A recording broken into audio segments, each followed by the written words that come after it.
Welcome to English Podcast.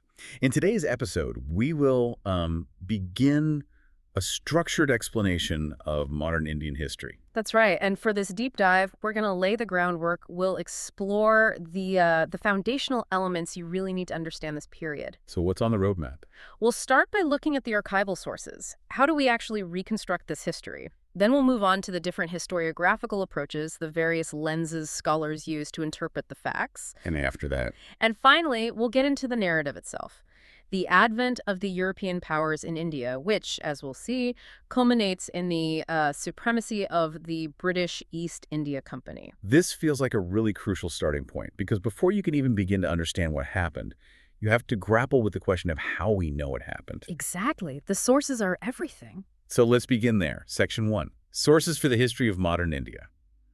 When historians set out to, construct the narrative of this period, let's say from the mid-18th to the mid-20th century, they seem to give absolute priority to one thing: archives. They do. And we should probably clarify what we mean by archives here. It's not just a library full of old books. Right. Archives are collections of historical records, of documents, and crucially, these are usually primary source documents, things that were created as a necessary part of some activity. What kind of activity? Administrative, legal, social, commercial. The key insight here, I think, is intent.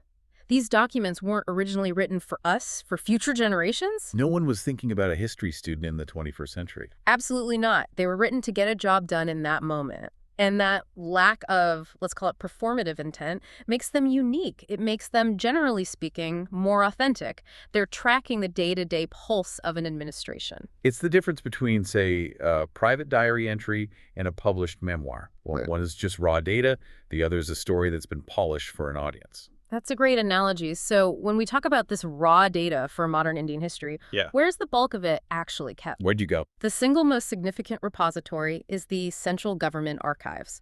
It's located at the National Archives of India in New Delhi. This is, without a doubt, the bedrock of modern Indian historical research. And what's inside? Well, these archives contain the records of the East India Company and then, of course, the subsequent British Crown administration. The collection is just vast. It's incredibly detailed, and it lets historians trace developments almost stage by stage. How is it organized? The records are classified into various departments. So you'll have public, revenue, political, military, commercial, and so on. And that classification system, in and of itself, is a historical source. How so? Because it tells you what the administration prioritized, what they thought was important enough to have its own department, its own paper trail. And I imagine that system itself changed over time. The way they organized information tells a story about how the British administration was evolving, right? I understand there are a specific series of files that only appear when a particular problem arose for them. Precisely. You can literally see the shift in administrative anxiety through their filing systems. It's fascinating. A really notable evolution happened in 1907 with the creation of something called the Home Political Series. Okay, 1907. Why then?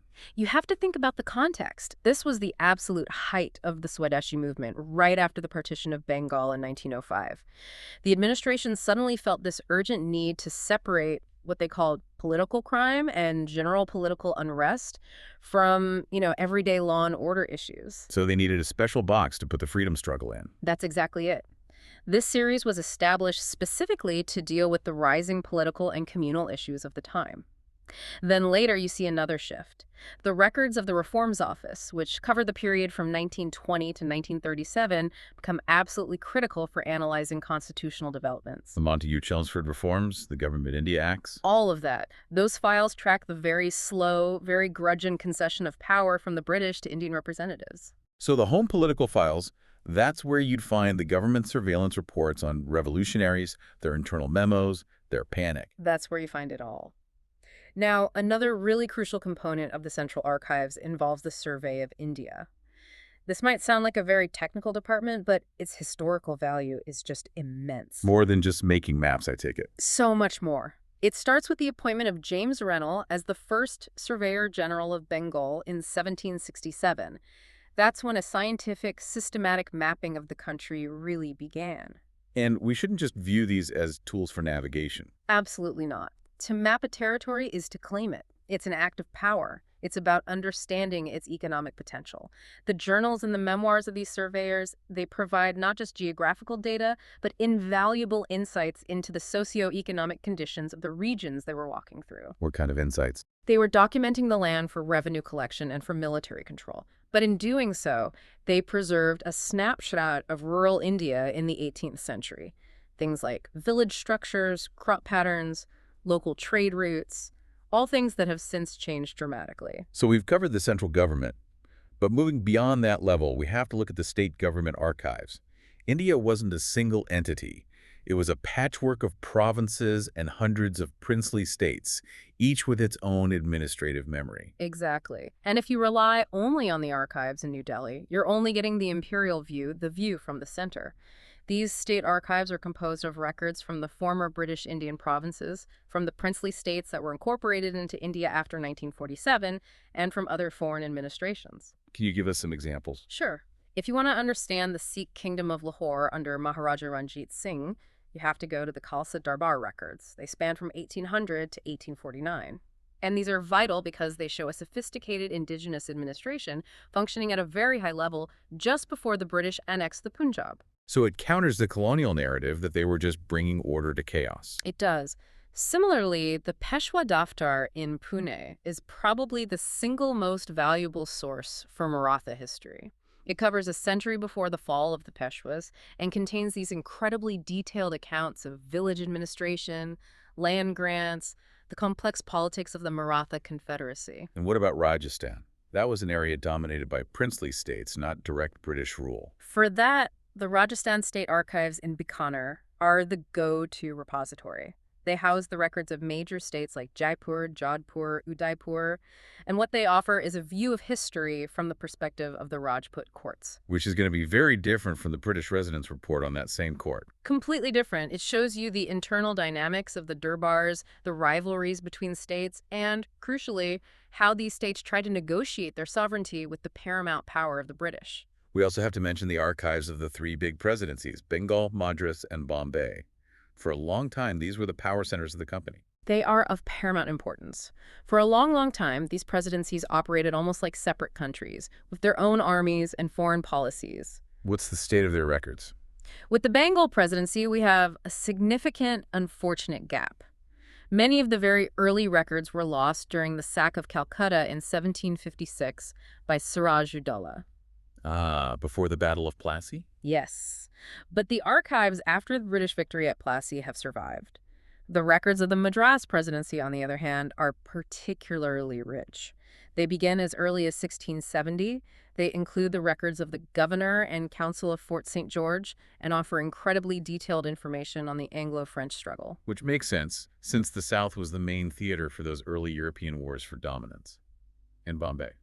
The Bombay Presidency archives are essential for studying the history of Western India, so Maharashtra, Gujarat, Sindh. They're particularly useful for understanding the commercial history of the West Coast and the very complex, often violent relationship between the company and the Maratha Confederacy. Okay, beyond administrative records, we also have to consider judicial records. Law is often where the abstract power of the state meets the day-to-day reality of the citizen. Do these records offer more than just court verdicts? Oh, much more. The earliest available judicial archives are from the Mayor's Court at Fort St. George, dating all the way back to 1689. Wow. In Bengal, as we mentioned, the pre-Plassy records are lost, but records from 1757 onwards, including those of the Supreme Court of Bengal, are available. And what you find in there are things like wills, probates, letters of administration. Which might sound incredibly dry. They might sound dry, but they are gold mines for social historians. They're significant for genealogical studies, for a start, but they also help us understand the social and economic conditions of the time. Who owned what property, who was in debt to whom, what was the status of women in property disputes, and this constant interaction between English law and Indian custom. So, because modern Indian history is so deeply linked with European powers, the story can't be told just from within India. We have to look at foreign repositories. I imagine a lot of the key decisions affecting India were actually made in London or Paris or The Hague. Absolutely. The India office records in London and the collections at the British Museum are vital. They hold the minutes of the East India Company's Court of Directors, the Board of Control, and crucially, the private papers of viceroys and secretaries of state. So that's where you find the why. That's where you find the high-level policy debates, the secret correspondence, the real thinking behind the orders that were sent out to India. In France, the Archives Nationales in Paris contains records that shed light on French possessions and their view of the socio-political conditions.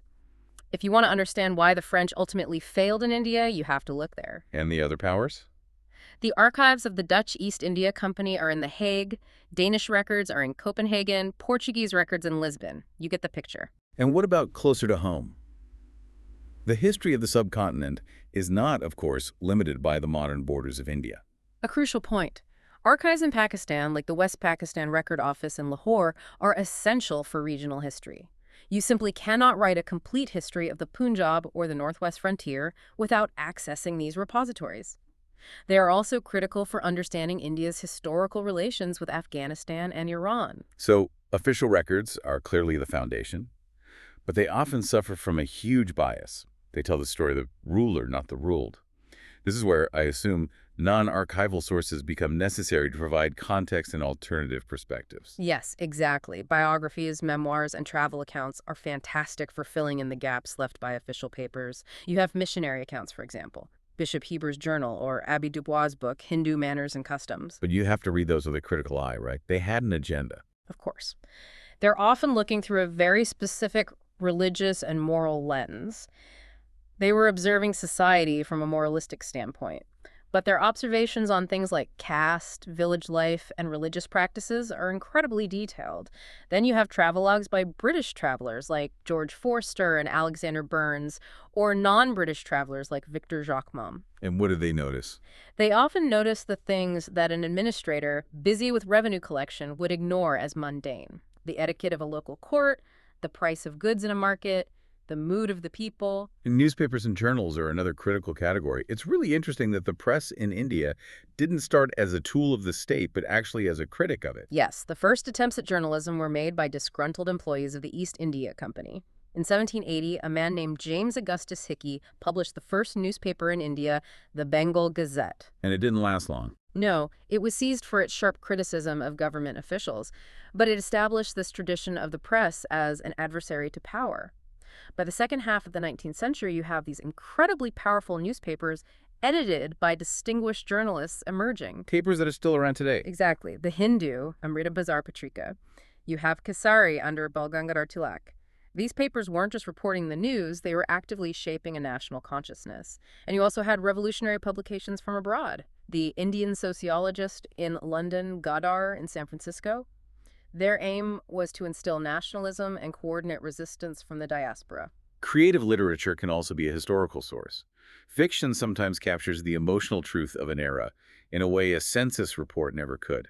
How do historians use literature? Well, the rise of the novel in the 19th century allowed for a new kind of depiction of social reality. Bankim Chandra Chatterjee's novel Anandamath is famous for its depiction of the Sannyasi revolt. It gives you an insight into the devastating famine of 1770 and the rise of this kind of militant asceticism. And in other languages. You have works like Kilu Bomalu in Telugu or Chamin in Malayalam that highlighted the lives of oppressed communities and the working class areas that are often completely invisible in the official records. Finally, let's touch on painting, a visual record of the era. You have what are called company paintings, or patna kalam. These were works commissioned by the British to document local trades, festivals, costumes. It's a kind of visual anthropology funded by the rulers to categorize the people they ruled. Then came the revolt of 1857. And the art changes dramatically. British paintings often evoked emotions of retribution, of imperial righteousness. You see works like Relief of Lucknow by Thomas Jones Barker.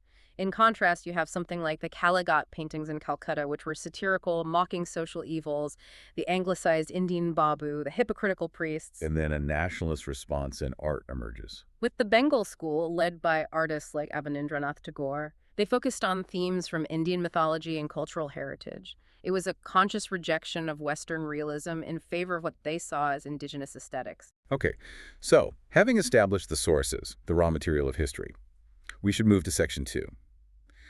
The major approaches to the history of modern India. Historiography. It's so important to understand that historical interpretation isn't static. The facts might be the same, but the story changes depending on who's telling it and when. Absolutely. The first major school we have to talk about is the colonial or imperialist approach.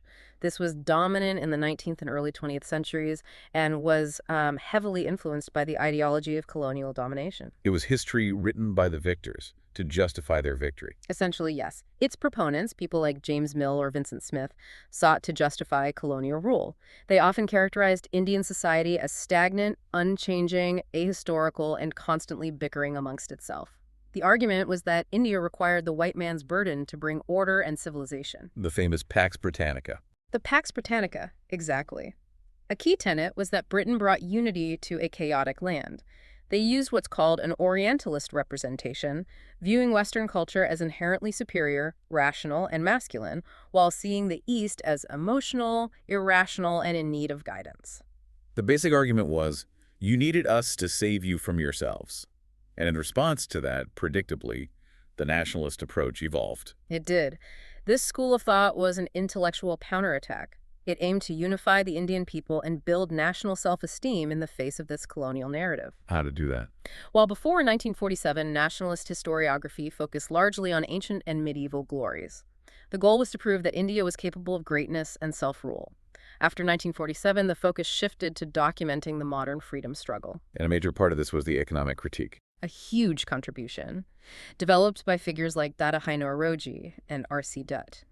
They came up with the drain of wealth theory, which systematically highlighted the exploitative economic nature of British rule. Historians like R.C. Majumdar and Tara Chand are prominent figures here, documenting the political history of the movement.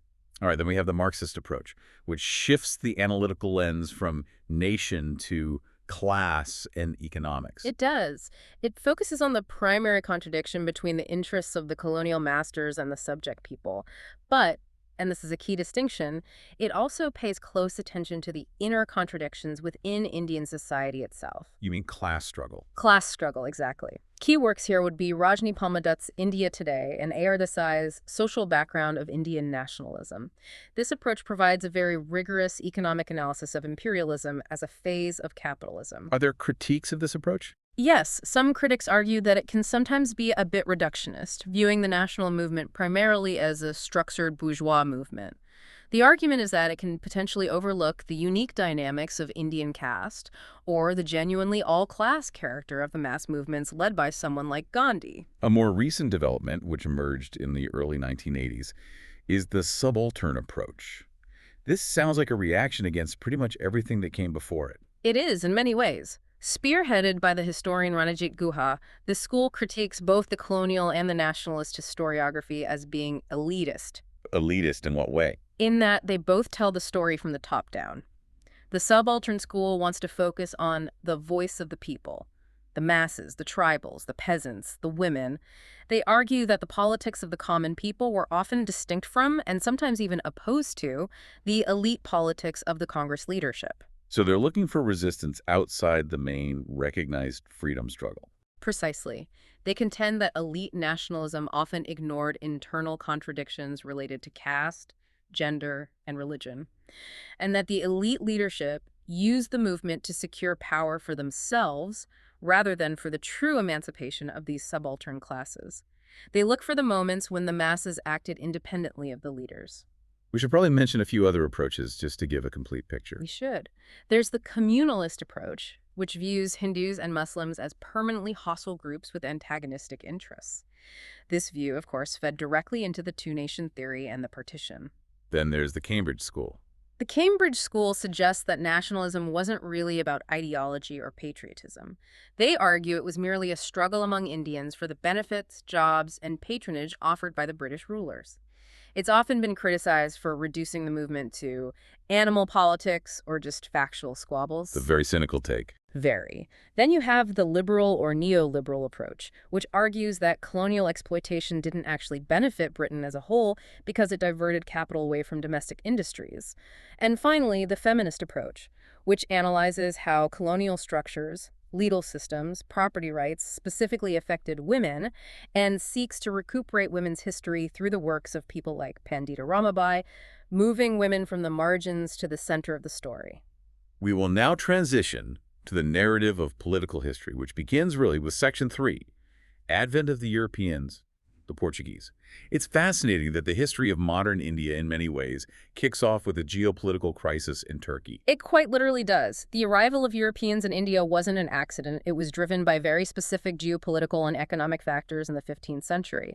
The fall of Constantinople to the Ottoman Turks in 1453 effectively blocked the traditional... Exactly. And as a result, the Arab merchants who controlled the Red Sea trade had a monopoly. This drove up the cost of goods astronomically. Pepper, for instance, could cost 10 times more in Venice than it did at its source in India. A massive incentive to find a new way. A massive incentive. This, combined with the Renaissance spirit of exploration and technological advances in shipbuilding and navigation, pushed nations to find a direct sea route. Prince Henry, the navigator of Portugal, was a key figure who systematically sponsored this quest. And this quest culminates with Vasco da Gama arriving at Calicut in May 1498. He was, interestingly, led for the final leg of the journey by a Gujarati pilot named Abdul Majid, which just highlights that Indian sailors had already mastered these seas. And what was his reception like? At Calicut, the local Hindu ruler, known by the title of the Zamarin, welcomed him. This was mainly because Calicut's prosperity depended entirely on its status as an entrepot, a major trading hub. The Zamarin was pragmatically open for business. But not everyone was happy to see him. No. The Arab traders, who were already well established on the Malabar coast, were naturally and vehemently opposed to this new competition. In the end, Vasco da Gama returned to Portugal with a cargo of spices that sold for an immense profit, proving the viability of the sea route and essentially kicking off what some call the Vasco da Gama era of Asian history. The Portuguese didn't just want to trade, though. Their plan was much more aggressive. They wanted to dominate the trade routes militarily. Correct. They moved very quickly from trading to consolidating power. Francisco de Almeida, who was appointed the first Portuguese governor in 1505, adopted what he called the Blue Water Policy. What did that entail? His objective was to master the Indian Ocean through sheer naval supremacy, rather than getting bogged down building and defending fortresses on land. He wanted to destroy the Muslim trade dominance at sea. His tenure saw a lot of conflict. He was initially defeated by a combined Egyptian and Gujarati navy in 1507 off the coast of Diu.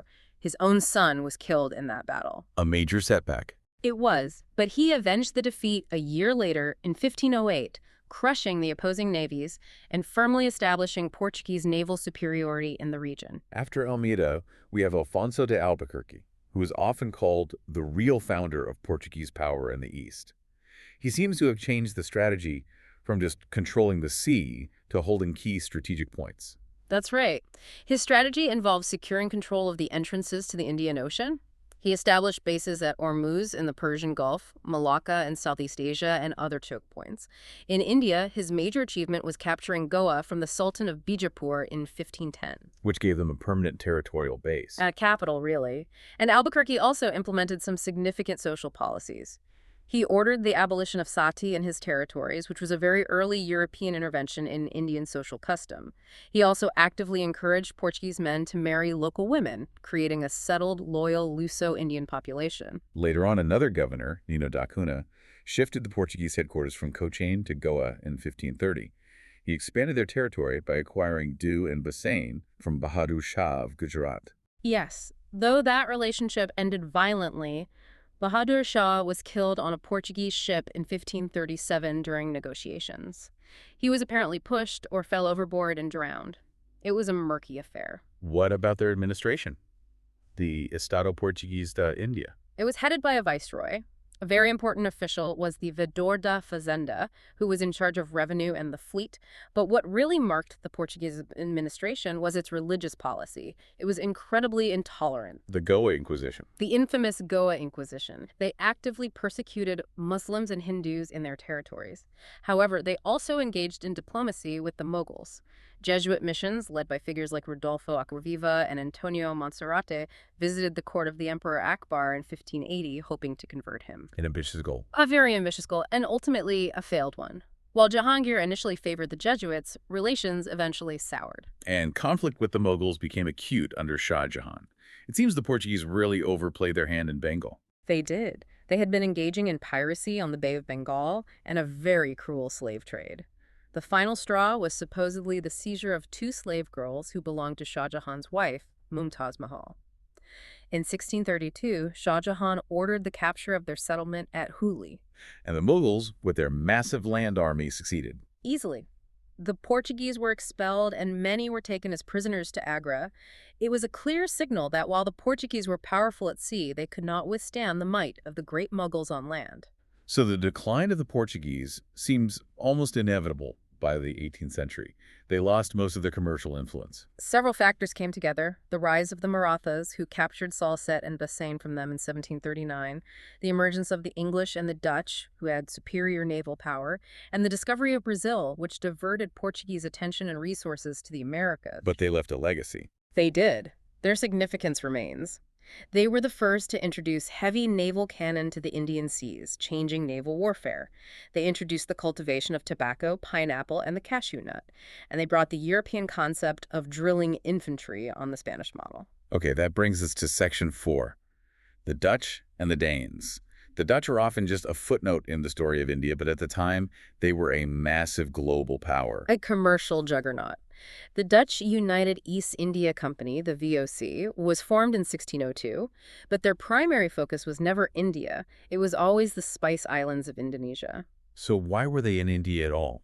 India was crucial to their business model as a source of textiles. They would buy Indian cotton textiles and exchange them for spices like cloves and nutmeg in Indonesia, a very profitable triangle trade.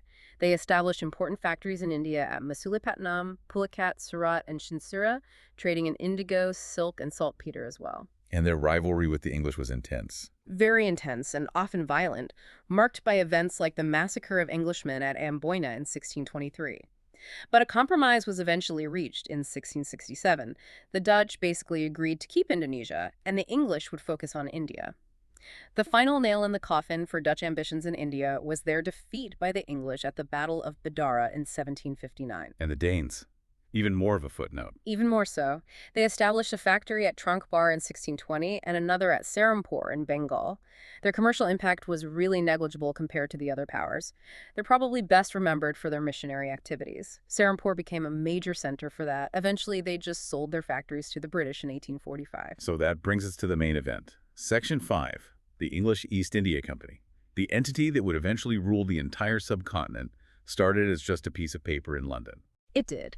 The company was founded by a royal charter from Queen Elizabeth I on December 31st, 1600. It granted a monopoly on all trade with the East for 15 years, which was later extended indefinitely. It was a joint stock company, owned by shareholders, which gave it a unique commercial dynamism. And the company really struggled to establish its first footholds. It wasn't an immediate conquest, it was a slow, difficult process of infiltration. That's right. In Western India, Captain Hawkins arrived at Jahangir's court in 1609, but initially failed to get permission for a factory because of Portuguese opposition at the court. But then, in 1612, an English captain, Thomas Best, defeated a Portuguese fleet at the Battle of Swally near Surat. Which showed the Mughals that the Portuguese weren't invincible at sea. Exactly. That victory led to permission for a factory at Surat in 1613. Later, an ambassador, Sir Thomas Roe, secured further privileges. In the south, the company got what was called the Golden Farman from the Sultan of Golconda in 1632, allowing them duty-free trade. Then in 1639, Francis Day obtained the lease of Madras, where they built Fort St. George. Their first major fortified settlement. We see a clear pattern: get permission to trade, build a factory, then fortify the factory. It was the standard operating procedure. Bombay came to them in a different way. The island was acquired by King Charles II as part of his wedding dowry from the Portuguese in 1662. He found it too expensive to maintain and transferred it to the East India Company in 1668 for a small annual rent. And in Bengal. They established a factory at Hooghly in 1651. After some conflicts with the local Mughal governor, an agent named Job Charnock founded the city of Calcutta in 1690, merging the three villages of Sutanudi, Gobindapur, and Calicut. Fort William was established there in 1700. This completed their triangle of power. Bombay, Madras, and Calcutta. A pivotal moment for the company came in 1717 with Farrukhsiyar's Farmans. This is often called the Magna Carta of the company. Why was this set of decrees so transformative? It completely changed the economic playing field for them, especially in Bengal. These farmans, or royal decrees, granted them duty-free trade in Bengal for a token annual payment of just 3,000 rupees. Duty-free. Duty-free. And crucially, it gave the company the right to issue destaks, or passes, for the movement of goods. This meant company goods could bypass all the internal customs and tolls that Indian traders had to pay. It gave them a massive, almost unbeatable competitive advantage. And I imagine that system was abused. Rampantly. Company servants used these dastaks for their own private trade, which was illegal, depriving the Nawab of Bengal of huge amounts of revenue. This became a major source of conflict and a direct cause of the Battle of Plassy. The Farmans also permitted their Bombay-minted coins to be accepted throughout the Mughal Empire, which legitimized their currency. This growing economic and military power brought them into direct conflict with their main European rival, the French, which leads us to Section 6, the Anglo-French struggle, better known as the Carnatic Wars. Yes. The French East India Company was founded relatively late in 1664 by Louis XIV's finance minister Colbert. And as we'll see, it was a very different beast from the English company. It was essentially a department of the state. Their main stronghold in India was Pondicherry. The rivalry played out in three distinct wars. The First Carnatic War, from 1740 to 1748, was actually just an extension of the War of the Austrian Succession in Europe. That's right. The fighting in India was a sideshow to the European conflict. But a key event happened locally, the Battle of St. Thome. Here, a tiny French army defeated a much, much larger force belonging to the Nawab of the Carnatic. Why was that battle so significant? It was a shocking revelation. It demonstrated the immense superiority of disciplined, well-drilled European military tactics, rapid firing of muskets, coordinated artillery over the large, feudal, and unwieldy armies of the Indian rulers. It was a wake-up call that a small European force could defeat a massive Indian one. The war itself ended with the Treaty of Aix-la-Chapelle, which returned Madras to the English. The Second Carnatic War, from 1749 to 54, was different. It wasn't an official war between Britain and France. It was a proxy war. Exactly.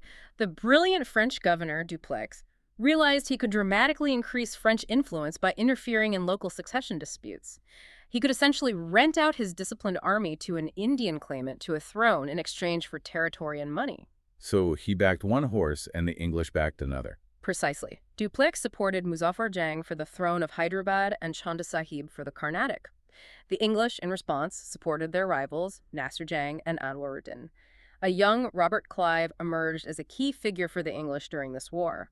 His famous daring capture of Arcot in 1751 completely turned the tide. But the war ended with Dupleix being recalled to France. It did in 1754.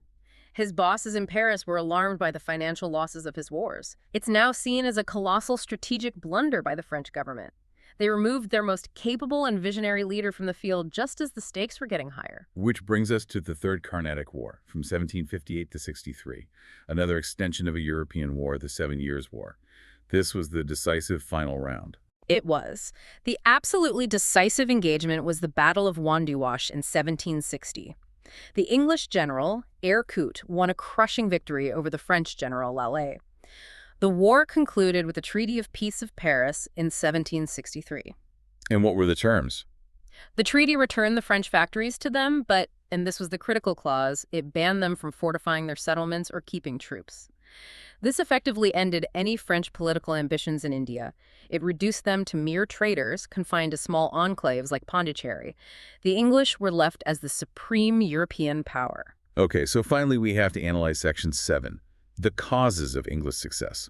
Why did the English succeed where the Portuguese, Dutch, and especially the French failed? There are several interlocking reasons. A primary one was the very structure of the East India Company. It was a private enterprise owned by shareholders. This allowed for initiative, flexibility, and quick decision-making. The directors in London were ultimately interested in profit, so they supported aggression and expansion if it paid dividends. And the French company was the opposite. Completely.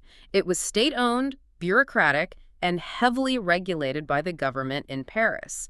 French officials in India were often waiting months for permission from Versailles, while English commanders were making bold decisions on the ground. Naval superiority must have been another critical factor. Absolutely critical. The British Royal Navy was the most advanced and powerful in Europe. This allowed Britain to maintain its vital sea links to India, bringing in troops and supplies, while simultaneously cutting off French reinforcements. In any long war, that was the deciding factor. And what about money? England was financially more robust. The establishment of the Bank of England and a well-developed debt market allowed the government to fund its wars much more efficiently.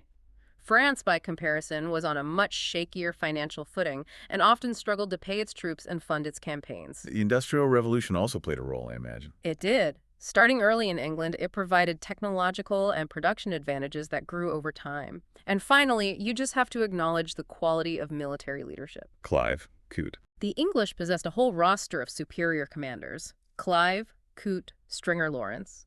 The French, on the other hand, relied almost exclusively on the genius of Dupleix.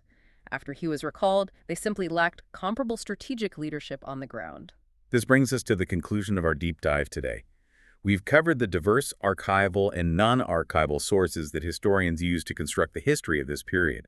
We've also looked at the different historiographical lenses, from the colonial to the subaltern, that are used to interpret it. And we've traced the arrival of the Europeans: the pioneering but ultimately declining Portuguese, the commercially focused Dutch, the almost forgotten Danes, and finally, the two main contenders, the English and the French. And the defeat of the French at Wandiwash in 1760 and the Dutch at Bidara a year earlier in 1759 left the English East India Company as the sole European contender for power in India. It did. And that victory lays the groundwork for understanding the next phase: the rapid expansion of British rule across the subcontinent, which will be the subject of future structured explanations. Thank you for listening. Moving ahead, let us understand the next important development. We are stepping into a period that didn't just change a country, it fundamentally reshaped the entire global map. It's a massive shift in gravity. It really is. The sources we have in front of us today, they make this really fascinating distinction right off the bat. They talk about a first empire centered around the Atlantic. The Americas. Yeah, the 13 colonies, the West Indies, that whole world. And then right after 1783, when things go south in America, there is this massive pivot to a second empire in the East, specifically Asia and Africa. Exactly. And that pivot is crucial because it changes the nature of the game entirely. We aren't talking about settler colonies anymore. Wow. We are looking at the transition from the decline of the mighty Mogul Empire to the systematic expansion of British power over a massive existing civilization. And the sources present this fundamental debate that historians have been arguing over for more than a century. Okay. Was this conquest accidental or was it intentional? I have to play devil's advocate here immediately, because one of the sources mentions this accidental school of history led by John Seeley. He famously said the British conquered India in a fit of absent-mindedness. Right. I mean, really? You're telling me they conquered an entire subcontinent, millions of square miles, millions of people, and they did it by accident? That sounds a bit convenient, doesn't it? It sounds like a lawyer's defense strategy, not history. Oops, I tripped and fell and accidentally annexed Bengal. It does sound absurd when you put it that way. Yeah. But Seeley's argument was that the East India Company was a trading corporation. Their charter was for profit, not territory. Just business. Just business. The argument is that they just wanted to trade, but they kept getting sucked into local political messes, against their will, just to protect their warehouses. It's the reluctant conqueror narrative. Which is very convenient if you want to claim the moral high ground. Precisely. It absolves you of ambition. But the counter-argument, the intentional school, suggests a much more calculated approach. They argue that while it might have started with trade, there was a clear bit-by-bit plan to establish a powerful empire, especially once they realized how weak the local powers were. So, based on the deep dive we've done into these texts, where do we actually land? Was it a master plan or a series of blunders that turned into an empire? It seems to be a synthesis. Initially, yes, it was about protecting trade interests in a highly factionalized political environment. The company saw chaos and thought, we need to secure our investments. Okay, that makes sense. But as we move into the eras of men like Lord Wellesley and Lord Hastings, that reluctant excuse completely evaporates. It became consciously imperialistic. Right. They stopped treating India as a place to do business and started treating it as a conquered country. But here's the key insight we need to hold on to. None of this would have been possible without the vacuum left by the collapse of the Mughal Empire. Let's unpack that context first. Because the British didn't just walk into a fortress, they walked into a house that was already crumbling. The sources point to the death of Aurangzeb in 1707 as the beginning of the end. But the Mughal Empire was a beast. It was wealthy, it was massive. What exactly is happening to the Mughals that made them so vulnerable so quickly?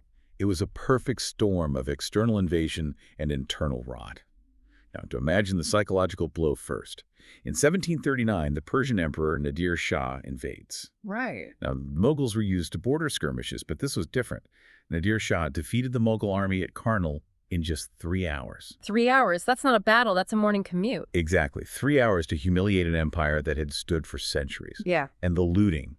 It was astronomical. He entered Delhi and essentially stripped it bare. The sources mention he took the peacock throne, that was the symbol of Mughal power, and the Kohinoor diamond. He took everything. I saw a figure of 70 crore rupees. I can't even conceptualize what that means in 1739 currency. Think of it this way. He stripped the official treasury, the safes of the rich nobles, and the personal jewels of the emperor. It didn't just bankrupt the state financially, it morally bankrupted the leadership. I see. It exposed India's military weakness to the entire world. It was a signal to every warlord and European company that the lion had no teeth. And once that signal is out, the sharks started circling. Oh, yes.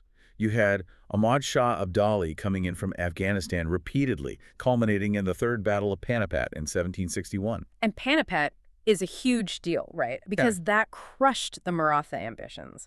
The Marathas were the one indigenous power that might have replaced the Mughals, and suddenly they are decimated too. Correct. It cleared the field.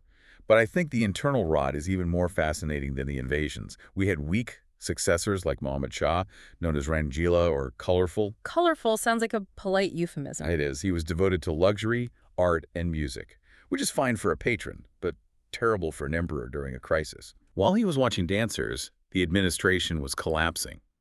This leads us to the Jagirdari crisis. I want to dig into this because the term Jagirdari crisis sounds like dry economics, but the way the text describes it, it sounds like a pyramid scheme collapse. That is a brilliant analogy. Think of it like this. The Mughal Empire paid its officers, the mansabdars, not in cash, but in the right to collect tax from a specific plot of land called a jagir. Okay, so instead of a paycheck, I get a village. Exactly. You get the revenue from that village to pay your salary and, crucially, to maintain a certain number of soldiers and horses for the emperor. But by the 1700s, because of political favoritism and expansion, they had handed out more appointments than there was good land. So too many managers, not enough office space. Worse, too many nobles, not enough productive villages. You had nobles waiting years for a jagir. When they finally got one, the land was often squeezed dry, so the noble can't collect enough tax. And if he can't collect tax? He can't pay his soldiers. If the soldiers aren't paid, they don't fight, or they mutiny. The crisis wasn't just accounting. It was the literal demilitarization of the empire from the inside out. That explains why the sink of precious metals, as the text calls India, was so weak. You have high trade volume, gold flowing in, but the state mechanism is broken. And that breakage led to the rise of regional states. Powerful governors in Hyderabad, Bengal, and Awadh looked at Delhi and said, "Why am I sending money to that sinking ship?" Right. I'll keep it myself. They became virtually independent. They paid lip service to the emperor, stamped his name on coins, but they kept the cash in the bower. The center could no longer hold. So you have a fragmented map, a power vacuum, and a very ambitious trading company. This brings us to the first major foothold, Bengal. Why was Bengal the prize? Why not start in the south or the west? Economics, pure and simple. Bengal was the paradise of Ghations. It was the richest province of the Mughal Empire, by far. The sources note that 60% of British imports from Asia saltpeter for gunpowder, silk, textiles came from Bengal alone. If you control Bengal, you control the purse strings of the global trade network. But the relationship wasn't smooth. We have the conflict with the young Nawab, Siraj-ud-Dowlah, and we have to talk about the Black Hole tragedy. The sources mention 146 English prisoners were allegedly stuffed into a tiny room, and 123 died of suffocation. But the text also drops a heavy hint that this might be exaggerated. It's a contentious point. Holwell, one of the survivors, wrote the account, and contemporary historians argue the numbers were likely inflated to whip up anger back in England. Propaganda. It was the perfect propaganda tool. Look at these savages, we must civilize them. But we have to look at the root cause. Siraj-ud-Daulah wasn't just being cruel. He was angry because the company was misusing its trade privileges and fortifying Calcutta without his permission. He was trying to assert his sovereignty, which leads us to Plassy, 1757. In the history books, this is the big one, the start of the empire. But looking at the numbers in these sources, it doesn't make sense. Siraj-ud-Daulah has 50,000 men. Robert Clive has About 3,000. And only a fraction of those were British regulars. On paper, this should have been a massacre of the British. It should have been over in minutes. Clive actually voted against fighting in his own war council the night before. He was terrified. So how do you win 3,000 against 50,000? Is this the superior British discipline we always hear about? Not really. You don't win on the battlefield, you win in the backroom. This is where the conspiracy we touched on earlier pays off. Robert Clive didn't rely on military genius, he relied on treason. Okay. He allied with Mir Jafar, the Nawab's commander-in-chief, and Jagat Seth, the most powerful banker in Bengal. But even with a traitor, you still have to fight the battle. And the text mentions a specific detail that feels like something out of a movie script. The rain. Yes, the rain. A heavy monsoon downpour hit the battlefield. The Nawab's army, massive as it was, didn't cover their gunpowder. No! It got soaked, became useless sludge. Clive, however, had brought tarpaulins. That is such a mundane detail. Tarpaulins. Tarpaulins changed history. When the rain stopped, the Nawab's cavalry charged, assuming the British guns were wet too. They weren't. Oh, wow. The British opened fire with grape shot, decimation ensued, and that was the signal for the traitor Mir Jafar to just stand there. He folded his arms and watched his master lose. So Siraj is defeated, and Mir Jafar becomes the puppet Nawab. But the British weren't satisfied with just a puppet, were they? This escalates quickly to the Battle of Buxar in 1764. Why was a second battle necessary? Because puppets sometimes try to cut their strings. Mir Jafar was replaced by his son-in-law, Mir Qasim, and Mir Qasim was competent, which was dangerous for the British. Right. He moved his capital to Munger to get away from the British spies in Calcutta. He reorganized his army along European lines. But a kicker was the trade duties. Right. The text says he abolished internal duties. Explain why that pissed off the British. The British had a Dastaka pass that let them trade duty-free. Indian merchants had to pay tax. This gave the British a massive unfair advantage. Okay. Mir Qasim said, fine, if I can't tax the British, I won't tax anyone. He abolished duties for everyone to create a level playing field. And the British obviously didn't like a level playing field. They wanted the monopoly. Exactly. They saw it as an act of hostility. So war broke out. Mir Qasim fled and formed a grand alliance with the Nawab of Awadh, Shuja-ud-Daulah, and the Mughal emperor himself, Shah Alam II. This sounds like the Avengers of 18th century India. The emperor, the Nawab of Awadh, and the Nawab of Bengal. It was. And that's why Buxar is militarily more significant than Plassy. At Plassy, they beat a betrayal. At Buxar, under Major Hector Munro, the British military machine actually defeated the combined might of three major Indian powers in a fair fight. That is the massive turning point. You have the Emperor of India defeated by a trading company. And the Treaty of Allahabad in 1765 formalizes this shift. Shah Alam II is forced to grant the Diwani the right to collect revenue of Bengal, Bihar, and Odisha to the company. The Diwani. Yes. And this created the infamous dual government. This concept of dual government seems designed to fail. It was designed to extract wealth, not to govern. The British had the power and the money, Diwani, while the puppet Nawab had the responsibility for administration, Nizamat, but no resources. So power without responsibility. Exactly. Think about that. If the roads need fixing or the police need paying, it's the Nawab's job, but he has no money. If the crops fail, the British still demand their tax. It resulted in disastrous conditions for the people, including the terrible famine of 1770, but it secured the British financial base for all their future conquests. So Bengal provides the bankroll. The British effectively have a bottomless ATM in Calcutta. But looking south, they faced a very different kind of challenge. We need to talk about the Tiger of Mysore. Mysore was a fascinating anomaly. While other states were crumbling or bickering, Mysore under Hyder Ali and his son Tipu Sultan was doing something different. What was that? They were modernizing. Hyder Ali wasn't born a king, was he? No, he was a soldier, uneducated, technically illiterate, but he possessed a brilliant intellect. He usurped power from the Wodeyar dynasty. He realized early on that to beat the Europeans, he had to fight like them. Right. He used French assistance to set up an arms factory at Dindigul and modernized his army. And this leads to 4 brutal Anglo-Mysore wars. And the British didn't win them all easily. In the first one, Hyder Ali actually reaches the gates of Madras. Imagine the panic in Madras. Mm. The British officials looking over the walls and seeing Hyder Ali's cavalry right there. He dictated the terms of the Treaty of Madras. Wow. It shattered the myth of British invincibility. But the British were tenacious. By the time of the Second War, we see the global context bleeding and the American War of Independence was happening. Everything is connected. The French were helping the American colonies fight the British, and they were helping Mysore fight the British in India. It was a global world war. A proxy war. You could say that. Hyder dies during this conflict, and his son Tipu Sultan takes over.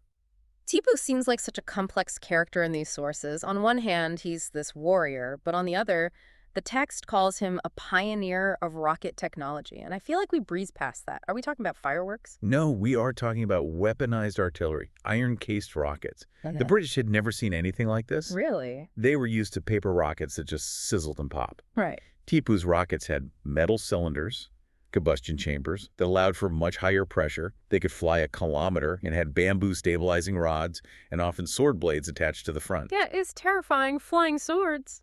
It was psychological warfare as much as physical. In fact, after the British finally defeated Tipu, they didn't just bury this tech. They stole it. They took these Mysorean rockets to the Woolwich Arsenal in England, reverse-engineered them, and that became the Congreve rocket. Wait, the Congreve rocket, as in the rocket's red glare. The very same. The rockets mentioned in the American national anthem firing over Fort McHenry in 1814. No way. Those were direct descendants of Tipu Sultan's technology. That is a mind-blowing connection. So the technology that defended Mysore ended up attacking Baltimore. But Tipu wasn't just a rocket man. The text calls him Citizen Tipu. Yes, and this shows his political awareness. He was fascinated by the French Revolution. He became a member of the Jacobin Club, the same radical club Robespierre belonged to. I see. He planted a tree of liberty in his capital. He called himself Citizen Tipu instead of Sultan. He wasn't just a warlord. He was a statesman who understood that the old feudal ways were dying, and he needed to embrace modernity to survive. He even introduced sericulture silk farming, which is still a major industry in Mysore today. But being modern didn't save him. The forces arrayed against him were too much. The Third War strips him of half his territory, and he has to give up his sons as hostages. That is a heartbreaking detail. It is. Cornwallis forced him to surrender 2 of his sons to ensure he kept the treaty terms. It was humiliating. And the Fourth War in 1799 was the final blow. Lord Wellesley, a staunch imperialist who arrived with a specific goal of expanding the empire, accused Tipu of plotting with the French in Arabia. Was he? He was certainly writing letters looking for allies. I mean, who wouldn't? But Wellesley used it as a pretext for total annihilation. Tipu died fighting at the gates of his capital, Seringapatam. His body was found under a heap of corpses. Wow. With him gone, Mysore was restored to the old Woodyard dynasty, but under a subsidiary alliance. We will get to what that alliance means in a moment because it is a crucial tool. But first, we have to look at the power that should have replaced the Moguls, the Marathas. They controlled huge swaths of India. Why couldn't they stop the British? If you look at a map of India in 1750, it looks saffron Maratha color everywhere. But the fatal flaw was disunity. The Marathas weren't a single monolithic state like the Romans. They were a confederacy. Like a loose club of warlords. Exactly. You had the Peshwa in Pune, who was technically the head, but then you had the Gaikwad in Baroda, Holkar in Indore, Scindia in Gwalior, and Barnsley in Nagpur. A divided house, as the text calls it. It was Game of Thrones, constantly. They fought each other as often as they fought the British. And the British exploited that. Of course. The entry point for the British was actually an internal succession struggle. Raghunath Rao wanted to be Peshwa, didn't have the support, so he went to the British in Bombay and signed the Treaty of Surat. He literally invited the vampire into the house. There were 3 wars in total. The first one was actually Maratha's success, right? They used a scorched earth policy. Yes, they cut off supply lines, burned the crops, and forced the British to surrender at Wadgyan. It showed that when united, they could beat the British, but they couldn't stay united. So what was the turning point? The real turning point, the nail in the coffin, was the Treaty of Bassein in 1802. The source quotes someone saying, "This treaty gave the English the key to India." Why was this specific treaty the key? Because of who signed it and what it allowed. The Peshwa, Bajirao II, was fleeing from Holkar, another Maratha chief, and signed away his independence to the British for protection. The treaty allowed the British to station 6,000 troops in Puna. Troops in the capital. Exactly. Once the foreign army is inside your capital, permanently stationed there, your independence is over. It gave the British strategic control over the heart of the Maratha territory. I see. By the time the Third Anglo-Maratha War happens in 1817, the British espionage, superior artillery, and the sheer incompetence of Maratha leadership led to the final collapse. The Peshawaship was abolished, and the British were paramount. You mentioned the troops being stationed in the capital. This brings us to the toolkit of empire. The British didn't just win with cannons, they won with ink and paper. The sources highlight three major policies: the ring fence, the subsidiary alliance, and the doctrine of lapse. Let's break these down because this is how they consolidated control. Sure. The ring fence policy associated with Warren Hastings was the early phase. It was about creating buffer zones. Think of Awadh. The British undertook the defense of Awadh's frontiers to protect their own precious Bengal. So they used their neighbors as a shield. They effectively used their neighbors as a human shield against the Afghans and Marathas, at the neighbors' expense, of course. Of course. Then comes the subsidiary alliance, which was Lord Wellesley's baby. Let's dig into this. It sounds like a boring bureaucratic treaty, but the sources describe it as a weapon. How does it actually work? It's a protection racket. A brilliant, evil protection racket. Imagine I'm the British East India Company. You are a local king. I come to you and say, hey, your neighbors, the Marathas are looking aggressive. I'll arrange you my private security force. Okay. Best soldiers in the world. I'll station them right here in your palace to keep you safe. Sounds like a good deal. I get British security. What's the catch? The catch is the bill. I charge you an astronomical amount for these troops, and I tell you, oh, by the way, since I'm protecting you, you can't talk to the French anymore? In fact, you can't talk to any other neighbors without my permission. So I lose my foreign policy. You lose your sovereignty. And here's the genius part, the trap. Eventually, the bill for the soldiers becomes too high. You can't pay it. And then you pull your troops out. No, I say, that's okay, you're short on cash. I'll just take this chunk of your territory instead. It was a self-feeding cycle. Wow. The British used the king's money to pay for the British army that held the king hostage. It was brilliant and absolutely parasitic. It rotted the indigenous states from the inside out because the rulers stopped caring about their people. They were protected by British bayonets anyway. And then the most aggressive one, the doctrine of lapse under Lord Dalhousie. This feels less like a protection racket and more like legal inheritance theft. That's a fair characterization. The rule was, if a ruler of a protected state dies without a natural male heir, the state doesn't go to an adopted son, as was the custom in Hindu law for centuries. It lapses to the British. And they used this to grab Satara, Shansi, Nagpur. But Awadh was different, right? They didn't use the doctrine of lapse there. No, Awadh had plenty of heirs. For Awadh, they just claimed misgovernance. In 1856, they said the administration was so bad, partly due to the subsidiary alliance draining the treasury, mind you, that they had to take over for the good of the people. Which was a huge mistake. A massive political blunder. It alienated the soldiers, the nobles, and the common people, setting the stage for the Great Revolt the following year. Now, while all this administrative maneuvering is happening, there's also some brute force being applied in the Northwest. The sources use the word rascality to describe the conquest of Sindh. That is a quote from the conqueror himself, Charles Napier. He wrote in his diary, "We have no right to seize Sindh, yet we shall do so, and a very advantageous, useful, humane piece of rascality it will be." That is incredibly blunt. We have no right, but we're doing it anyway. It captures the mood of the 1840s perfectly. The British were terrified of Russian expansion, the great game. Right. They wanted the Indus River for trade and defense. They imposed treaties on the emirs of Sindh, then deliberately provoked a war, and finally annexed it in 1843. It was pure aggression disguised as defense. Then we have the Punjab. This is the land of the Sikhs and Maharaja Ranjit Singh. He seems to be the one figure the British genuinely respected and feared. Ranjit Singh was a formidable barrier. He united the Sikh missiles into an empire. He modernized his army with European officers, French, Italian, and kept the British at arm's length with the Treaty of Amritsar in 1809. He knew what they were capable of. He knew exactly how strong they were. He famously looked at a map of India where British territories were marked in red and said, "Sablal ho jayega, everything will become red." But he managed to keep Punjab independent while he lived. But he dies in 1839, and things fall apart rapidly. Chaos ensues. Palace intrigues, assassinations. You have the Khalsa army becoming the real power center, essentially a democratic military council. The British watched this anarchy and waited. And then the First Anglo-Sikh War. Yes, in 1845. Yeah. And it was characterized by the immense bravery of the Sikh soldiers, but the absolute treachery of their commanders. The sources mention Lal Singh and Teja Singh.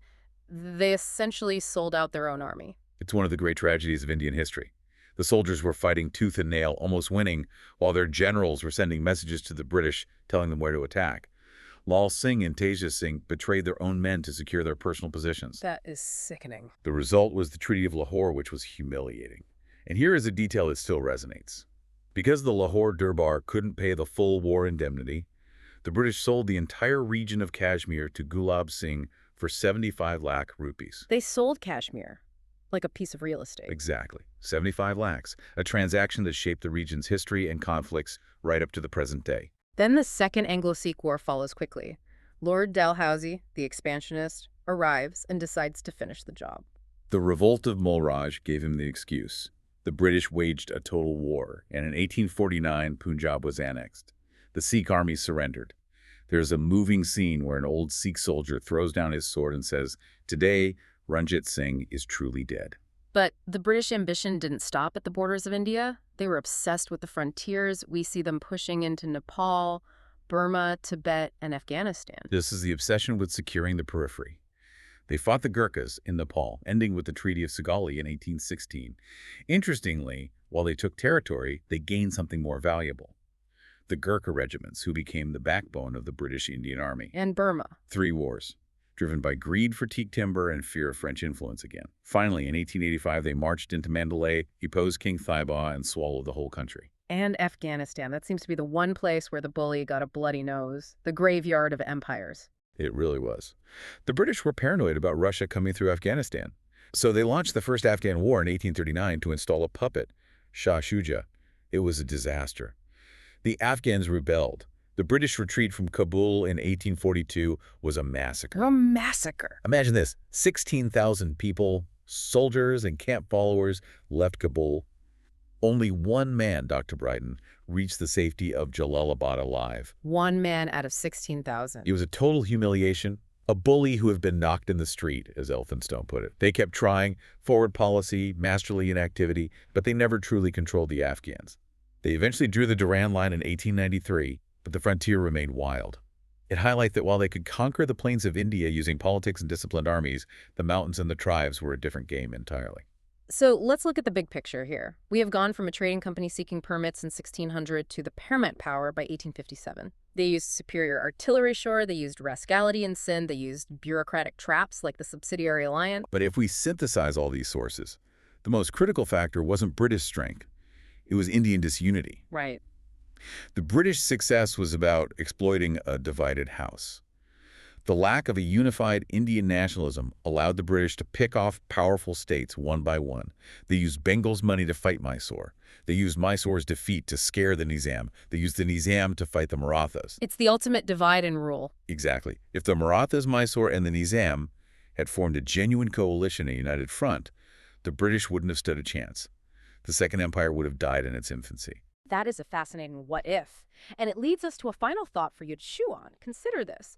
The British unified India administratively and physically. They built the telegraphs, the railways, the postal system, and a single army to control the subcontinent. Yet that very unification created the platform for the nationalism that would eventually overthrow them. The railways that moved British troops also moved Indian freedom fighters. The telegraphs that carried orders also carried news of rebellion. It's a reminder that sometimes the tools used to conquer become the very tools of liberation. Moving ahead, let us understand the next important development. It's a massive one. We are staring right at what is popularly known as the First War of Independence, or the Revolt of 1857. But I want to pause here immediately because if you look at standard history books, Right. or at least how this is often taught in school curriculums, you get a very specific and frankly misleading impression of how this all started. You mean the bolt from the blue narrative that it just came out of nowhere? Precisely. The idea that the British East India Company arrived, set up shop, and everything was relatively quiet or strictly commercial for 100 years.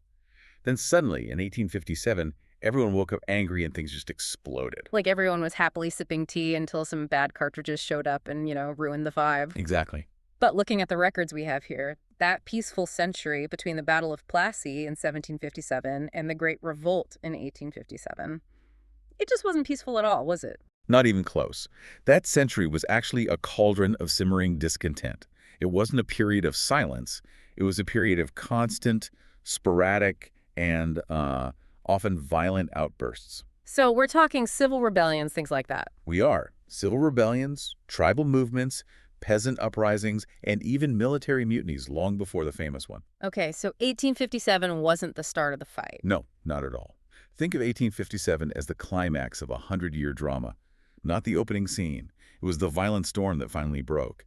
But the clouds have been gathering since the very beginning of company rule. Let's unpack this prologue then, because I think this completely changes how we view the whole event. When you say civil uprisings prior to 1857, who are we even talking about? Is it just regular people? Well, it's a fascinating mix. You have the displaced elite rulers and zamindars, which is the local term for landlords who lost their land and their power. Okay. But you also have the commoners, the peasants, and even religious figures. A perfect example, and one that really surprises people, is the Sannyasi revolt. The Sannyasi revolt, I've seen this mentioned in the notes. This is the one that was immortalized in Bankim Chandra Chattopadhyay's famous novel Anandamyth, right? That is the one, yes. The visual here is just wild to me. You have sannyasis and fakirs, so Hindu monks and Muslim ascetics, basically engaging in guerrilla warfare against the British Redcoats. It sounds like something out of a movie. It was a striking image. Yeah. But you have to look at the trigger. This was happening in Bengal and Bihar between roughly 1763 and 1800. The backdrop was the catastrophic famine of 1770 and the incredibly harsh economic order the British imposed. So these weren't just monks sitting in meditation who suddenly decided to fight. They were starving. Their communities were starving. Effectively, yes. They were joined by peasants, dispossessed small zamindars, and even disbanded soldiers. They were raiding company factories, treasuries. Wow. And what's really fascinating is the unity. It's often called the Fakir Rebellion, too, because you had equal participation from Hindus and Muslims. You even had notable female leaders like Devi Chaudharani. That's incredible. So right from the start, you have this cross-section of society, religious leaders, peasants, women all fighting back. It wasn't just a men with guns issue. Precisely. Yeah. And if you move geographically, say to Odisha on the East Coast, you see the Paika Rebellion in 1817. This is another massive one that often gets overlooked in the, the broader narrative of 1857. The Paikas. Now, these were the foot soldiers, right? A kind of local militia. Yes, exactly. A traditional landed militia. Yeah. Think of them as citizen soldiers. They held rent-free land in exchange for military service to the local kings. And I'm guessing the British didn't like that arrangement. When the British took over Odisha in 1803, they didn't just change the flag. They upended the entire social structure. The Paikas lost their tenure. They were reduced to penury. And the leader there was Bakshi Jagabandhu. That's right. He was a military chief of the Raja of Kurda. He lost his ancestral estate, was practically a pauper, and he led this massive uprising. And it wasn't a small skirmish. They actually forced the British to retreat for a time. It took brutal repression to put it down. It seems like a pattern is already emerging. The British come in, they change the land laws to squeeze out every last drop of revenue, ruin the local power structure, and then act surprised when people fight back. It is absolutely a pattern. Look at the Polygars in South India, in what's now Tamil Nadu. Between 1795 and 1805, leaders like Kadabom and Nayakan fought over what was essentially a sovereignty issue. Not just about money, then. No, it was about who had the right to rule. The British wanted the right to tax. The Polygars said, "This is our land." The British didn't see them as political opponents. They treated them as enemies of the state. And that leads to executions and extreme violence. Exactly. Kadabom was publicly hanged. It sent a message, sure, but it also planted these deep seeds of resentment that would bloom later. We've talked about the elite and the militias, but what about the tribal populations? Because in our sources, the tribal revolts seem almost the most tragic. They were fighting for something so primal, their connection to the land and the forest. The tribal revolts are, they're heartbreaking, but also incredibly heroic. You have to understand, for the tribals, the British weren't just new political overlords.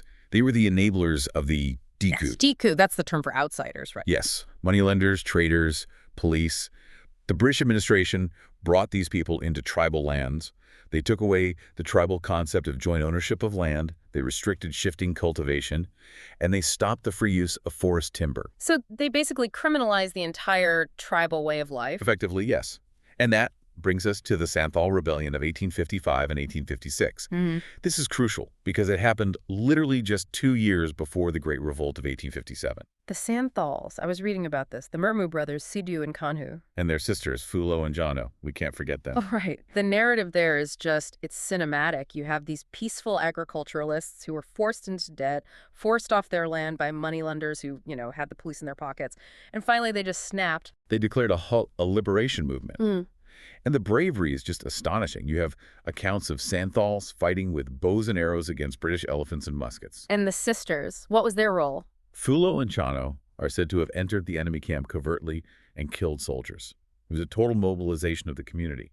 But the British response was just ruthless. They burned down villages, thousands were killed. It just shows the level of desperation. By the time we get to 1857, it feels like almost every group, peasants, tribals, religious sects like the Farizis in Bengal or the Moklaws in Malabar, had already tasted rebellion. Exactly. The powder keg was already full. The revolt of 1857 was just the spark that finally blew the whole thing up. So let's look at the ingredients of that powder keg. We've touched on this rumble, but let's systematize the causes of the big explosion in 1857.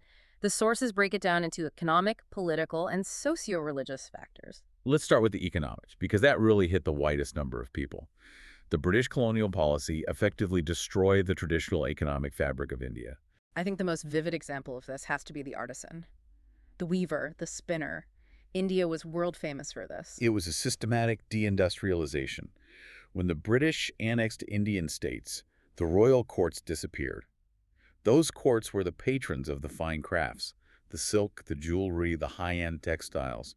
No court means no customers. And at the exact same time, the British are flooding the market with their own cheap, machine-made goods from Manchester and Liverpool. It was free trade, but only one way. That's the key. British goods enter India with very low tariffs, but Indian goods face cripplingly high tariffs in Britain. It killed the Indian manufacturing sector. There's a very famous quote by Karl Marx from 1853 about this. Yes, I have it here. He wrote, "It was the British intruder who broke up the Indian handloom and destroyed the spinning wheel." It's so direct. It sums it up perfectly. But it wasn't just the artisans. The peasantry was groaning under a new, incredibly heavy tax burden. And the tragedy there is the rigidity of it. It didn't matter if there was a drought or a famine, the tax was due, no flexibility. And if you couldn't pay, you went to the moneylender. The moneylender was the new power figure in the village, and he was backed by the British courts. If you couldn't repay the loan, you lost your land. So the old system, the zamindari system, it was just disintegrating, and peasants were becoming landless laborers on their own soil. Exactly. That's a recipe for anger if I ever heard one. But while the poor were suffering economically, the elite were being humiliated politically. We have to talk about the doctrine of lapse. Lord Dalhousie's brainchild. A truly insidious policy. It said that if an Indian ruler died without a natural male heir, they couldn't just adopt a son to inherit the throne, as was the custom for centuries. Which was a common practice. Very common. Instead, the state would lapse, meaning it would be annexed by the British. This feels like a blatant land grab, just disguised as a legal rule. It was. This is how they took Satara, Nagpur, and most famously, Jhansi. It denied the right of succession. It made every single Indian ruler feel insecure. Am I next? And they didn't stop at the smaller states. They went right for the top, for the big symbol, the Mughal emperor himself. That was the ultimate insult. Lord Canning announced that after Bahadur Shah Zafar, the successors would lose the title of king. They would just be princes. And they'd have to leave the Red Fort. So they are literally dismantling the symbolic head of the country. Even if he didn't have real power anymore, he was still the symbol. Precisely. It created this feeling that the British were a truly alien rule. Absentee sovereigns who were just there to drain wealth. There was political greed and administrative rot everywhere, corruption in the police, corruption in the lower courts. And adding to that anxiety was the religious factor. The sources mention a very real, growing fear that the British wanted to turn everyone Christian. That fear was palpable. You saw Christian missionaries following the British flag into newly conquered territories. You saw the government taxing temple and mosque lands, which had traditionally been tax-free for centuries.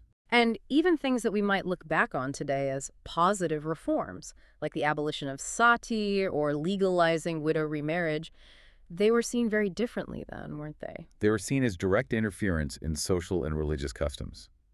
When you combine that with the Religious Disabilities Act of 1856, which said a convert to Christianity could still inherit their father's property. Which was totally against Hindu law at the time. Exactly. People felt their entire way of life, their religion, was under direct siege. Right, so you have economic ruin, political humiliation, and religious anxiety. But to turn a grievance into a full-blown war, you need an army. And this is where the sepoy comes in. The sepoy, the backbone of British rule, ironically enough. But you have to remember, the sepoy wasn't some isolated mercenary living in a barracks. The phrase used in the sources is a peasant in uniform. I love that. It's the perfect description. The sepoy came from the villages. If the village was suffering from high taxes, the sepoy felt it in his own family. If the family lost land to a moneylender, the sepoy felt it. But they had their own specific professional grievances, too. It wasn't just about what was happening back home. Oh, plenty. Racism, for one. They were paid less than British soldiers and could never, ever rise above a certain rank, no matter how talented they were. But then came the General Service Enlistment Act of 1856. This was the order that recruits had to serve anywhere, right? Even overseas? Yes. And you have to understand the context. For a high-caste Hindu at that time, crossing the Kalapani, the Black Water, the ocean, meant a loss of caste. It meant social excommunication. You couldn't go home. So the British were basically asking them to choose between their job and their soul? In a way, yes. And to add insult to injury, they also cut the bada, the foreign service allowance, for serving in places like Sindh and Punjab. So less pay, more risk to their religious standing, and zero respect. It's amazing it didn't all blow up sooner. But then we get the spark, the immediate trigger, the greased cartridges. The Enfield rifle, a new piece of technology. And to load it, you had to bite off the greased wrapping paper of the cartridge. And the rumor spread like wildfire. The grease was made of beef and pig fat. Beef being sacred to Hindus and pig being taboo for Muslims. It was almost perfectly designed to offend everyone simultaneously. And it wasn't just the cartridges, right? There was this other rumor about bone dust. Yes, reports that bone dust from cows was being mixed into the flour, the atta, in the markets. It just reinforced this deep paranoia that the government was secretly trying to destroy their caste and religion to convert them all to Christianity. So the cartridges were just the final straw. Exactly. It supplied the occasion for the revolt, but the gunpowder had been piling up for 100 years. So let's walk through the explosion itself. It starts in early 1857. You see the first tremors in February at Burrampore, where the 19th Native Infantry refuses the new rifles. They are publicly humiliated and disbanded. And then the name everyone knows, Mangal Pandey. Barrackpore, April 1857. Mangal Pandey, a young sepoy, attacks his officers. He's executed. His regiment is disbanded. It's a sign of what's to come, a real escalation. But the real dam breaks in Meerut, May 10th, 1857. This is the turning point. 85 sepoys refuse the cartridges. They are jailed, humiliated, put in fetters in front of everyone. Their comrades just can't take it. That night, they break them out of jail, kill their officers, and then, and this is the crucial strategic move, they don't just scatter. They march to Delhi. Why Delhi? Why was that the destination? Symbolism. Yeah. They needed a leader. They needed legitimacy for their cause. They go straight to the Red Fort, and they proclaim the aged and, frankly, powerless Bahadur Shah Zafar as the Emperor of India. That one act transforms it. It's not just a mutiny anymore. It's a revolutionary war. It does. Because by raising the Mughal banner, they were appealing to the traditional political unity of India. And notice the immediate reaction regarding communal harmony. The sources mention that one of the first things the rebels did was ban cow slaughter in the city. Yes, out of respect for Hindu sentiments. The Hindu and Muslim sepoys were completely united. They didn't see it as a religious war against each other. They saw it as a war against a common enemy, the Farangi, the foreigner. It's a powerful moment of unity. And as the revolt spreads, we start seeing these larger-than-life characters emerging. It wasn't just the soldiers fighting anymore, was it? No, and that's a key distinction that gets lost sometimes. In Awadh and the northwest provinces, the civilians rose en masse. Peasants, artisans, shopkeepers, everyone. I love the detail about what they targeted. They didn't just attack the British barracks. They went straight for the moneylenders' houses and burned the debt records. A very tangible motivation, isn't it? Destroy the account books, destroy the debt.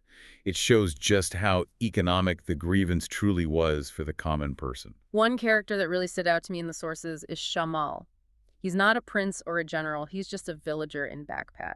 Shamal is a fascinating case study of local organization.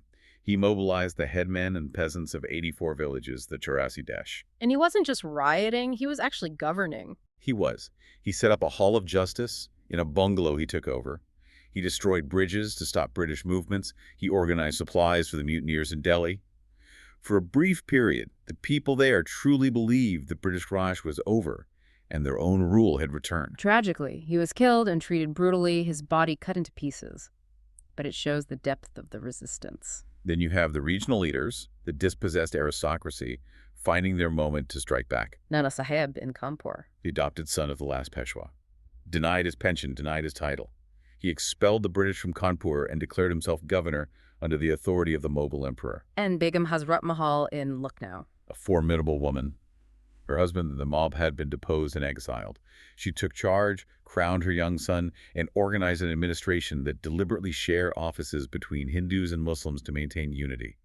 She kept the British besieged in the residency for months. And we can't forget Kunwar Singh in Bihar. The man was in his 70s. A zamindar with a grudge over lost estates, yes, but to take up arms and fight at that age, he joined the sepoys unhesitatingly. And Maulvi Abdullah of Faizabad, a native of Madras who moved north and became one of the most acknowledged and feared leaders in Awadh. But I think for most listeners, the abiding image of the revolt is one person, Rani Lakshmibai of Jhansi. Without a doubt, the warrior queen. And her context is the doctrine of lapse again. She lost her husband, the British refused to recognize her adopted son, and they annexed her state. And she made that famous vow, Main apni Jhansi nahin dungi, I shall not give away my Jhansi. The sources quote Sir Hugh Rose, the British general who actually defeated her, and his tribute is, well, it's complicated by the gender politics of the time, but it's incredibly high praise. He called her the best and bravest of the rebel leaders, and famously, the only man among the rebels. Which, coming from a Victorian general, is basically admitting she was the toughest opponent he faced. She died on the battlefield, fighting. She was later joined by Tantia Tope, another brilliant guerrilla leader who kept fighting for years before he was eventually captured and executed. These figures became legends, not just for their military actions, but for their sheer defiance. So we have this massive explosion, we have these heroic leaders, we have widespread civilian participation. Yeah. But it failed. Segment 5 of our deep dive is the grim part, the fall. The suppression was brutal. The British counterattacked with immense force. They poured men and money into India from all over the empire. And Delhi was recaptured in September 1857. And the cost was terrible. Bitter, house-to-house fighting. Bahadur Shah was captured and exiled to Rangoon, ending the Mughal line forever. But the fate of his sons... Lieutenant Hudson. Yes, he captured the royal princes and butchered them on the spot. Publicly shot them at point-blank range to send a message. And the city of Delhi itself. Terrible vengeance. Inhabitants were massacred, villages around the city were burnt to the ground. It was a reconquest built on sheer terror. So why did the revolt fail? If they had so much passion and support, what went wrong? Strategically, there were several fatal flaws. First, and this is probably most important, it lacked an all-India spread. The South, the East, and the West were largely unaffected. Why was that? Partly because, as we discussed at the beginning, earlier revolts in those areas had already been viciously crushed. They didn't have the energy left. Also, not all classes of Indian society joined. Right, you mentioned the big zamindars. Many of them acted as breakwaters to the storm, in the words of the Viceroy. They sought British protection. Moneylenders obviously sided with the British. And importantly, the modern educated Indians, the new middle class, did not support the revolt. That's interesting. Why not? They largely viewed it as backward-looking. They thought the British were, for all their faults, agents of modernization, and that the rebels wanted to restore a feudal medieval order. I see. And then there's the technology gap. A huge gap. Rebels had swords, spears, and old muskets. The British had the new Enfield rifles. But more importantly than the rifles, the British had the electric telegraph. Ah, communication. They could coordinate movements across the country almost instantly. The rebels were largely uncoordinated, fighting in isolated pockets with no central command. And ideologically, was there a single vision? That was the other weakness. They lacked a unified, forward-looking program. They knew what they wanted to destroy, British rule, but they didn't have a clear, shared vision of what to build in its place other than restoring the old regional kingdoms. So the revolt is crushed by the end of 1859. But India is not the same. Let's get to segment 6, the consequences and legacy. This really did change everything. It marked a complete structural shift. The immediate result was the end of the East India Company. It was seen as having failed spectacularly. No more company rule. Done. Parliament passed the Government of India Act in 1858. The British Crown took over direct responsibility for governing India. Lord Canning went from being the last Governor-General to the first Viceroy. And with that, we get the Queen's Proclamation. Which was basically a, "We're sorry, we promise we'll be better," letter to the people and princes of India. It promised no more annexation of princely states. It promised freedom of religion and equal protection under the law for all subjects, Indian or British. But there's a catch, isn't there? The era of social reform came to a screeching halt. That's the tragedy. The British drew the conclusion that interfering in Indian society and religion had caused the revolt. So they became deeply conservative. They started to align themselves with the most traditional landlords and princes as a way to keep the peace. They stopped pushing for social reforms. And they completely reorganized the army. They had to. They couldn't trust the sepoys anymore, so they drastically reduced the number of Indian soldiers relative to Europeans. But they also introduced this pernicious concept of martial races. This is the idea that some Indian communities are natural warriors and others aren't. Exactly. They started recruiting heavily from the Sikhs, Gurkhas, and Pathans groups that had remained largely loyal or neutral during 1857. And they deliberately organized regiments by caste and community to prevent any future unity among Indian soldiers. Divide and rule became official military policy. There's a weird side note here in the sources called the White Mutiny. I had never heard of this. It is surprising, isn't it? The European troops who were employed by the East India Company, the white soldiers, they actually mutinied too. Wait, against the Queen? Against the transfer. They resented being transferred from company service to the Queen's army without a bonus or a new contract. They lost their extra allowance, the bada, too. It just goes to show how transactional the whole colonial relationship was, even for the Europeans. So looking back on this whole event, what was it? The British called it the Sepoy Mutiny. Which implies it was just some selfish, unpatriotic, unruly soldiers.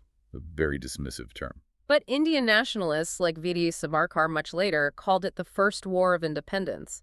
And then the Marxists view it as a soldier-peasant struggle against feudal bondage, a kind of class war. So where do we land on this? What was it, really? I think the best synthesis is that it was far more than a mutiny, but perhaps not quite a national war in the modern sense of the word. They didn't have a concept of a unified Indian nation-state yet. However, it absolutely planted the seeds of that nationalism. It created a tradition of resistance. It showed that the British could be challenged. And it brought people together, Hindus and Muslims, against a common enemy. That memory of unity would become absolutely crucial for the freedom struggle that came later. But there was also a darker legacy, the racial divide. The violence on both sides deepened the gulf between the British and Indians immensely. After 1857, the British adopted this hard-edged master race philosophy, the white man's burden. They started viewing Indians not just as subjects, but as fundamentally untrustworthy and inferior. The racial hatred that defined the later Raj really solidified after 1857. So what does this all mean for us today? It means we have to recognize that the road to freedom wasn't a straight line. It was built on a century of small rebellions and one massive, tragic, heroic explosion in 1857. It exposed the rot of the company's rule and forced the British Empire to completely change its game in India. And it leaves us with a final provocative thought. Indeed, it forces us to ask, if the revolt had succeeded, if the British had been driven out of India in 1857, what would modern India look like? We would have had a restored Mughal emperor, powerful regional princes, a completely different trajectory. Would it have eventually become a unified modern democracy? Or would it have fractured into separate competing kingdoms? Would we have seen an earlier indigenous industrialization or a return to a more feudal system? It's a fascinating what if to leave you with. The history we know is the history of the British victory, but the history of the resistance suggests a very different potential path could have been taken. Moving ahead, let us understand the next important development.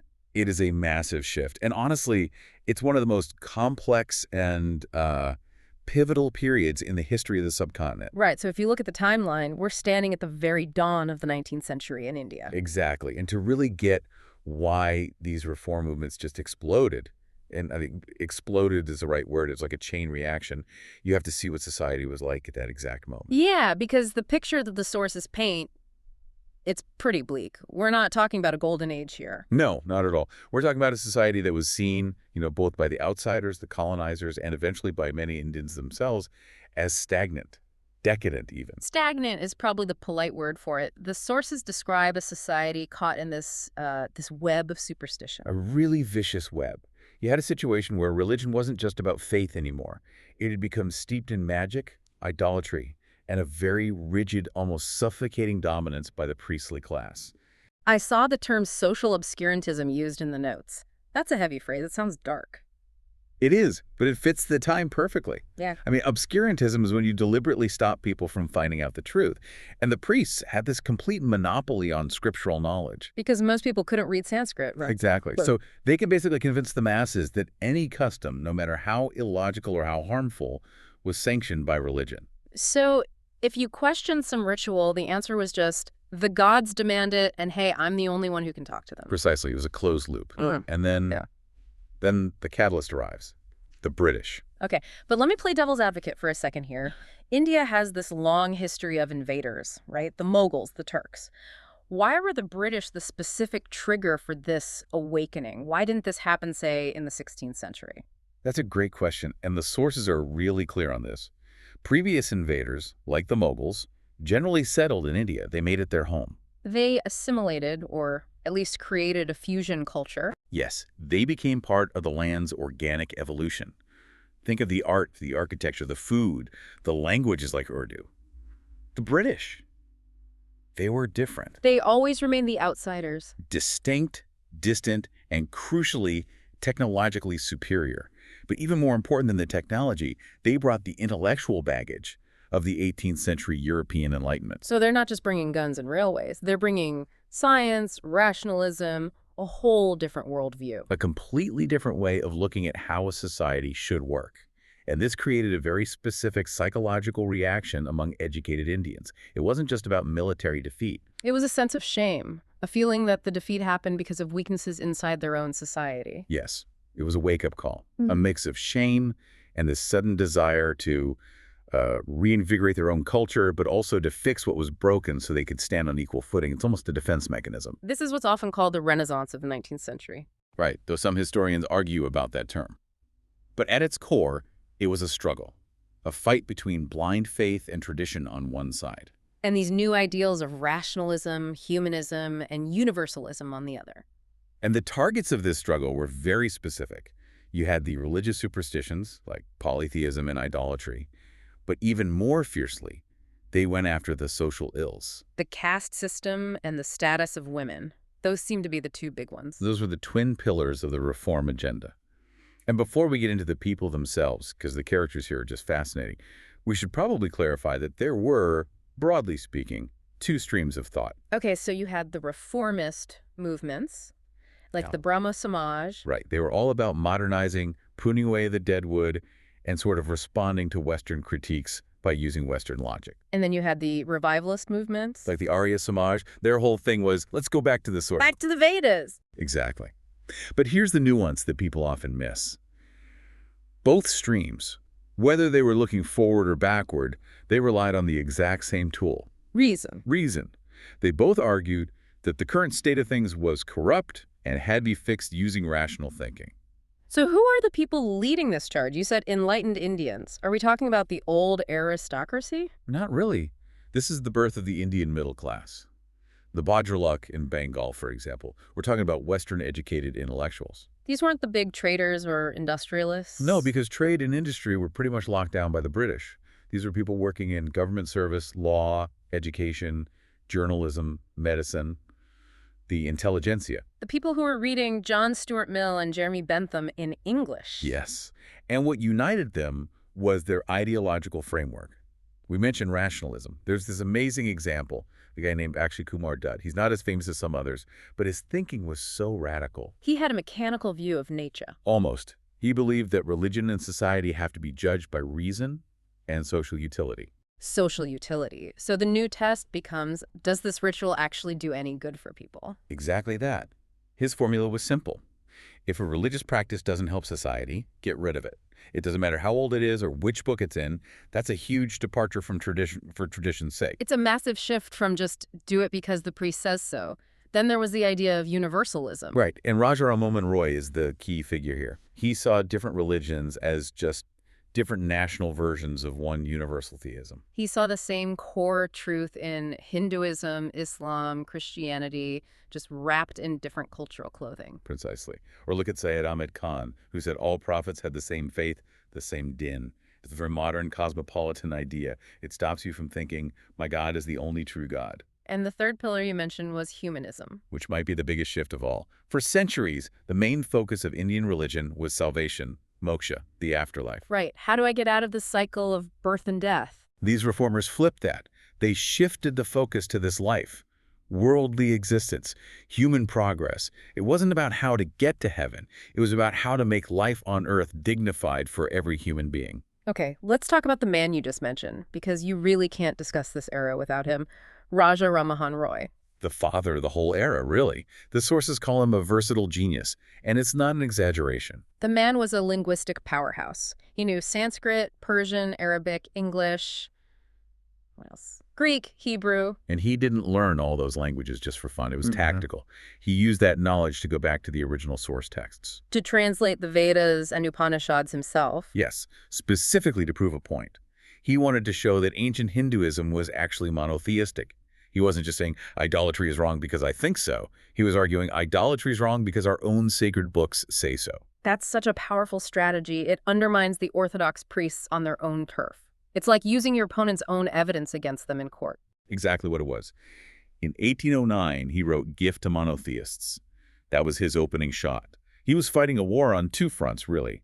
On one side, he was defending Hinduism from Christian missionaries who called it paganism. And on the other, he was attacking Hindu orthodoxy from within, saying, you've corrupted the original message. Yes.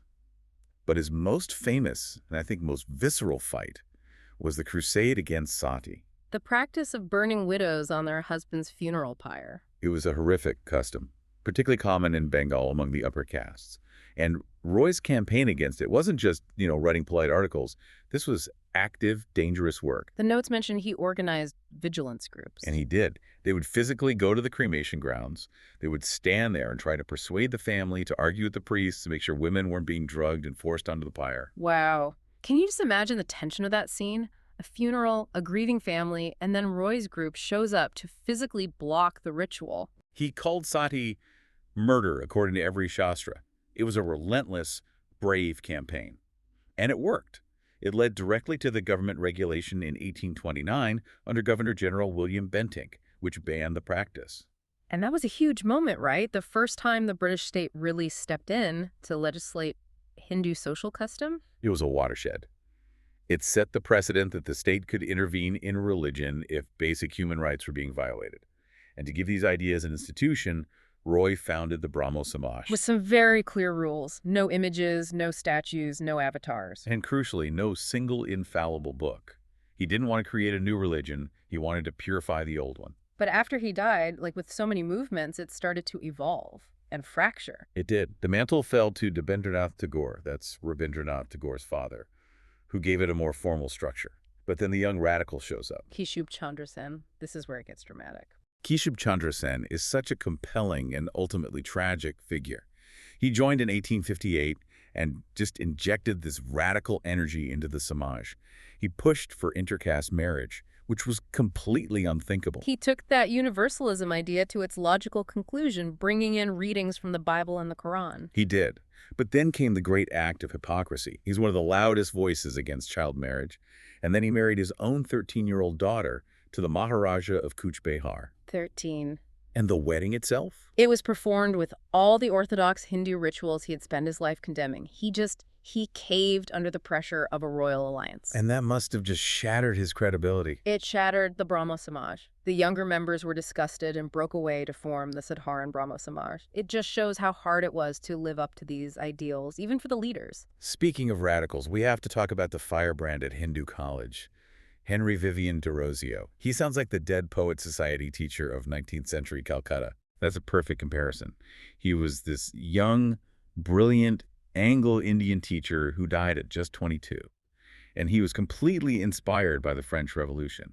Liberty, equality, fraternity. And he encouraged his students, the young Bengal movement, to question absolutely everything. All authority, the British government, the Hindu priests, their own parents, and the stories about them are just wild. They would deliberately eat beef and drink wine just to break taboos. Yes, and apparently throw beef bones into the homes of Orthodox Brahmins.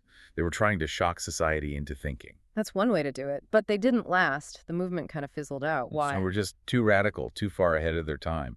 And crucially, they had no connection to the masses. They were an elite, urban group of intellectuals who couldn't connect with the peasantry at all. Unlike our next figure, Ishwar Chandra Vidyasagar. He seems like the perfect bridge between the old world of Sanskrit scholarship and the new world of humanism. Vidyasagar is a giant. His name literally means ocean of knowledge. He was a brilliant Sanskrit scholar, but he did something revolutionary. As principal of the Sanskrit College, he opened its doors to non-Brahmins. Breaking that priestly monopoly on knowledge we talked about. Exactly. And his great passion was widow remarriage. He poured through the ancient Vedic texts to find justification for it. Again, using the scriptures to fight the tradition. Yes. He found a verse that sanctioned it, and his relentless campaigning led to the Hindu Widows Remarriage Act of 1856. He showed you could be a traditionalist and a modernist at the same time. Now, we've focused a lot on Bengal, but this wave of reform was happening all over. The fight for women's rights in particular had some incredible champions in Maharashtra. Absolutely. The situation for women was terrible everywhere. Female infanticide, child marriage, polygamy, the Purdah system. But in Maharashtra, you get the absolute power couple of the 19th century, Jyotiba and Savitribai Phule. Their story is just incredible. They opened the first school for girls in Pune in 1848. But the backlash, the sources say people would throw mud at Savitribai on her way to teach. Mud, stones, cow dung. It was a daily assault. Can you imagine the resolve that took? She used to carry a second sari with her every day because the one she wore would be ruined by the time she got to school. That is just an unbelievable level of dedication. And they didn't stop with education. They opened a home to prevent infanticide. This part really struck me. It was for unwed mothers and widows, right, to give them a safe place to have their babies. Exactly. These women were often exploited and then ostracized and would be driven to kill their infants or themselves out of shame. The Phules offered them a haven, no judgment. It was radical empathy. And they organized a barber strike. That's such a creative form of activism. It's brilliant, isn't it? It was custom to shave the heads of widows, to desexualize them and mark them as outcasts. The Phules went to the barbers themselves. The guys with the razors. And convinced them to refuse to perform this humiliating ritual. They hit the custom at the point of execution. So clever. From social action to the courtroom, there's the Rukmabai case. This really does feel like a movie script. It does. So Rukmabai was married at 11. She stays with her parents and gets an education. Years later, her husband demands she come live with him. And she refuses. She basically says, I was a child. I didn't consent to this marriage. Exactly. But the British courts, upholding so-called conjugal rights, ordered her to either go to her husband or go to prison. And her response was just legendary. She said she would prefer prison. She was willing to be jailed rather than be forced into a marriage she didn't choose. The story became a sensation. It did in India and in England. It exposed the brutality of child marriage laws to the Victorian public. Queen Victoria herself had to intervene. And the public pressure from that case directly led to the Age of Consent Act in 1891. It's amazing how one person's stand can literally change the law. Now, we can't talk about the Phules without moving into the other huge battlefield, the fight against caste and untouchability. This is the deepest, darkest shadow over Indian society. The rigid caste hierarchy meant that untouchables were denied the most basic human rights. They couldn't enter temples, use public wells, get an education. Johita Phule was a pioneer here too. He founded the Satyashadhak Samaj, the Truth Seeker Society, and he did this amazing thing where he flipped the traditional narrative on its head. This was his genius. Yeah. He took the myth of King Bali, who's traditionally seen as a demon king, and recast him as a benevolent indigenous ruler who was overthrown by Aryan invaders. So in his telling, the Brahmins were actually foreign oppressors. Exactly. It was a powerful way to give the lower castes a sense of indigenous pride and history. They weren't low, they were the original people of the land. He even coined the term Dalit, which means crushed or broken. And from Phule, you get a direct line to figures like Gopal Baba Walankar, and then, of course, the titan of the movement, Dr. B.R. Ambedkar. Ambedkar took the struggle to a whole new level, politically, intellectually. Look at the Mahad Satyagraha in 1927. He led thousands of people to a public water tank. A tank that animals could drink from, but Dalits could not. The symbolism was just stark. It was a demand for the most basic human dignity. And then later that year, his followers publicly burned the Manusmriti. The ancient text that codified the caste system, that's like burning the constitution of your oppressor. It was a declaration of war. And he knew the importance of having a voice. So he started his newspaper, Mukanayak, Leader of the Voiceless. Now, this wasn't just a movement in Western India. The South had its own powerful anti-caste movements. Oh, absolutely. In Kerala, you have Sri Narayana Guru. He came from the Yazava community. And he performed this radical act. He consecrated a stone as an idol of Shiva. Which was something only a Brahmin was allowed to do. Right. And when the Brahmins challenged him, he had this brilliant, witty reply. He said, "I am consecrating an Yazava Shiva." That's amazing. He's mocking their rules while creating his own. He was. And his slogan was so simple and powerful. One religion, one caste, one God for mankind. Then you have a self-respect movement, led by Periyar. He seems to have gone even further. Periyar was more radical. He wasn't trying to reform Hinduism. He wanted to reject Brahminical religion entirely. He conducted weddings without priests, without any rituals. He saw the religion itself as the tool of oppression. And all this pressure, from different angles, eventually leads to things like the Temple Entry Proclamation in Travancore in 1936. A huge victory. It showed that this supposedly stagnant society was capable of profound change. Let's pivot back to that revivalist stream we talked about. The Arya Samaj, founded by Dayananda Saraswati, his slogan was, "Back to the Vedas." Yes, but we have to be careful about what that meant. He didn't want to go back to a primitive lifestyle. He wanted to go back to what he considered the pure, original form of the religion found in the Vedas. So he saw everything that came after, the Puranas, idol worship, the power of priests, as a corruption. Exactly. He rejected idol worship. He rejected caste based on birth, though he did support a system of caste based on merit, which is a key distinction. In many ways, he was a radical reformer, but he justified it by looking to the past. But the Arya Samaj had a more controversial side, the Shuddhi movement. This is where the legacy gets much more complicated. Shuddhi was a purification ceremony to reconvert people who had become Christians or Muslims back into Hinduism. Which you can imagine caused a lot of tension. Immense tension. For centuries, conversion had been a one-way street out of Hinduism. Shuddhi made it a two-way street. It introduced a competitive, almost aggressive element to religious identity that fueled communal conflict later on. And even within the Arya Samaj, there was a split over education, wasn't there? There was, is that classic tension. You had the college party, who wanted a modern, Western-style education. That's what gave us the DAV, the Dayananda Anglo-Vedic colleges. And the other side wanted a traditional Vedic education. The Mahatma Party. They founded the Gurukul Kangri, which focused on Sanskrit and traditional learning. Another giant of this revivalist era is Swami Vivekananda. He seems to bridge that gap between deep mysticism and practical modern action. He really does. He was the disciple of Ramakrishna Paramahamsa, who was a pure mystic.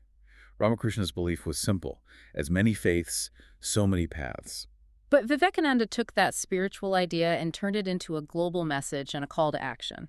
Exactly. He was the dynamic intellectual face of that philosophy. His speech at the Parliament of Religions in Chicago in 1893 is the stuff of legend. Sisters and Brothers of America. It put Hindu philosophy on the world stage. It gave Indians a huge boost of self-confidence. But his message to Indians was arguably even more important. He preached what's called Neo-Hinduism. Which is basically practical Vedanta. That's a great way to put it. Yeah. His core message was, service of Jiva is worship of Shiva. Serving living beings is worshiping God. He was fiercely critical of the touch-me-notism and ritual purity that had taken over. He famously said that a religion that can't wipe a widow's tear or feed an orphan isn't a religion at all. Yes. He wanted to blend Western materialism, its science, its organization, with Eastern spirituality. That's why he founded the Ramakrishna Mission, to do social service. And then, almost as a strange footnote, you have the Theosophical Society. It's odd because it was started by Westerners like Madame Blavatsky and Annie Besant. It is odd, but it played a key psychological role. Sometimes, as a colonized people, you need an outsider to tell you your own culture has value. The Theosophists praised ancient Hindu philosophy and gave educated Indians a reason to feel proud. And these reform movements weren't just limited to Hinduism, they were hitting every community. Every single one. In a Muslim community, you had a similar conflict: Westernize or stick to orthodoxy. And the main proponent of Westernization was Sir Syed Ahmed Khan. Right. With his Aligarh movement, he was a pragmatist. After the 1857 revolt, he saw that Muslims were falling behind because they had rejected Western education. So he founded what would become Aligarh Muslim University to help them catch up. He did. He even argued for interpreting the Quran rationally. But his political legacy is very controversial. Because he told Muslims to stay away from the Indian National Congress. He did. He feared that in a democracy, the Hindu majority would dominate the Muslim minority.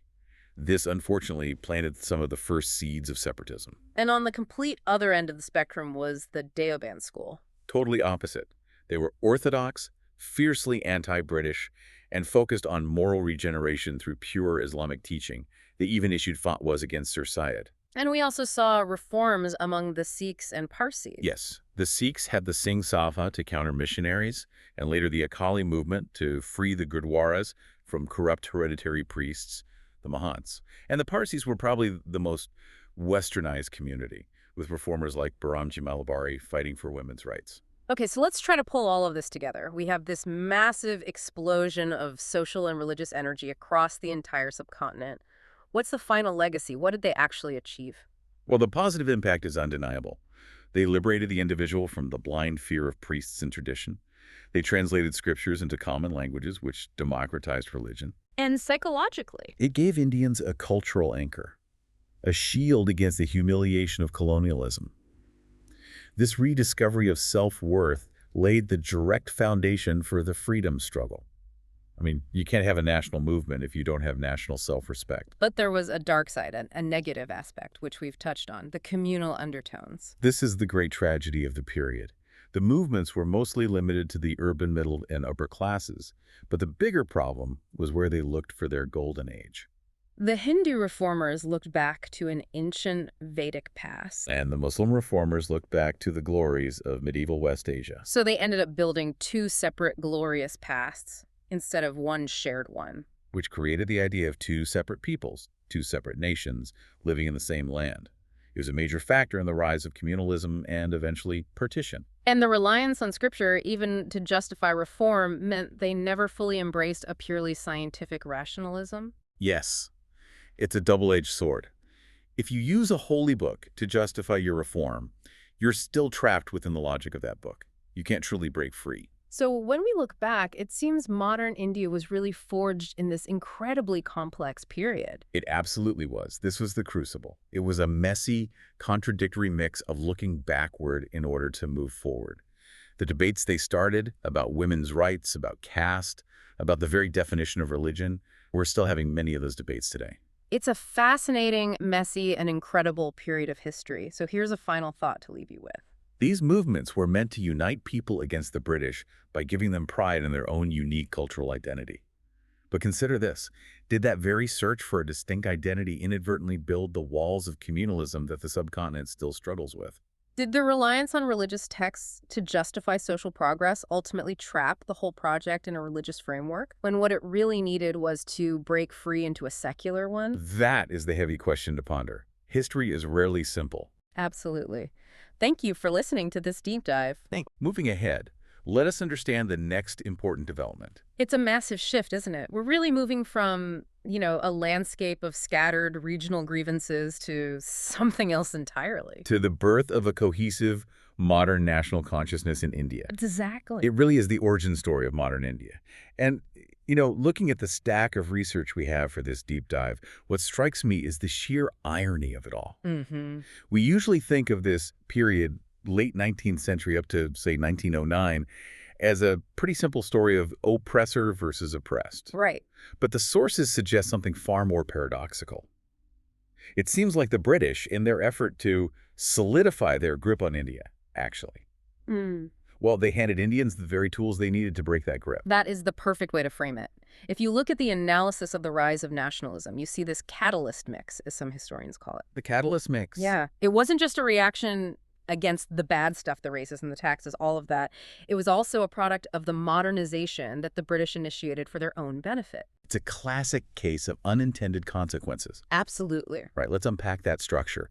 Because before you can have a national movement, you practically need a nation, at least in the administrative sense. Right. And the British provided that, didn't they? They did. I mean, India has always been a civilizational entity, but political unity was a different beast altogether. Exactly. And they did it inadvertently, of course. Just consider the geography. For the first time in history, you had a single political power extending from the Himalayas all the way down to Cape Comorin. Right. The Mauryas, or the Moguls, they controlled vast chunks, for sure, but they never achieved the total centralized control that the British Empire did. The British sword, as they say, imposed a political unity that was, well, it was absolute. It wasn't just borders on a map, though. It was the machinery of the state. Correct. They created a professional civil service, a unified judiciary, and they codified the laws. And you have to think about what that means practically. Before this, different regions might have been operating under completely different administrative or legal traditions, but now the British introduce a standardized penal code. So suddenly, a lawyer in Bengal and a lawyer in Madras aren't operating in different universes anymore. Precisely. They're dealing with the same penal code, the same bureaucracy, the same hierarchy. They have a shared language of administration. They can talk to each other and understand each other's grievances because the framework of those grievances is identical. And then you layer the infrastructure on top of that. The railways, the telegraph, the Right. postal system. Yeah. Now, we have to be clear, and the sources are very emphatic about this. The British didn't build the railways so Indians could, go on vacation or visit their grandparents. No, it wasn't a public service project. Not at all. They built them to move troops quickly, to crush rebellions, and to extract raw materials from the hinterland to the ports for trade. So, a tool of control and extraction. Plain and simple. That's all it was. But the unintended side effect was massive. It's like building a road to rob someone's house, but then the neighbors use that same road to organize a neighborhood watch. That's a brilliant analogy. It linked the economic fate of the entire subcontinent. The sources mention that for the first time, a crop failure in one region would immediately affect prices in another region hundreds of miles away. Wow. It created a shared economic experience, whether that was prosperity or more often misery. If there was a famine in the Deccan, it wasn't just a local news story. It rippled through the economy of the whole unified structure. And practically, it allowed people to meet. I love the image of the railway carriage as this sort of breeding ground for sedition. It was. You have leaders from Calcutta, Bombay, and Madras who can actually physically get in a room together. It compressed space and time. I mean, before the railways, a journey from Calcutta to Bombay was an expedition. Now it was a ticket. Yeah. It allowed the educated middle class to realize that their problems weren't local. The guy in Lahore was facing the same tax issues, the same racism, the same legal hurdles as the guy in Puna. That realization that we are all in this together, that's the bedrock of nationalism. But even more than moving people, it was about moving ideas. This brings us to the whole intellectual awakening. You cannot ignore the role of English education here. This feels like the Frankenstein's monster moment for the British. It really is. They introduced English education with a very specific, utilitarian goal. They needed clerks. They needed a class of people who could help them run the administration cheaply, who spoke the language and understood the paperwork. But they couldn't just teach them accounting. No. They had to teach them the language, and with the language came the literature. Exactly. You can't teach English without teaching the culture of English thought. So you have young, bright Indians reading Milton, Shelley, John Stuart Mill, Rousseau, Voltaire. Liberty, equality, fraternity. All of it.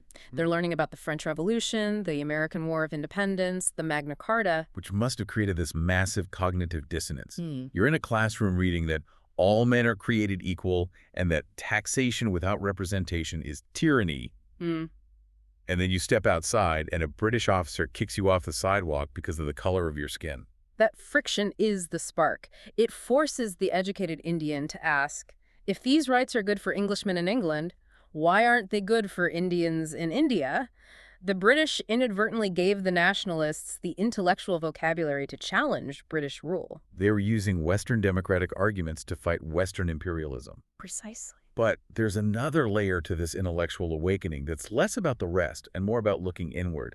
Because for a long time, the colonial narrative was that India was a basket case. Oh, absolutely. What? That was the civilizing mission myth. The narrative was, you people have always been backward. You've always been ruled by despots. You have no history of self-rule. You need us to civilize you. It was a powerful psychological weapon. Designed to create an inferiority complex, yeah. And then come the scholars. Yes. Yeah.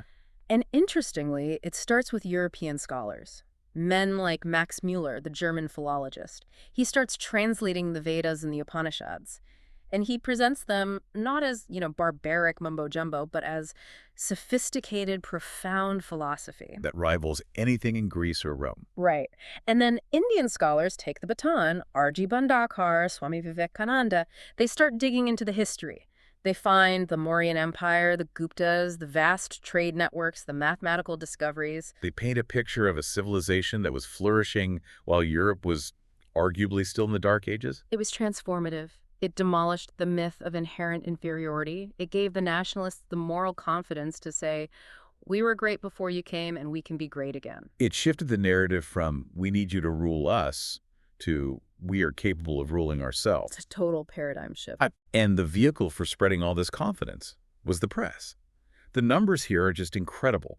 By 1877, there was something like 169 vernacular newspapers. A lot of ink being spilled. Yeah. And it was brave ink. These papers, in Bengali, Tamil, Marathi, Urdu, they became the parliament of the people before there was a real parliament. The editors were often lawyers or teachers, people deeply involved in this new awakening. And they criticized policies. They exposed corruption. And most importantly, they fostered the sense that we are all in this together.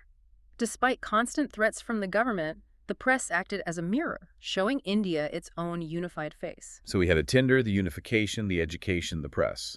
But every fire needs a spark.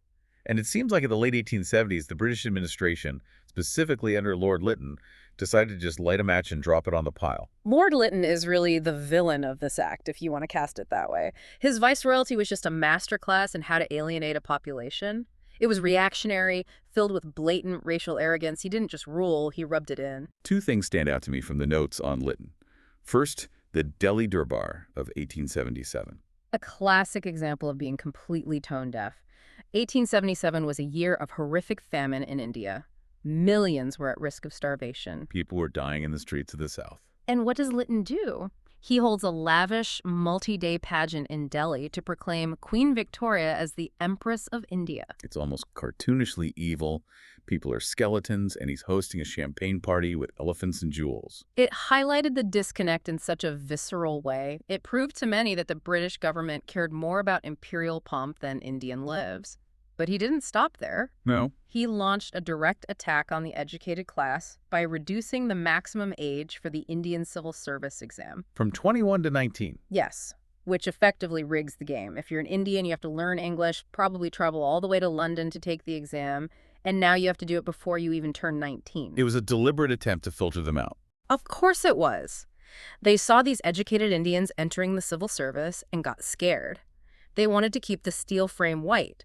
So they moved the goalposts. Then came the Vernacular Press Act to gag the newspapers we just talked about.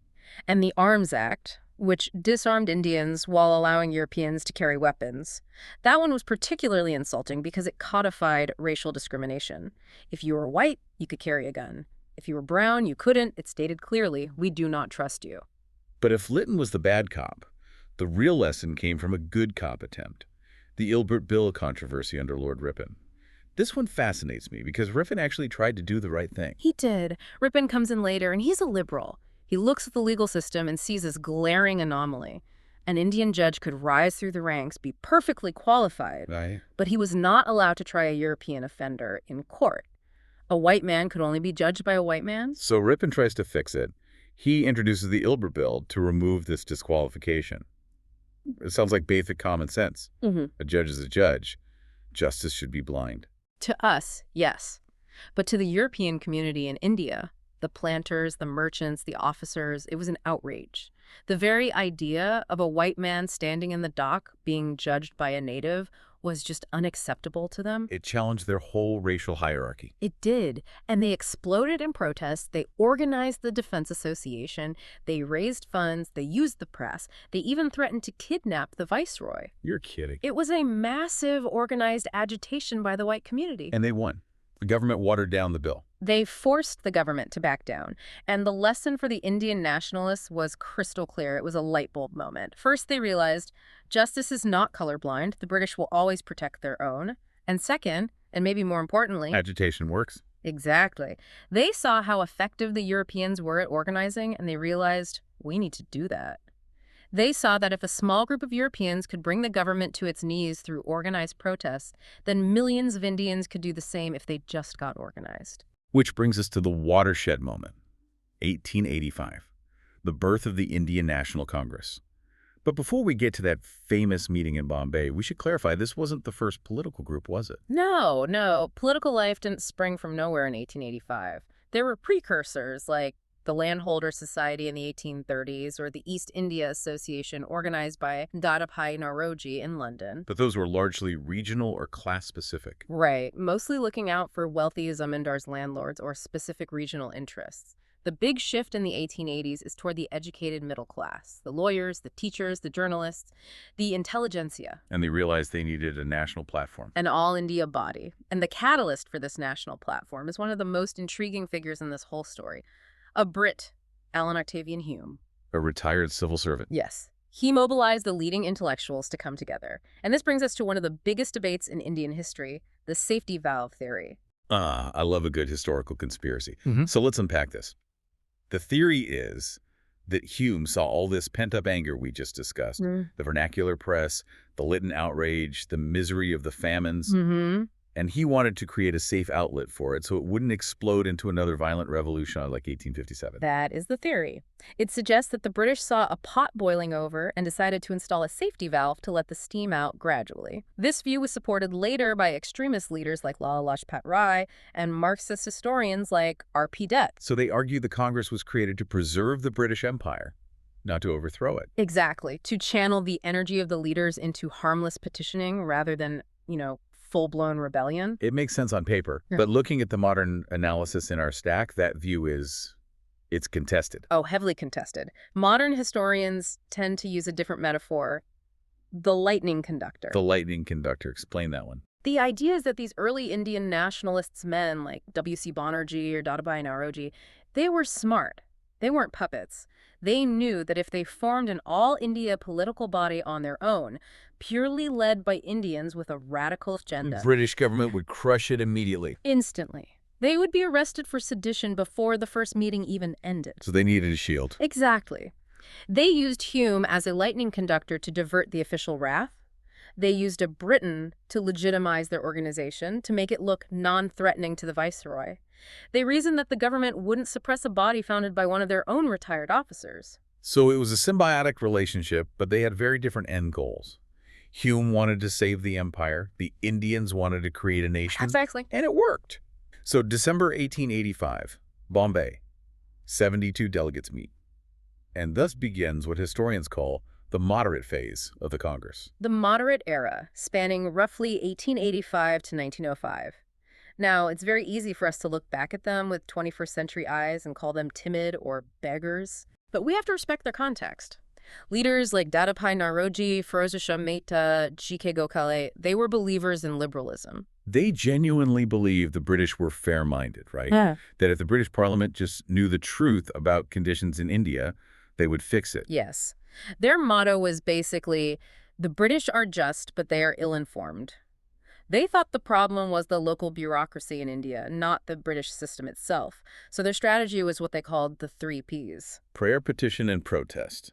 It sounds very polite. Excuse me, sir, regarding this famine. It was constitutional agitation, no breaking the law. They held meetings, they passed resolutions, they sent delegations to London. They wanted to educate British public opinion. But we shouldn't underestimate them just because they were polite. They laid some serious intellectual groundwork. They did the heavy lifting that made everything else possible. Their biggest contribution wasn't political agitation, it was economic analysis. This is the drain theory. Let's dive into that, because before this, the British narrative was, we are developing India, we are bringing trade, we are bringing order. Right. And Dadapai Naroji, who was a wizard with statistics, looked at the books and said, no, you are bleeding us dry. He analyzed the trade data and the home charges, the money India had to pay to England for administration, pensions for British officers, interest on loans. He showed that India was running a massive export surplus, sending out wheat, cotton, indigo, but getting nothing back in return. Unrequited exports. He mathematically proved that British rule was stripping India of its wealth, transforming it into a supplier of raw materials and a captive market for British finished goods. That is a devastating intellectual blow. It is. It destroys the moral legitimacy of the empire. It shifts the argument from, you are ruling us badly, to, your rule is inherently parasitic. Completely. And that idea trickled down. It wasn't just high theory. It explained to the peasant why he was poor. They also fought for civil rights, freedom of the press, speech. They achieved some small constitutional victories, like the Indian Councils Act of 1892. Which did what, exactly? It increased the number of non-official members in the councils, and for the first time allowed them to discuss the budget. But they couldn't vote on it. No. What? They could talk, but they couldn't stop the money from being spent. It was, as they claimed, taxation without representation. But it was a start. It was a crack in the door. However, by the turn of the century, this moderate approach was clearly hitting a wall. They were brilliant men, but they were an elite club. They didn't have the masses. And frankly, they didn't trust the masses. They viewed the Indian public as too divided, too ignorant, and too conservative to participate in politics. They wanted to weld the nation together from the top down first. They were gradualists. And that disconnection, combined with a lack of tangible results, opens the door for the next wave. The extremists, or as the sources call it, militant nationalism. The mood shifts drastically in the 1890s. You have a younger generation looking at the moderates and saying, 20 years of petitions, and what do we have? Right. We have a famine in 1896 that killed 90 lakh people. We have a bubonic plague where British soldiers dragged us out of our homes to inspect us like cattle. We have an impotent council act. They were disillusioned. They saw the prayer and petition method as begging. Exactly. They called it political mendicancy, begging for rights instead of taking them. And the world around them was changing, too. I think the international context here is fascinating. We usually think of these movements as isolated, but they were reading the papers. They were watching the globe. Absolutely. The sources point to a few key events. The defeat of Italy by Ethiopia in 1896. A European power beaten by an African nation. That raised eyebrows. But the big one, the absolute earthquake, was 1905. Japan defeats Russia. Why was that one so pivotal? Because it was an Asian country defeating a major European power in a modern war. It shattered the myth of European invincibility. The white man's burden, the idea that the European is naturally superior and invincible, that was destroyed in the Tsushima Strait. It told every Indian nationalist, if Japan can do it, why can't we? It was a massive psychological upgrade. It made them realize that the British weren't gods. They were just people with better guns and organization. And if India could organize, they could win. And culturally, these new leaders, Tilak, Aurobindo Ghosh, Bipin Chandra Pal, Lala Lajpat Rai, they weren't trying to be Englishmen like some of the moderates were. No. They rejected the moderate obsession with westernization. They went back to Indian roots. Swami Vivekananda had already primed the pump with his message of strength and pride. Tilak brought that into politics. This is where we get the famous slogan. Swaraj is my birthright, and I shall have it. And Swaraj here meant something very different than what the moderates wanted, right? Oh, yes. The moderates wanted colonial self-government, like Canada or Australia, still within the empire. The extremists, especially someone like Aurobindo, began to articulate a vision of absolute independence. They wanted the British out. And unlike the moderates, they believed in the masses. They believed that freedom requires sacrifice, struggle, and direct action. They were waiting for a fight. They didn't want to debate in a council chamber. They wanted to mobilize the street. And as luck would have it, they got the perfect villain to fight against in Lord Curzon. Curzon seems like the archetype of the arrogant imperialist.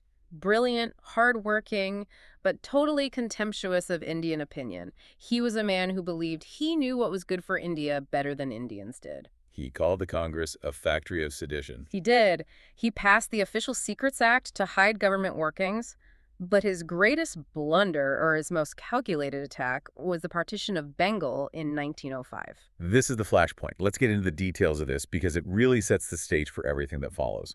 Officially, Curzon says Bengal is too big to administer. And to be fair, administratively, there was a case. Bengal presidency was massive. It included modern Bengal, Bihar, and parts of Odisha. 78 million people. That is unmanageable for a single lieutenant governor. But looking at the internal notes and the way they drew the lines, the real motive wasn't just administrative efficiency. Not at all. The internal correspondence makes it clear. The motive was political. They didn't just split it geographically, they split it to break the political will of the people. Bengal was the nerve center of Indian nationalism at the time. The Congress was strongest there, the press was loudest there. So Curzon decided to crack the nerve center. He split the Bengali-speaking population.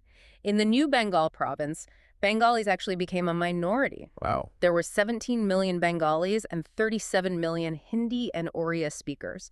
It diluted their political voice completely. And then there's the religious angle, which is even more sinister. Yes. In the east, they created a new province, Eastern Bengal and Assam, with Dhaka as the capital. This was a Muslim-majority province.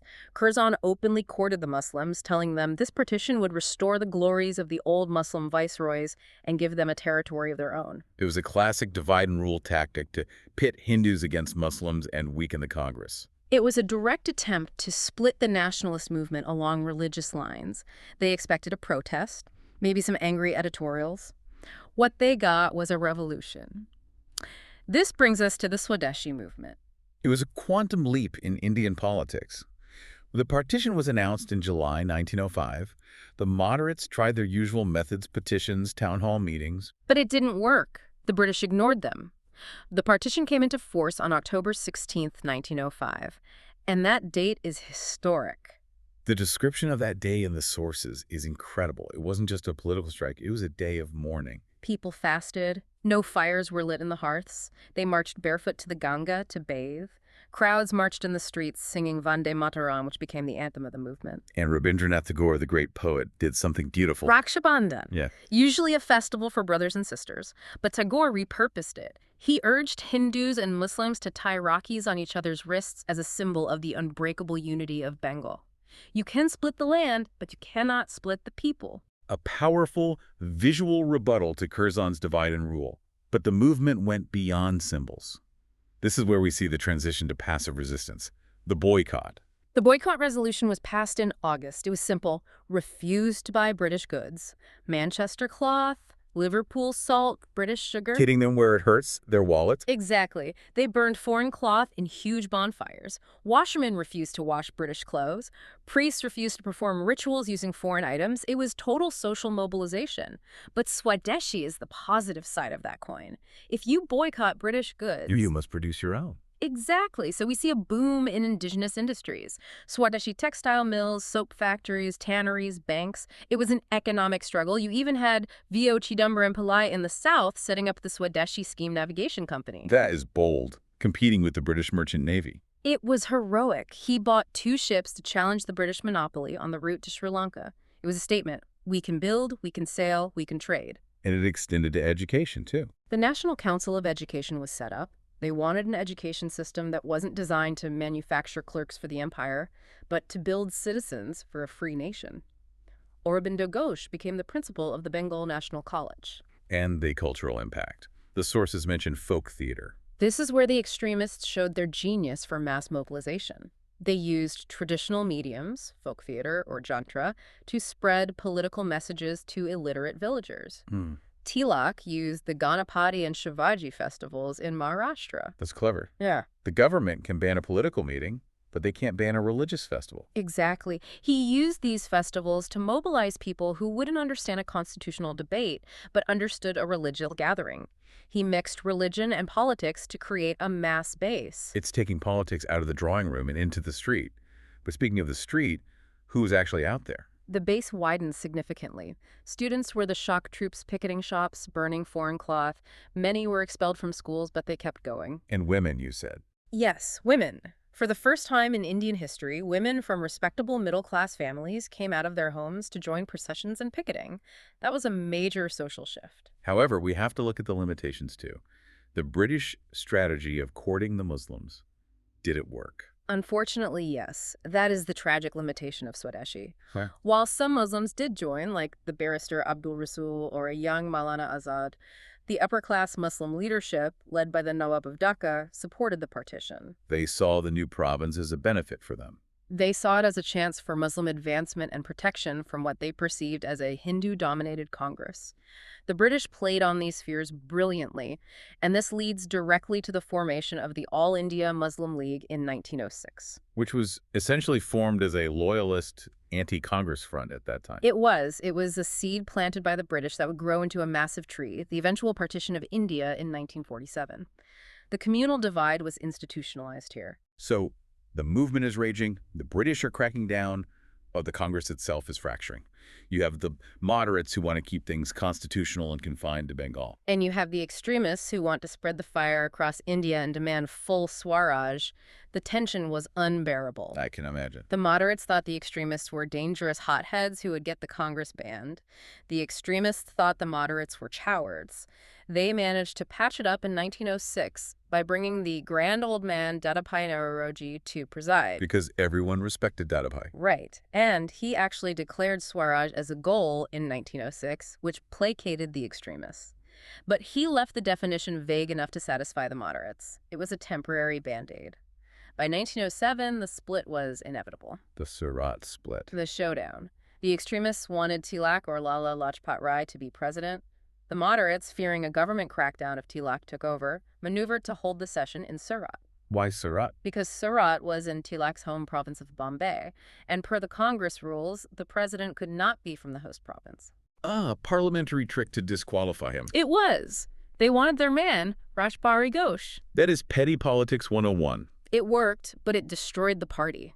When the session started, Tilak tried to speak, he was shouted down, then a shoe was thrown from the audience. A shoe. A shoe. It hit Feroza Shah Mehta and Surendranath Banerjee. And that was it. Pandemonium broke out.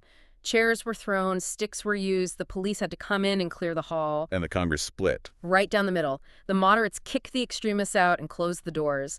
And the British government must have been watching this with a glass of champagne. Oh, they loved it. They immediately launched a three-pronged strategy: repression, conciliation, and suppression. It was a classic divide and conquer. Right. They went after the now isolated extremists with a heavy hand. Tilak was arrested in 1908 for sedition over his articles in Khazari. He was sentenced to 6 years in Mandalay, Burma. 6 years in exile. A harsh sentence. It was. Aurobindo Ghosh was arrested in a bomb case, the Alipur conspiracy case. He was defended brilliantly by C.R. Das and acquitted, but he retired to Pondicherry for a spiritual life. Lala Lajpat Rai was sent abroad. The movement was effectively decapitated. So that's the stick. What was the carrot? The carrot was for the moderates and the Muslims, the Morley-Minto reforms of 1909. This is the Indian Councils Act. Lord Minto was the viceroy. John Morley was the Secretary of State. What did they actually offer to these loyal subjects? On the surface, it looked like progress. They increased the number of elected members in the legislative councils. They allowed Indians to vote on some budget items and ask questions. They even appointed the first Indian, Satyendra Sinha, to the Viceroy's Executive Council. It sounds like what the moderates have been asking for. It was a concession, yes. But there was a catch. A huge catch. The officials still retained the majority. The councils were still essentially advisory. They had no real power to stop the government. Lord Morley openly admitted in Parliament that he had no intention of introducing a parliamentary system in India. He called it benevolent despotism. He did, so it was window dressing. But the most dangerous part of this act wasn't the lack of power. It was the separate electorates. This is crucial. If there's one thing listeners should remember about 1909, it is this. Absolutely. The act introduced a system where Muslim voters would vote for Muslim candidates in reserved seats. Why is that so dangerous? On the surface, it sounds like representation. It's dangerous because it institutionalizes communalism. It tells the Indian voter that their primary political identity is not Indian or farmer or lawyer, but Hindu or Muslim. It incentivizes politicians to appeal to religious prejudices rather than national interest to get elected. It created a political system based on religious division. Nehru later called it a canker that corrupted the entire system. It drove a wedge between the communities that never really healed. So by 1909, where do we stand? The Swadeshi movement has fizzled out. The leaders like Tilak are in jail or exile. Congress is split in two and weak. The Muslim League is formed, and separate electorates are law. It really sounds like the British one. In the short term, yes. The government successfully suppressed the uprising. They silenced the leaders. They divided the opposition. The Raj seemed secure. The unrest was over. But if you zoom out, the British victory was hollow because the Swadeshi movement was a leap forward in consciousness that couldn't be undone. You can't put the toothpaste back in the tube. Exactly. It taught the people, not just the elites, but the students, the women, the shopkeepers, that they could challenge the mightiest empire on earth. It brought new classes into politics. It created the cultural vocabulary of the nation, the songs, the slogans, the flag, the concept of Swaraj. It's like the moderates laid the foundation. The economic critique, the logic, and the extremists built the walls, the passion, the sacrifice, the mass mobilization. Even if the roof wasn't on yet, the house was being built. That's a great analogy. The structure of the British Raj was still standing in 1909, but its moral foundation had been permanently cracked. The fear was gone. And once the fear is gone, an empire based on coercion is living on borrowed time. That is a powerful place to wrap up this deep dive. It really shows that even in apparent defeat, the seeds of the ultimate victory were sown during these turbulent years. Absolutely. The genie was out of the bottle. The British could arrest Tilak, but they couldn't arrest the idea of Swaraj. Thank you for listening to this deep dive into the rise of Indian nationalism. It's a complex story of irony, struggle, and awakening. And it sets the stage for the arrival of Gandhi, who would take these tools, passive resistance, Swadeshi, mass mobilization, and refine them into a weapon the British simply couldn't fight. But that is a story for another day. Indeed it is. For now, reflect on that final thought. The government won the Battle of 1909, but they had already lost the war for the Indian mind. Okay. Until next time. Moving ahead, let us understand the next important development. It's a really critical shift, one that completely changes the texture of this struggle for independence. If you look at the timeline, we're zooming in on a very specific, and I would say a somewhat darker and certainly more volatile period. Right. This is immediately following the decline of the Swadeshi and boycott movement, so we're talking roughly 1907 onwards. Okay, so to really set the scene for you, the open, loud, mass political movement of Swadeshi, it's essentially been suppressed. The government came down on it and came down hard. Very hard. But just because the streets quieted down, that absolutely did not mean the anger just evaporated. It didn't disappear. No, of course not. It just went underground. Exactly. Underground. That energy had to go somewhere. And this is where we see a fascinating, almost a generational shift in methodology. The younger nationalists, the youth, they were watching all this happen, and they were just deeply disillusioned. They saw the older leadership failing completely. They saw the failure of the existing leadership, even the so-called extremists, to actually protect the movement from this wave of government repression. They felt the old guard was, all bark and no bite. So they basically looked at the situation, at the tools they had, and said, peaceful protest, that door is closed, we can't vote our way out of this, and we've tried petitioning. That's not working either. Precisely. And if you back a cat into a corner, eventually it's going to scratch. The logic that emerged among this younger generation was, well, it was stark, it was simple. If the nationalist goal of independence was to be met, the British had to be physically expelled. By force? By force.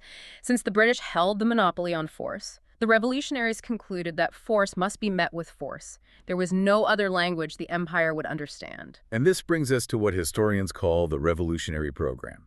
But we should be really clear here for our listeners. At this stage, they weren't talking about a massive countrywide armed revolution, were they? Not with millions of peasants taking up arms. No, not yet. That's a crucial distinction to make. They weren't trying to organize a civil war right off the bat. They were modeling themselves on other groups they saw around the world. Who are you looking to? Primarily the Russian nihilists and also the Irish nationalists of the time. The strategy was centered on what they called individual heroic actions. Which is a very polite way of saying assassinations. In many cases, yes, that's exactly what it meant. The plan was to organize the assassination of particularly unpopular British officials, or, just as importantly, traitors and informers within their own ranks. And how did they fund this? Arms aren't cheap. That's where the other part of the program comes in. They conducted what they called Swadeshi dacoities, essentially, robberies carried out in the name of the nation, targeting government funds or wealthy collaborators to raise money for their activities. But there was a deeper psychological goal behind all this, right? It wasn't just about killing one notoriously bad judge or magistrate. Oh, absolutely. It was what you'd call propaganda by deed. The idea was, yes, to strike terror into the hearts of the rulers, make them feel unsafe. But arguably more importantly, it was to remove the fear of authority from the minds of the Indian people. To break that spell of invincibility. Exactly. They wanted to show that the British were not invincible gods. They were men. They could be touched, they could be hurt, they could be killed. They hoped that their individual sacrifice, their willingness to die for the cause, would awaken the sort of sleeping nationalism in the masses. Okay, so let's look at where this was all happening. The outline suggests that Bengal was the absolute epicenter. It's even described as a hotbed of these secret societies. It was completely honeycombed with them. You had the Anushalan Samiti, which was probably the most famous. It had major branches in Calcutta and Midnapore.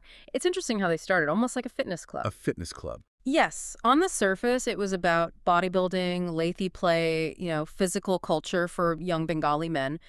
But at its core, it was a revolutionary training ground. And then you had their media arm, the weekly newspaper Yugantar. And Yugankar wasn't subtle about its message, I take it. Not in the slightest. They didn't mince words. After a particularly brutal police crackdown in 1906, they published an article that essentially said, and I'm paraphrasing here, "The remedy lies with the people. Force must be stopped by force." It was a direct call to arms. And they moved from words to action pretty quickly. Some of these stories, when you read about them, they play out like thriller movie plots. They really do. You have the attempt to derail the train of the Lieutenant Governor, Sir Andrew Fraser. You have another attempt on his successor, Sir Fuller. But the one that truly shook the country, and quite tragically went horribly wrong, was the Muzaffarpur incident in 1908. Ah, yes. Khudiram Bose and Prafulla Chaki. That's the one. And you have to remember, these were incredibly young men. Teenagers, really. Their target was a judge named Kingsford. And Kingsford was a particularly hated figure. He wasn't just any official. No, he was infamous. He was known for handing out incredibly harsh, almost sadistic sentences to young political activists. Things like ordering public floggings for minor offenses. He was a symbol of judicial tyranny. So Bose and Chaki, they track him down to Muzaffarpur. They wait for him. They see a carriage that looks identical to his, that they believe is his, and they throw a bomb at it. But Kingsford wasn't in the carriage. It was a terrible mistake. Instead, two British ladies, a Mrs. Kennedy and her daughter, who were actually sympathetic to the nationalist cause, were killed. A complete disaster. It was a disaster for the revolutionaries, certainly in terms of public relations. Killing civilians, especially women, was not the objective. But the aftermath is what really cemented their legacy in the public imagination. What happened to them? Prafulla Chaki was cornered by the police, and rather than be captured, he shot himself. Khudiram Bose was captured, tried, and hanged. He was barely an adult, maybe 18 or 19. His story became folklore across Bengal. And this event, this bombing, it must have blown the lid right off the whole underground network. It did. It led directly to the Alipore conspiracy case. The police used the investigation to round up the entire Calcutta Anushalan group. This included the Ghosh brothers Aurobindo and Barindra. Aurobindo Ghosh, who later becomes the famous spiritual sage Sri Aurobindo. The very same. It was a massive trial. And Aurobindo was actually acquitted thanks to a truly brilliant defense by a lawyer named Chittaranjan Dasiar Das, who becomes a major political figure later on. But his brother Barindra and the group's bomb maker, Olaskar Dutt, they weren't so lucky. What was their sentence? They were initially sentenced to death, but it was later commuted to life imprisonment in the dreaded cellular jail in the Andaman Islands, which was, for all intents and purposes, a death sentence of a different kind. It's incredible, though, that even during the trial itself, the violence didn't stop. I read that a revolutionary shot an approver, a snitch, right there in the jail. That's right. They were determined. The cycle of violence was in motion. But I want to talk about one figure from this period who seems to bridge the gap between these individual heroic acts and a much larger, more organized vision of insurrection. And that's Bhagat Jatin. Jatindranath Mukherjee. Tell us about him. The nickname Baka means tiger. Right? Yes, exactly. The story goes he killed a royal Bengal tiger with a small knife in his youth, hence the name. Whether it's true or not, it speaks to his reputation. He single-handedly revitalized the revolutionary movement in Bengal after the Alipore crackdown. But what really makes him stand out is the German plot. also known as the Zimmermann Plan during World War I. This was something else entirely. This wasn't just throwing a bomb at a carriage. No, this was geopolitical. This was grand strategy. The plan was to use the cover of World War I to import a huge cache of German arms and ammunition to trigger an all-India insurrection. While the British were distracted fighting in Europe, Precisely. They were working with German agents. The plan was for a ship, the Maverick, to land with weapons on the coast of Orissa. They were going to seize Calcutta, blow up the major railway bridges, and effectively isolate Bengal from the rest of India, hoping it would spark a nationwide mutiny. but like so many of these ambitious plots, it was leaked, betrayed. Yes, by a traitor within the ranks. The British got wind of it. The police tracked Jatin and a small band to a hideout in Balasore on the Orissa coast. What followed was a literal gunfight, a pitched battle in a trench. And Jatin died there. He was mortally wounded and died in a hospital the next day. His last words, his motto really, is something that defines this entire era of revolutionaries. We shall die to awaken the nation. He knew he probably wouldn't survive against the full might of the British police and army, but the act of dying, of fighting to the last, that was the point. It's a powerful statement. Now, this wasn't just limited to Bengal. The revolutionary fervor was spreading. If we swing over to Maharashtra, we see a very similar pattern emerging, don't we? You have the Savarkar brothers. Yes, Vinayak Damodar Savarkar and his brother Ganesh. They were central figures in Maharashtra. They started a secret society called Mitra Mela, which later grew and was renamed Abhinav Bharat, or Young India. And they were also looking abroad for inspiration. Very much so. It was modeled directly on Giuseppe Mazzini's Young Italy. They were building a network, sending people to Europe to learn bomb-making, smuggling pistols into the country. And again, just like in Bengal, it eventually resulted in high-profile violence. The assassination of Jackson. Exactly. The collector of Nasik, a man named A.M.P. Jackson, was assassinated in 1909 by a young member of the group, Anant Lakshman Kanhir, using one of those smuggled Browning pistols. Which led to a massive crackdown, and Savarkar himself being arrested in London and eventually transported for life to the Andamans. But there's one more key region in India we have to touch on before we go global, and that's Punjab. Punjab was a powder keg for different reasons. You had a potent mix of economic distress, frequent famines, rising land revenue, very unpopular irrigation taxes, and a proud martial tradition. It was just ripe for unrest. And you had some major figures there. Lala Lajpat Rai, Ajit Singh. Yes, and Ajit Singh is a particularly interesting link to the future because he was Bhagat Singh's uncle. Talk about a family legacy of revolution. Indeed. But perhaps the single most audacious act coming out of this northern group was orchestrated by Rash Behari Bose and Sachin Sanyal.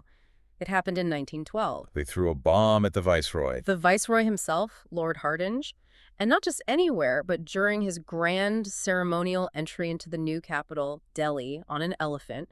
It was an incredible security breach. Right in the heart of the new capital. The symbolism must have been massive. It was huge. Hardinge was injured, not killed, but the message was sent.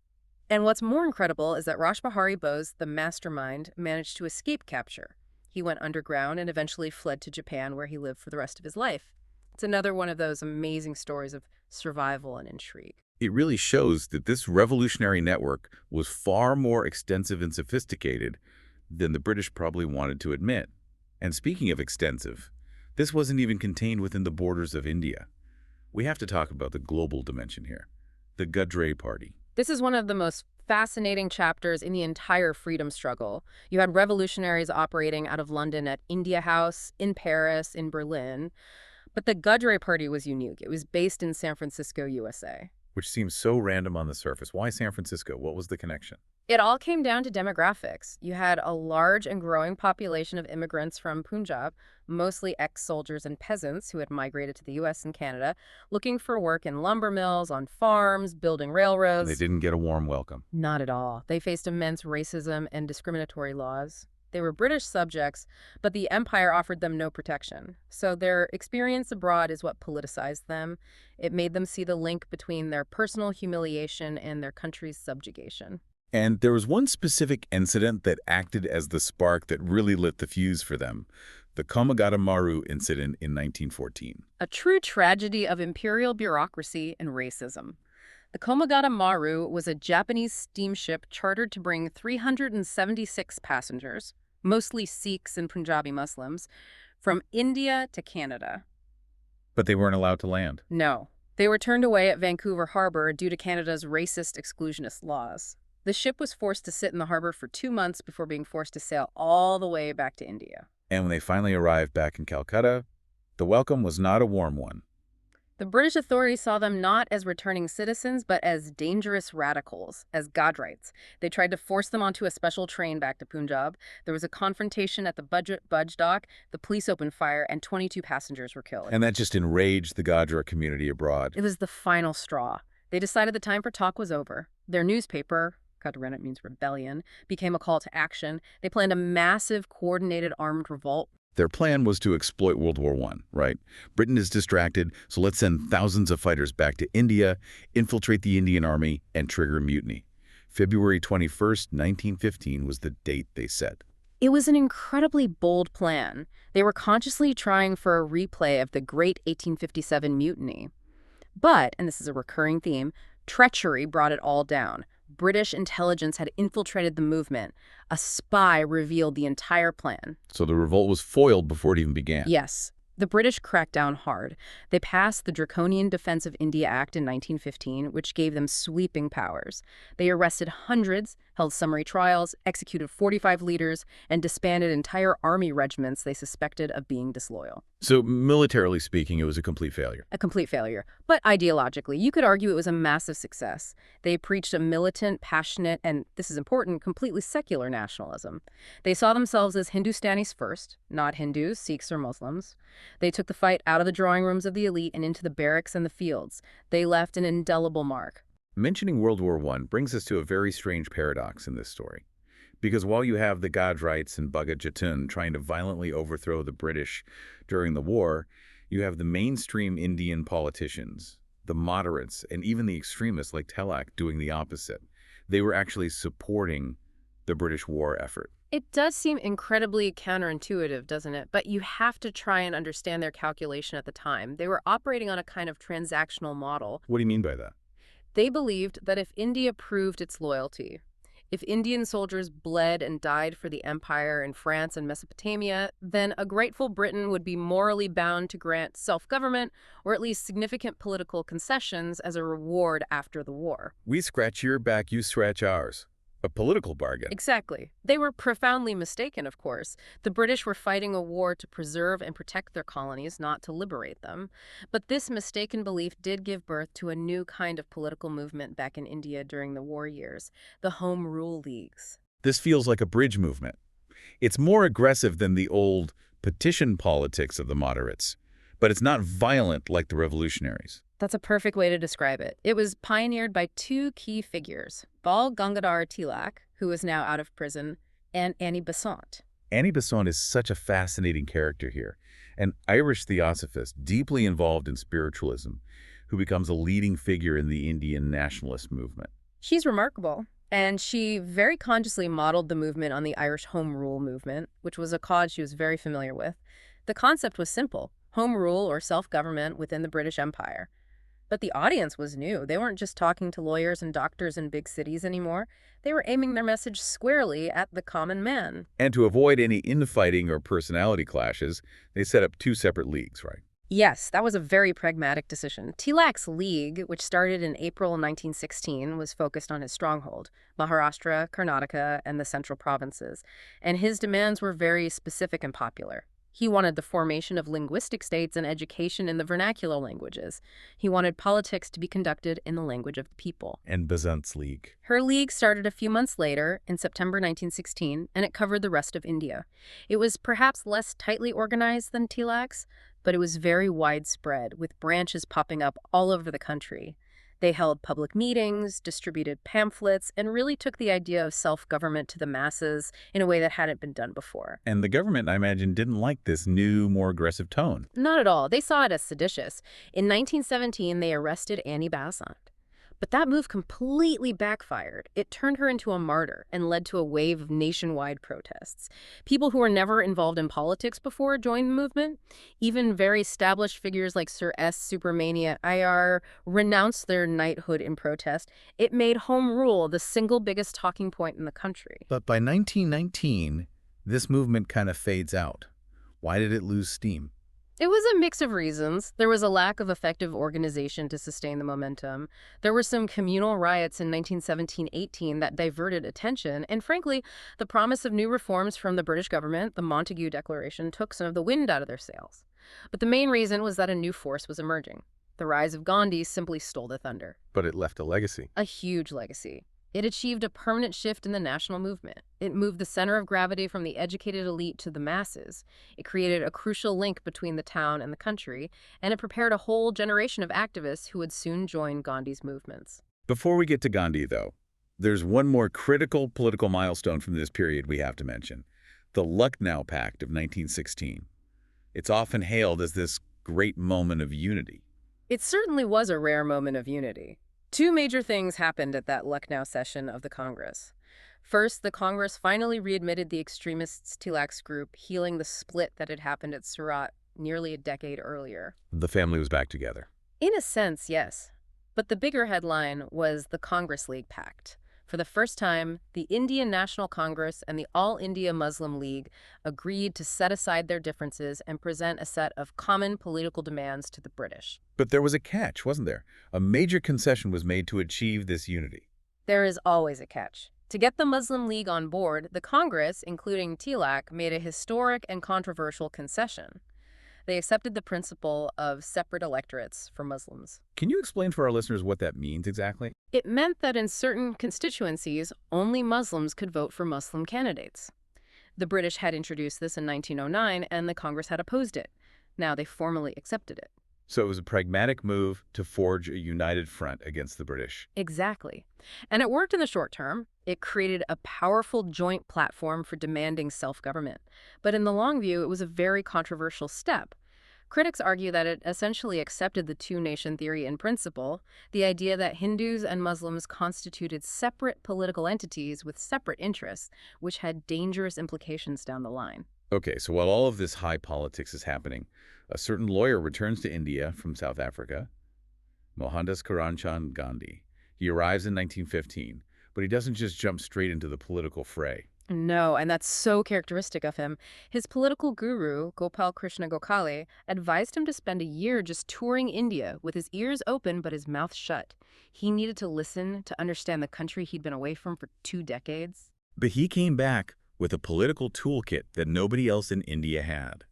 He had spent 20 years in South Africa inventing a completely new form of political struggle. It's why that period is often called his South African laboratory. He went there as a young dissident lawyer, and he left as a seasoned leader of men. What happened there? He faced the raw racism of the empire. He did. Being thrown off the train at Pietermaritzburg is the famous story, of course.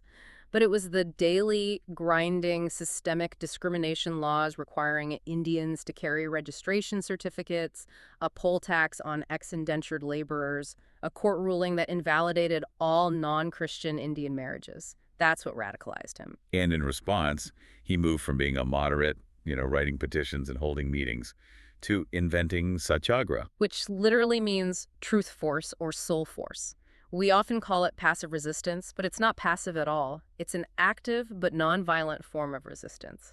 It involves truth, nonviolence, and a fearless acceptance of suffering. How did that work in practice? He learned that if you fill the jails, if you openly and peacefully refuse to obey an unjust law, and you willingly take the punishment, the beatings, the imprisonment, without flinching, you break the moral authority of the oppressor. You make it impossible for them to rule. And he tested these methods with specific campaigns in South Africa, publicly burning the registration certificates, leading illegal marches across provincial borders. He even set up the Tolstoy Farm. Yes, which was this fascinating experiment in communal living and self-sufficiency. It taught him the value of manual labor, discipline, and community. So when he finally starts his work in India, he isn't starting from scratch. He has a tested, proven philosophy and methodology. His first 3 experiments in India are so interesting because they're very specific, very local struggles. Champaran, Ahmedabad, Kedah. Let's start with Champaran in Bihar in 1917.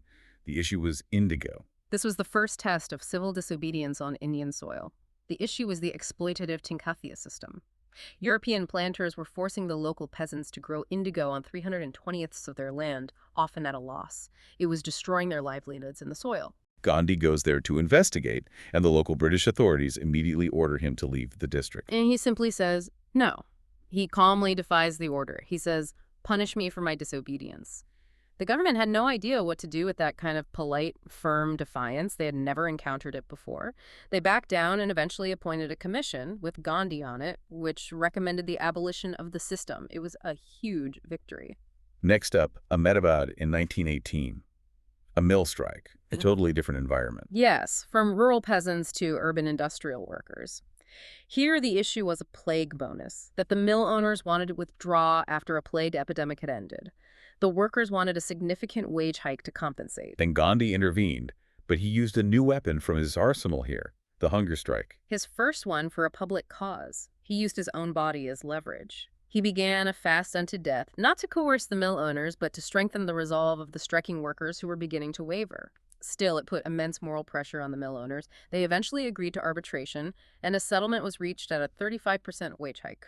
And finally, Kedah in Gujarat, also in 1918.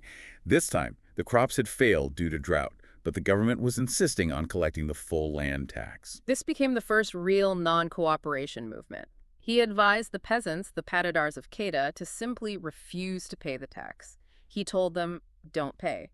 Even if they confiscate your land, even if they seize your cattle, do not cooperate by paying the tax. This is where he really partnered with a young lawyer named Sardar Vallabhbhai Patel. Yes, this is where Patel became his most trusted lieutenant. They organized the peasants to withhold revenue. Eventually, the government had to relent and suspend tax collection for that year. So by the beginning of 1919, Gandhi has these three major, albeit local, victories under his belt. He's tested his methods, and more importantly, he's built a rapport with the masses, with the peasants and workers, that the elite urban lawyers in Bombay and Calcutta just didn't have. Exactly. He spoke their language, he dressed like them, he understood their problems, he had established his credentials, and the timing of this was absolutely critical. Because 1919 is the year everything changes, the war ends, Indians are expecting a reward for their loyalty. And instead, they get what historians often call the carrot and the stick. A perfect description. The carrot was the Montagu-Chelmsford Reforms, which became the Government of India Act of 1919. It introduced a system in the provinces called diarchy. Which sounds complicated. What was it? It's a fancy way of giving Indians a little bit of power over the things that didn't matter as much, while keeping real power firmly in British hands.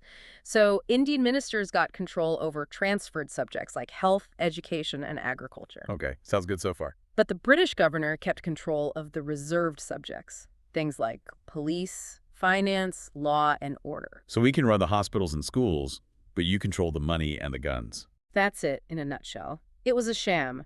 Tilak famously called it a sunless dawn. It was a deep disappointment. But the stick was far, far worse. The stick was the Rowlatt Act. This was basically the extension of wartime repression into peacetime. It was. It gave the government the power of imprisonment without trial, on mere suspicion. It suspended the right of habeas corpus. The famous slogan that came to describe it was, no dalil, no vakil, no appeal, which means no argument, no lawyer, no appeal. It was a direct assault on civil liberties. And this is what prompts Gandhi to go national.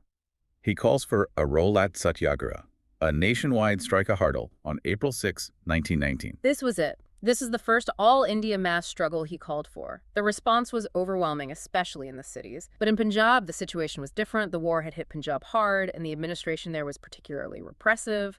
The protests were fierce, and the government was paranoid. Which leads us directly to the darkest single hour of the British Raj Amritsar, April 13th, 1919, Jallianwala Bagh. It was Baisakhi Day, a major Sikh harvest festival. A large crowd had gathered in this enclosed public space called Jallianwala Bagh. Now, it's really important to note for you, the listener, that many of the people there were villagers who had come into the city for the festival. They were completely unaware that the military commander of the city had banned all public meetings. And that commander was Brigadier General Reginald Dyer. He arrives on the scene with his troops. Yes. And the geography of Jallianwala Bagh is absolutely crucial to what happens next. It's an enclosed ground, high walls on all sides. There was only one narrow entrance and exit.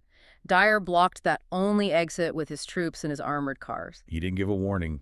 He didn't order the crowd to disperse. Nothing. Nothing. He gave no warning whatsoever. He simply ordered his men to open fire into the thickest part of the unarmed crowd. They fired for about 10 minutes straight. They only stopped when they literally ran out of ammunition. About 650 rounds were fired. The numbers are horrifying. The official British estimate at the time was 379 dead. The Congress estimate was over 1,000. And Dyer's defense, when he was later questioned, was absolutely chilling. He said he had gone there to fire, and he would have continued firing if he had more ammunition. He said his intention was not just to disperse the crowd, but to strike terror into the whole of Punjab, to produce a moral effect. He even said he would have used machine guns if he could have gotten his armored cars through that narrow alleyway. He did. The cold-bloodedness of it is what's so shocking, and the horror didn't end with the shooting. In the days that followed, Dyer imposed martial law. There were public floggings. There was the infamous crawling order, where any Indian passing a specific street had to do so by crawling on their hands and knees. This was the psychological breaking point for India, wasn't it? It was the point of no return. The great poet Rabindranath Tagore renounced his knighthood in protest. But for Gandhi, this was the moment he completely lost all faith in the British sense of fair play and justice. He realized the system itself was, in his words, satanic. And was there any justice? There was an inquiry, right? The Hunter Committee. Yes, but it was largely a whitewash. They did condemn Dyer's action as a grave error, but they imposed no real penalty. He was simply relieved of his command and retired. But what really added insult to injury was the reaction back in Britain. They treated him like a hero. Many did. The House of Lords actually passed a motion supporting him. The Morning Post newspaper started a public fund for him, the defender of the empire, and raised the equivalent of millions of dollars today. That must have felt like the ultimate slap in the face to every Indian. It confirmed their worst fears. It showed that when push came to shove, the British establishment would stand by its own no matter the atrocity. And that anger, that sense of profound betrayal, is what Gandhi harnessed and channeled into the non-cooperation movement. But he did something very strategic here. He didn't just launch a movement based on the Punjab wrongs. He linked it with another seemingly unrelated issue, the Khilafat movement. Now, you have to explain this connection because on the surface, the fate of the Sultan of Turkey seems very far removed from Indian independence. It does seem disconnected, but you have to look at it through the eyes of Indian Muslims at the time. The Sultan of Turkey was also the Khalifa, the Caliph, the spiritual and temporal leader of the global Islamic community. After World War I, the victorious British and their allies dismembered the Ottoman Empire and threatened to abolish the caliphate itself. This caused outrage among Muslims worldwide, including in India. So Gandhi sees an opportunity for unity. He called it a golden opportunity for Hindu-Muslim unity, something that hadn't been seen in generations. He persuaded the Congress to throw its full weight behind the Caliphate demand.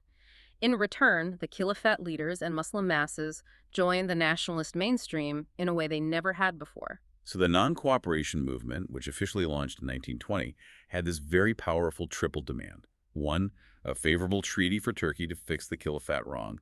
2, redressal for the Punjab wrongs, specifically Jallianwala Bagh. And 3, the ultimate goal, Swaraj, or self-rule. And the method was a comprehensive boycott of the entire colonial state. It wasn't just don't buy British cloth. It was don't work for them, don't learn from them, don't use their courts, don't participate in their system at any level. The scale of this movement was unprecedented. Students left government schools and colleges in droves. In fact, a young Subhash Chandra Bose became the principal of a new national college in Calcutta during this time. Famous lawyers like Motilal Nehru and C.R. Das gave up their lucrative legal practices. There were huge bonfires of foreign cloth in cities and towns across the country. The value of imported foreign cloth was cut in half in a single year.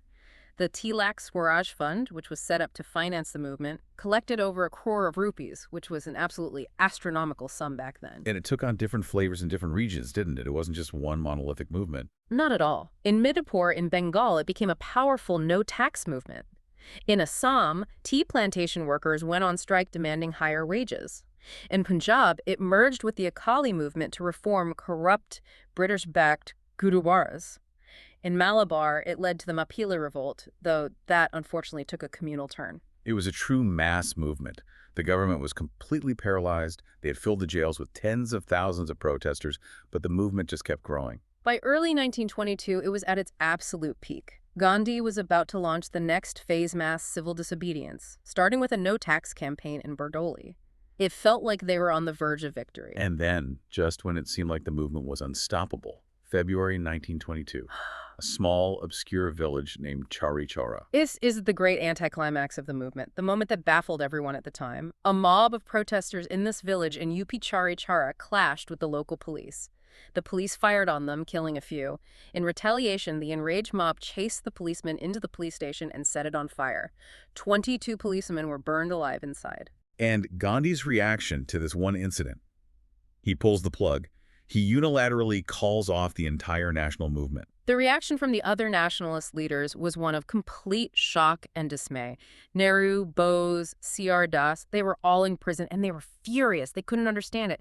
Why would you stop a national struggle that was on the brink of success because of one violent incident in one remote village? So why did he do it? What was his logic? Gandhi's logic was partly moral, but it was also deeply strategic. On a moral level, he believed the masses were not yet disciplined enough for true nonviolent struggle. The movement was degenerating into mob violence, which violated his core principles. But strategically, he knew that if the movement turned violent, the British would win. How so? The British had the monopoly on violence. They had the guns, the army. A violent struggle was a game they couldn't lose. Widespread violence would give the state the perfect excuse to use martial law, to use brute force, and to crush the movement so completely that it might not recover for decades. He chose to withdraw, to retreat, in order to save the movement's soul and to preserve its future. So the movement ends abruptly. Gandhi is arrested shortly after and sentenced to 6 years in prison. The Caliphate issue, which had been the great unifier, fizzles out because Turkey itself, under Mustafa Kemal Ataturk, abolished the Caliphate in 1924. On paper, it looks like a total failure. It looks like a failure if you only look at the immediate political goals. They didn't get Swaraj in 1 year, as Gandhi had promised. The Caliphate issue became irrelevant. But if you look at the long-term impact on the psyche of the nation, it was a revolution. What changed then? The fear was gone. That's the absolute key. The myth of invincibility that surrounded the British Raj, the idea that they were these superior, untouchable, godlike rulers, that myth was shattered forever. The struggle had permanently shifted from the drawing rooms of the elite lawyers to the villages, the fields, the peasants, the workers. The masses had been awakened. The British could no longer rule just by prestige or bluff. From now on, they had to rule by force, and as he knew, that is a much harder and more exhausting game to play forever. Exactly. The Indian people now knew their own power. There was no going back. You know, there's a final provocative thought I want to leave you with as we close this deep dive. Gandhi withdrew the movement because of one act of violence. He was desperate to prevent a culture of bloodshed from taking root in the freedom struggle. And yet, this specific period, the intense anger over Jallianwala Bagh, the sense of betrayal after the withdrawal of 1922, it didn't just create Gandhians. No, it certainly did not. It also birthed the next generation of revolutionaries. A young Bhagat Singh was just 11 years old when the Jallianwala Bagh massacre happened. The story goes that he visited the site as a child, collected the blood-soaked earth in a small bottle, and kept it with him. When the non-cooperation movement was suddenly called off, that entire generation of passionate youth felt betrayed by the promise of nonviolence. It's a powerful and tragic irony, isn't it? The perceived failure of the mass nonviolent movement actually fueled the return of revolutionary heroism. It set the stage for the next, more intense phase of the struggle, where the spinning wheel and the bomb would compete for the soul of the nation. Something to think about. That's it for this deep dive into the rise of mass nationalism. Thanks for listening. Moving ahead, let's understand the next important development. Getting into the late 1920s. We are looking at a period where the temperature in Indian politics wasn't just rising, it was practically boiling over. It was indeed. I mean, if you look at the landscape of the Indian freedom struggle, these years, say from 1928 to 1934, they represent a seismic shift. It's a seismic shift, yeah. We move from these constitutional debates to open rebellion, and then we get into the really complex machinery of negotiation and, well, social reform. It's a real roller coaster of ideology and action. And it really kicks off with some serious internal tension within the Congress itself, doesn't it? We usually view the Congress of this era as this monolithic block just moving in lockstep. But in 1928 at the Calcutta session, you actually have this massive generational collision. You do. It's the classic old guard versus the young Turks. On one side, you had the veterans Mahatma Gandhi, Motilal Nehru, and their goal, their stated goal, was dominion status. Okay, so let's break that down for anyone who isn't a constitutional scholar. Dominion status basically means India becomes a self-governing unit, but still within the British Empire. Right, like Canada or Austria. Exactly. You keep the king, you stay in the empire, but you run your own internal affairs. Yeah. And for that older generation, this was, a pragmatic, substantial step It's forward. realistic. It was realistic, it was safe, it was constitutional, and crucially, it was intelligible to the British mind. But then you had the younger firebrands. Right. Jawaharlal Nehru, Subhas Chandra Bose, Satyamurthy. They looked at dominion status and just said, absolutely not. Not interested. Not at all. Yeah. They weren't interested in some kind of halfway house. They wanted Purna Swaraj. Complete independence, no king, no empire, just India standing on its own 2 feet. Precisely. And this caused a huge, huge rift at the Calcutta section in December 1928. The younger elements were furious with the Nehru Report, which Motilal Nehru had authored, specifically because it only went as far as dominion status. So they were pushing for a radical break. A total break. The Congress was actually on the verge of splitting right down the middle over this. So how do they keep the family together? I mean, it seems like an unbridgeable gap. Either you're in the empire or you're out. There's no middle ground. Well, Gandhi played the peacemaker, as he so often did. He hammered out a compromise. The old guard, they originally wanted to give the British government a 2-year grace period. 2 years. 2 years. To accept the Nehru Report and grant dominion status. If Britain said yes, great. If not, then, and only then, would the Congress fight for total independence. But the younger leaders must have thought 2 years was an eternity. Oh, they did. Nehru and Bose were. Mm. They were restless. They felt the momentum was now. So, under that pressure, Gandhi reduced the time frame to 1 year. An ultimatum. A strict one. The resolution was crystal clear. If the British government did not accept a constitution based on dominion status by the end of 1929, the Congress would not only demand complete independence, And do something about it. they would launch a massive civil disobedience movement to get it. Talk about a ticking clock. So 1929 becomes this year of just intense buildup. It's not just everyone sitting around waiting. The sources describe Gandhi going into overdrive. He traveled incessantly throughout 1929. He was preparing the masses, for direct political action. He's telling the youth to prepare for a fiery ordeal. Wow. But notice the strategy here. He wasn't just giving these rabble-rousing speeches. He was organizing constructive work in the villages, addressing specific local grievances, and really building the organizational muscle of the Congress. He was essentially training the army before declaring the war. And we also saw the start of the Foreign Cloth Boycott Committee during this time. The imagery there is just so powerful. Bonfires of foreign cloth lighting up the country. It was a very visual, a very visceral form of protest. Gandhi himself initiated the campaign in March 1929 in Calcutta. It was actually arrested for it. Right. Oh, yes. It was a complete rejection of economic dependence. You have to remember, the British Empire was, at its core, an economic engine. It was designed to extract raw materials from India and then sell back the finished goods. Burning that cloth was striking right at the root of that imperial logic. But the political temperature was rising in more violent ways, too. You had the Meerut conspiracy case in March, and then the bomb explosion in the Central Legislative Assembly by Bhagat Singh and B.K. Dutt in April. Right, so you have this non-violent preparation happening alongside these very direct revolutionary acts. The British were feeling the pressure from multiple angles, from the streets, from the villages, and even from inside the legislature. And then we get a reaction. An attempt to cool things down. An attempt. Yeah. In October 1929, Lord Irwin, the viceroy, he issues what becomes known as the Irwin Declaration. Which was, what exactly? An olive branch. An attempt at one, yes. Irwin was backed by the Labour government in London, which was, generally a bit more sympathetic than the Conservatives. He stated that it was, and I'm quoting here, implicit in the Declaration of 1917 that the natural issue of India's constitutional progress is the attainment of dominion status. Natural issue. Implicit. That sounds like a lot of diplomatic fluff to me. It sounds promising, but you're right, it was hollow. There was no timeline, no commitment. It was just a vague promise for some distant hypothetical future. And the Indian leaders saw through it. Well, they met with Irwin in December 1929, after a bomb had nearly blown up the viceroy's train, mind you, and they asked for a specific assurance. A direct question. A very direct question. Would the upcoming Roundtable Conference draft a constitution for dominion status now? And Irwin said no.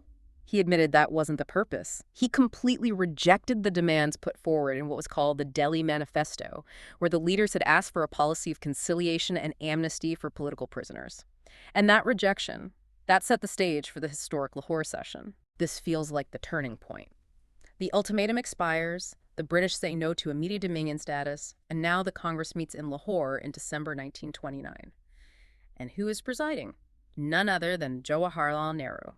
And this was a deliberate passing of the torch. Nehru was nominated mainly due to Gandhi's backing. What's interesting is that I think 15 out of the 18 provincial Congress committees had actually opposed him. 15 out of 18, so who did they want? They wanted Gandhi, or perhaps Patel. But Gandhi saw the need to acknowledge this upsurge of youth. He knew he needed a leader who could speak the language of the new, more radical generation. And Nehru did not disappoint. His presidential address was absolutely electrifying. He declared, "I must frankly confess that I am a socialist and a Republican." He didn't hedge. He then called for an open conspiracy to free the country. Open conspiracy. I love that phrasing.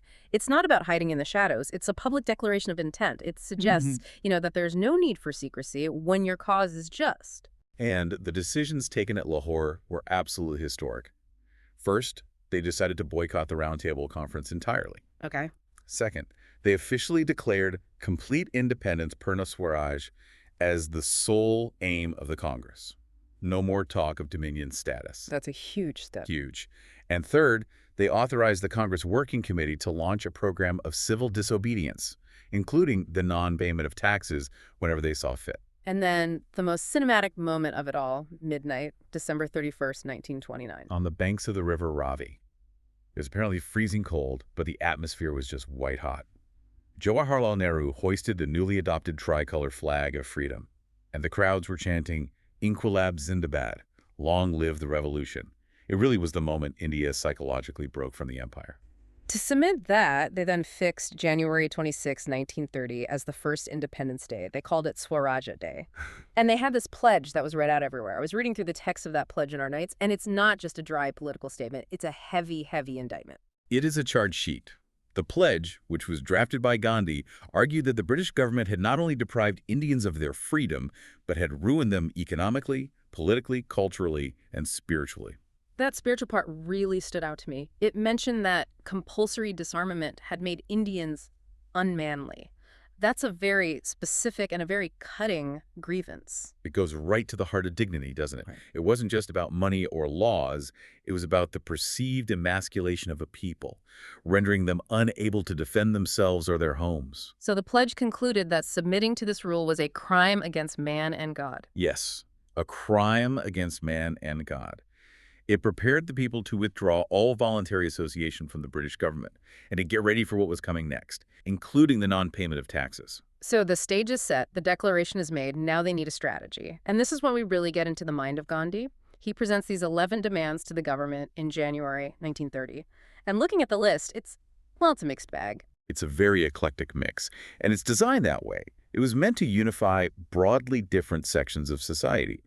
You had what you might call bourgeois demands, like specific exchange rates for the rupee and protection for the textile industry. Things the business class would care about. Exactly. Then you had peasant demands, like a 50% cut in land revenue. And then these general demands, like cutting military expenditure by half and releasing all political prisoners. It almost feels like a shopping list designed so that there's something for everyone to latch onto, but the one that everyone remembers, the one that became the spark, was demand number 11. The abolition of the salt tax and the government monopoly on salt. Yes. And at the time, people were apparently baffled by this. Why salt? Why not focus on something big like land revenue or voting rights? Even the British were supposedly relieved at first. They were. They thought, oh, it's just salt. We can handle salt. They completely misread the situation. Right. It seems so minor on the surface. But that was the genius of it, wasn't it? Absolute, pure genius. Gandhi realized that salt was the one commodity that every single person, Hindu, Muslim, rich, poor, urban, rural, needed to live. Taxing it was, in his words, the most inhuman poll tax the ingenuity of man can devise.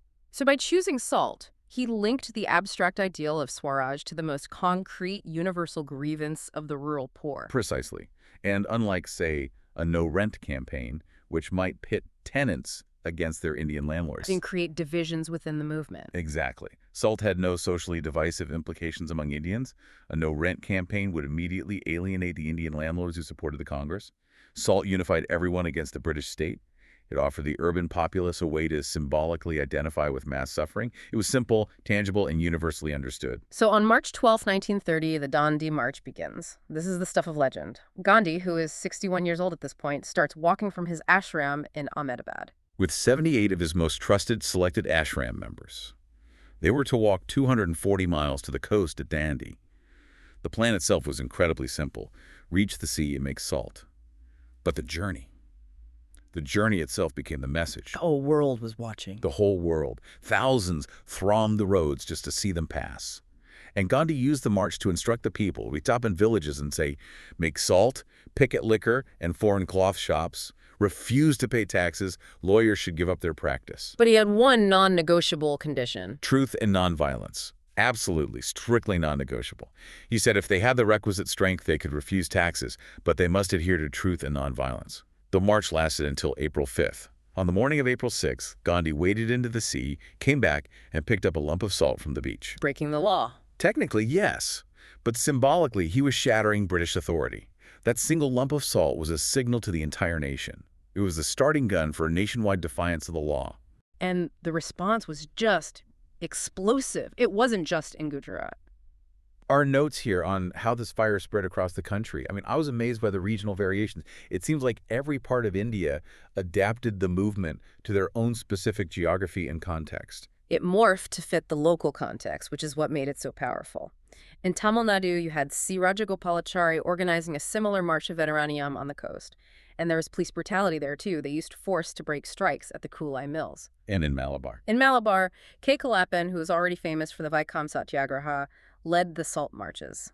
There's this incredible story of him and P. Krishna Pillai actually physically defending the national flag against Lathi charges. Wow. And in the Northwest Frontier Province. That story gave me chills. The story of the Kudai Kidmagars, the servants of God, or red shirts as the British called them. They were led by Khan Abdul Ghaffar Khan, often called the Frontier Gandhi. He had mobilized the Pathans, who were traditionally seen as, a martial people, into this disciplined, nonviolent army. The British were terrified of this. In Peshawar, there was a massive upsurge. And here is a pivotal moment that is often overlooked in popular history. What's that? A section of the Garhwal Rifles, soldiers, these are Indian soldiers in the British Army, they were ordered to fire on an unarmed crowd, and they refused. That is huge. I mean, when the soldiers, the very enforcers of the empire, start saying no, the British must have panicked. It showed that the instrument of their power was cracking. If the army wouldn't shoot, the Raj was finished, is a terrifying prospect for them. Then you look at a place like Sholapur, an industrial town in Maharashtra. What happened there? The response to Gandhi's arrest in May was fierce. Textile workers went on strike. They burnt liquor shops, railway stations, courts. They essentially established a parallel government for a few days.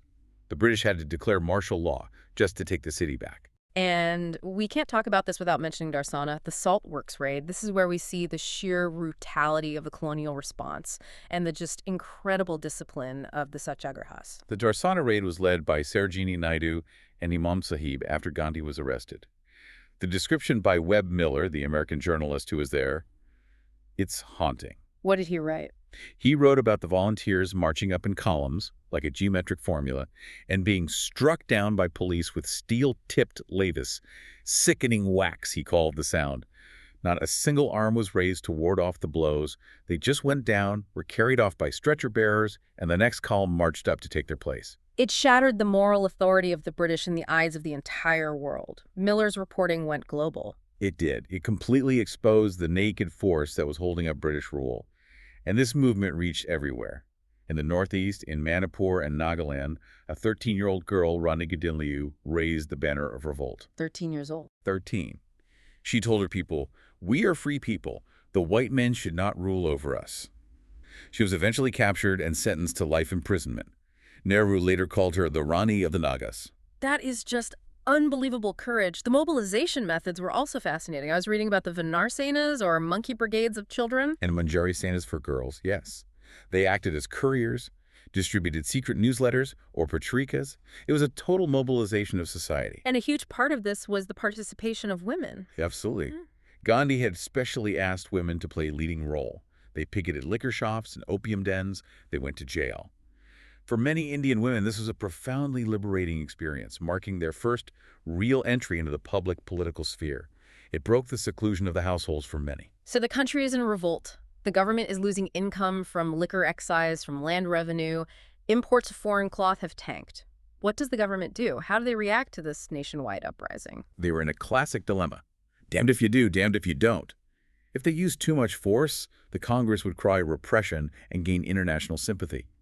If they did nothing, they looked weak, and their authority eroded. So what did they do? They arrested everyone.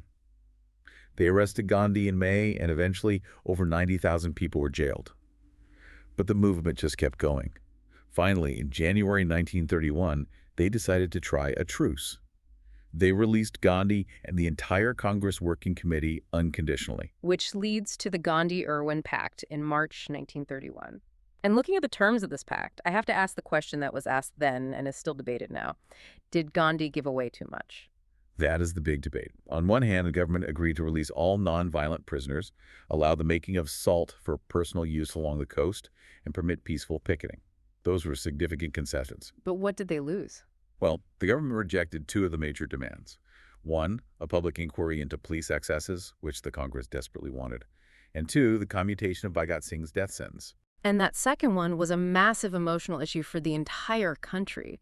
Bhagat Singh was a hero to millions. He was. And Gandhi, for his part, agreed to suspend the civil disobedience movement and attend the next roundtable conference in London. Many, especially the youth, felt deeply disappointed. They wanted the world to end with a bang, not a pact. But you have to see it from a strategic perspective, right? You do. I mean, the expert view here is that mass movements are short-lived by nature. People were exhausted. The capacity for sacrifice isn't infinite. You can't ask people to face ladies and have their property confiscated forever. Gandhi knew he had to offer a breather. And there was a victory in just being treated as an equal, wasn't there? The Viceroy of India signing a pact with the seditious fakir, as Churchill might have called him. Exactly. It placed the Congress on an equal footing with the government for the first time. But the backlash was real. When the Congress met at Karachi in March 1931 to endorse the pact, Gandhi was greeted with black flag demonstrations. Why? Because Bhagat Singh, Sukhdev, and Rajguru had been executed just 6 days earlier. The timing was terrible, and many blamed Gandhi for not securing the release. Talk about a tense atmosphere. Yeah. But the Karachi session did produce something truly monumental, didn't it? The resolution on fundamental rights. Yes. Despite the gloom over the executions, the Karachi session was a landmark. For the first time, the Congress defined what Swaraj would mean for the masses. It wasn't just political freedom. It was more. The resolution promised free speech, free press, adult franchise, but also a national economic program, a living wage for workers, relief from indebtedness for peasants, state ownership of key industries. It basically said political freedom must include economic freedom for the starving millions. So they go from this high-stakes internal definition of freedom to the roundtable conferences in London. Let's break these down. The first one happened while the Congress was in jail, right? Correct. The first roundtable conference was from November 1930 to January 1931. The Congress wasn't there. You had the princes, the Muslim League, the liberals, and Dr. B.R. Ambedkar representing the depressed classes. So it was basically useless. Well, it proved one thing. Without the Congress, which commanded the vast majority of popular support, no progress was possible. It was like performing Hamlet without the Prince of Denmark. It proved that Congress participation was essential for any settlement. So after the Gandhi-Irwin Pact, Gandhi goes to the Second Roundtable Conference in late 1931. And he goes as the sole representative of the Congress. That sounds like a heavy burden to carry. It was an immense burden, and the atmosphere in London was difficult. The sympathetic Labour government had been replaced by a national government, which was dominated by conservatives who were much less interested in Indian independence. And what was Gandhi's position? He argued that the Congress represented all of India Hindus, Muslims, the depressed classes, everyone. He was trying to present a united front. And I imagine the other delegates, especially from the minority groups, didn't exactly appreciate that claim. Not at all. The conference deadlocked completely on the minorities issue. The Muslims, the depressed classes under Ambedkar, the Anglo-Indians, they all demanded separate electorates. They essentially formed a minorities pact against Gandhi. And Gandhi was totally against that. He was adamant. He opposed separate electorates, especially for the depressed classes, arguing that they were an integral part of Hindu society. He believed that separating them politically would just perpetuate untouchability forever. So the second RTC fails. Gandhi comes back to India in late 1931, empty-handed, and he walks right into a trap. The situation in India had changed completely while he was gone. Lord Irwin was gone. The new viceroy, Lord Wellington, was a hardliner. He wasn't interested in pacts or negotiations. He wanted to crush the Congress once and for all. So what do you do? When Gandhi requested a meeting, Wellington flat out refused. It was a declaration of war. And then came the crackdown. The notes call it civil martial law. That's a very accurate description. Gandhi was arrested in January 1932. The Congress was declared illegal. Their funds were seized. Their ashrams were occupied. The press was gagged. In just the first 4 months, 80,000 satyagrahis were jailed. The repression was massive and swift. The government wanted to ensure Gandhi couldn't build up that kind of momentum again. But the British had another card to play. The Communal Award in August 1932. This brings us to one of the most complex and sensitive parts of this entire history, the conflict between Gandhi and Ambedkar. This is absolutely crucial.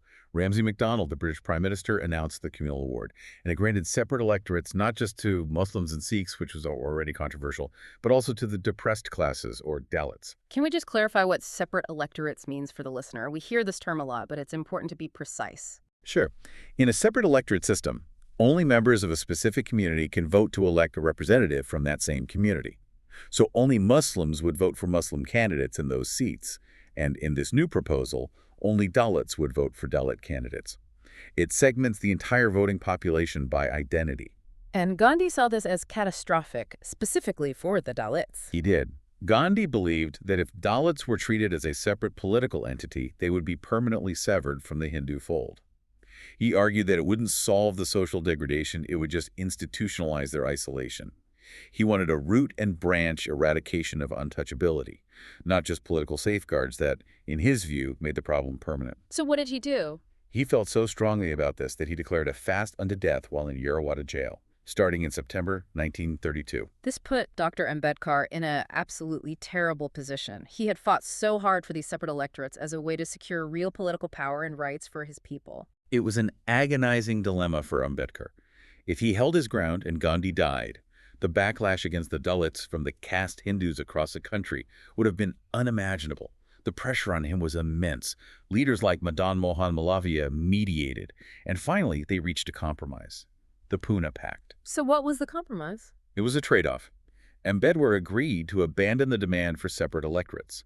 In exchange, the number of seats reserved for the depressed classes in the provincial legislatures was increased significantly, from 71 under the Communal Award to 147. So they would be elected by the general electorate, but the seats themselves were reserved for Dalit candidates. Precisely. So on paper, they got more than double the seats.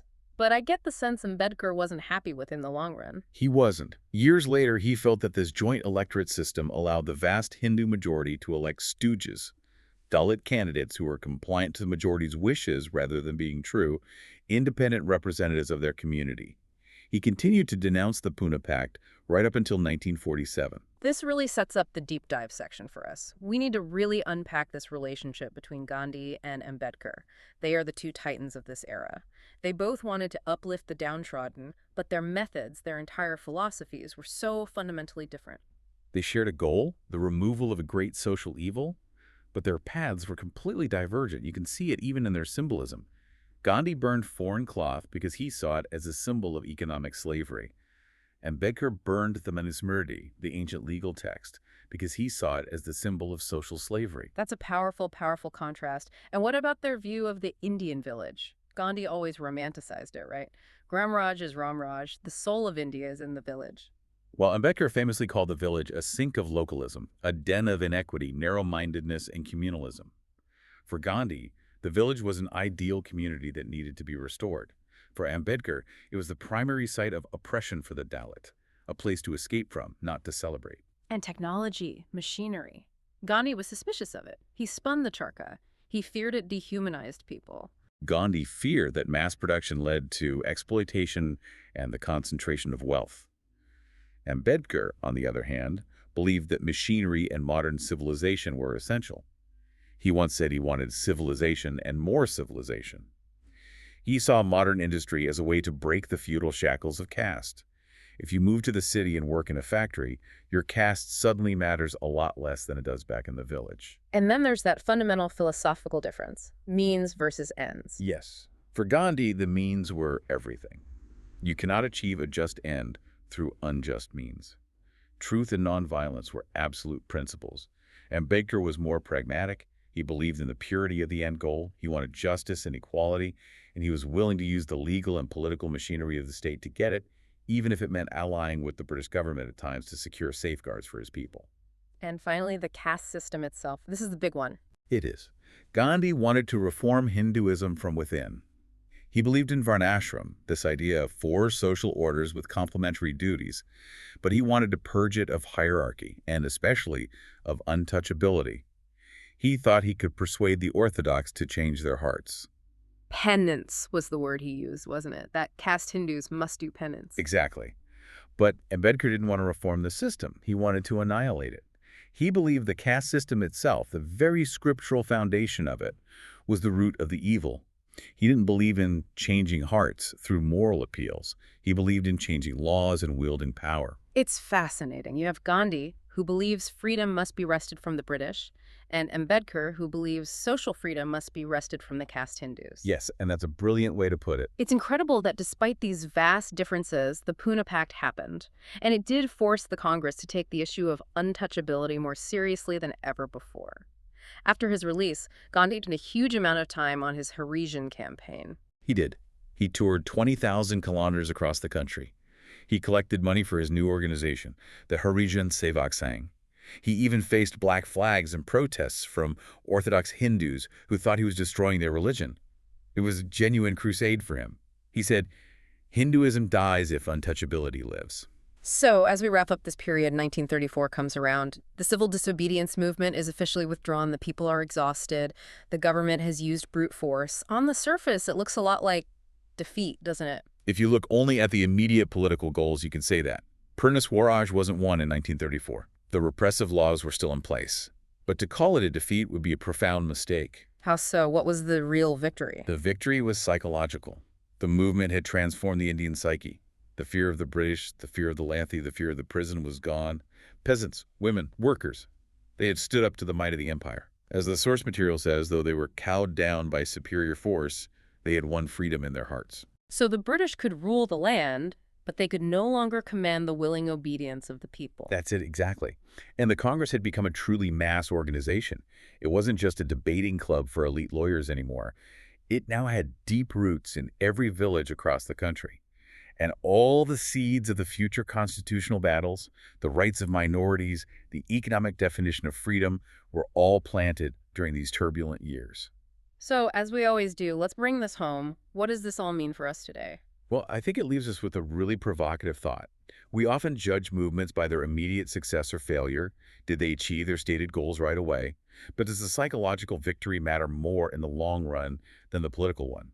I mean, without the fire of 1930-32, would the final push in 1942 or even 1947 have been possible? That is a great question, and here is one more for you listening to consider.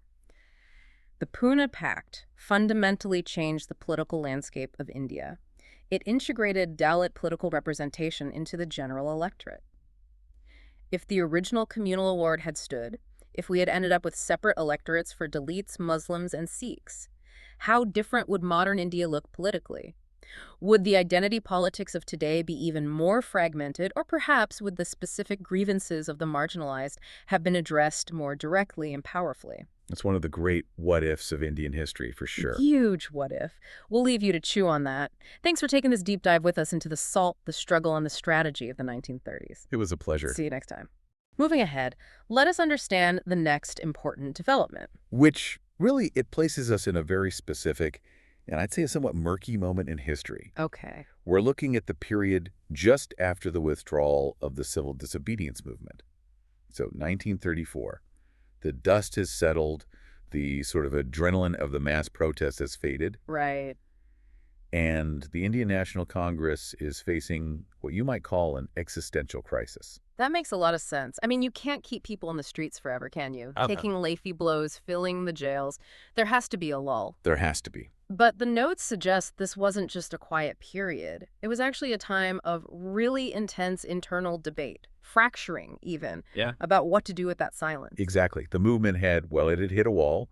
The government was cracking down hard, and the enthusiasm you saw in the early 1930s had definitely waned. People were tired. They were exhausted. Right. So the big strategic question facing the nationalists was simply, what now?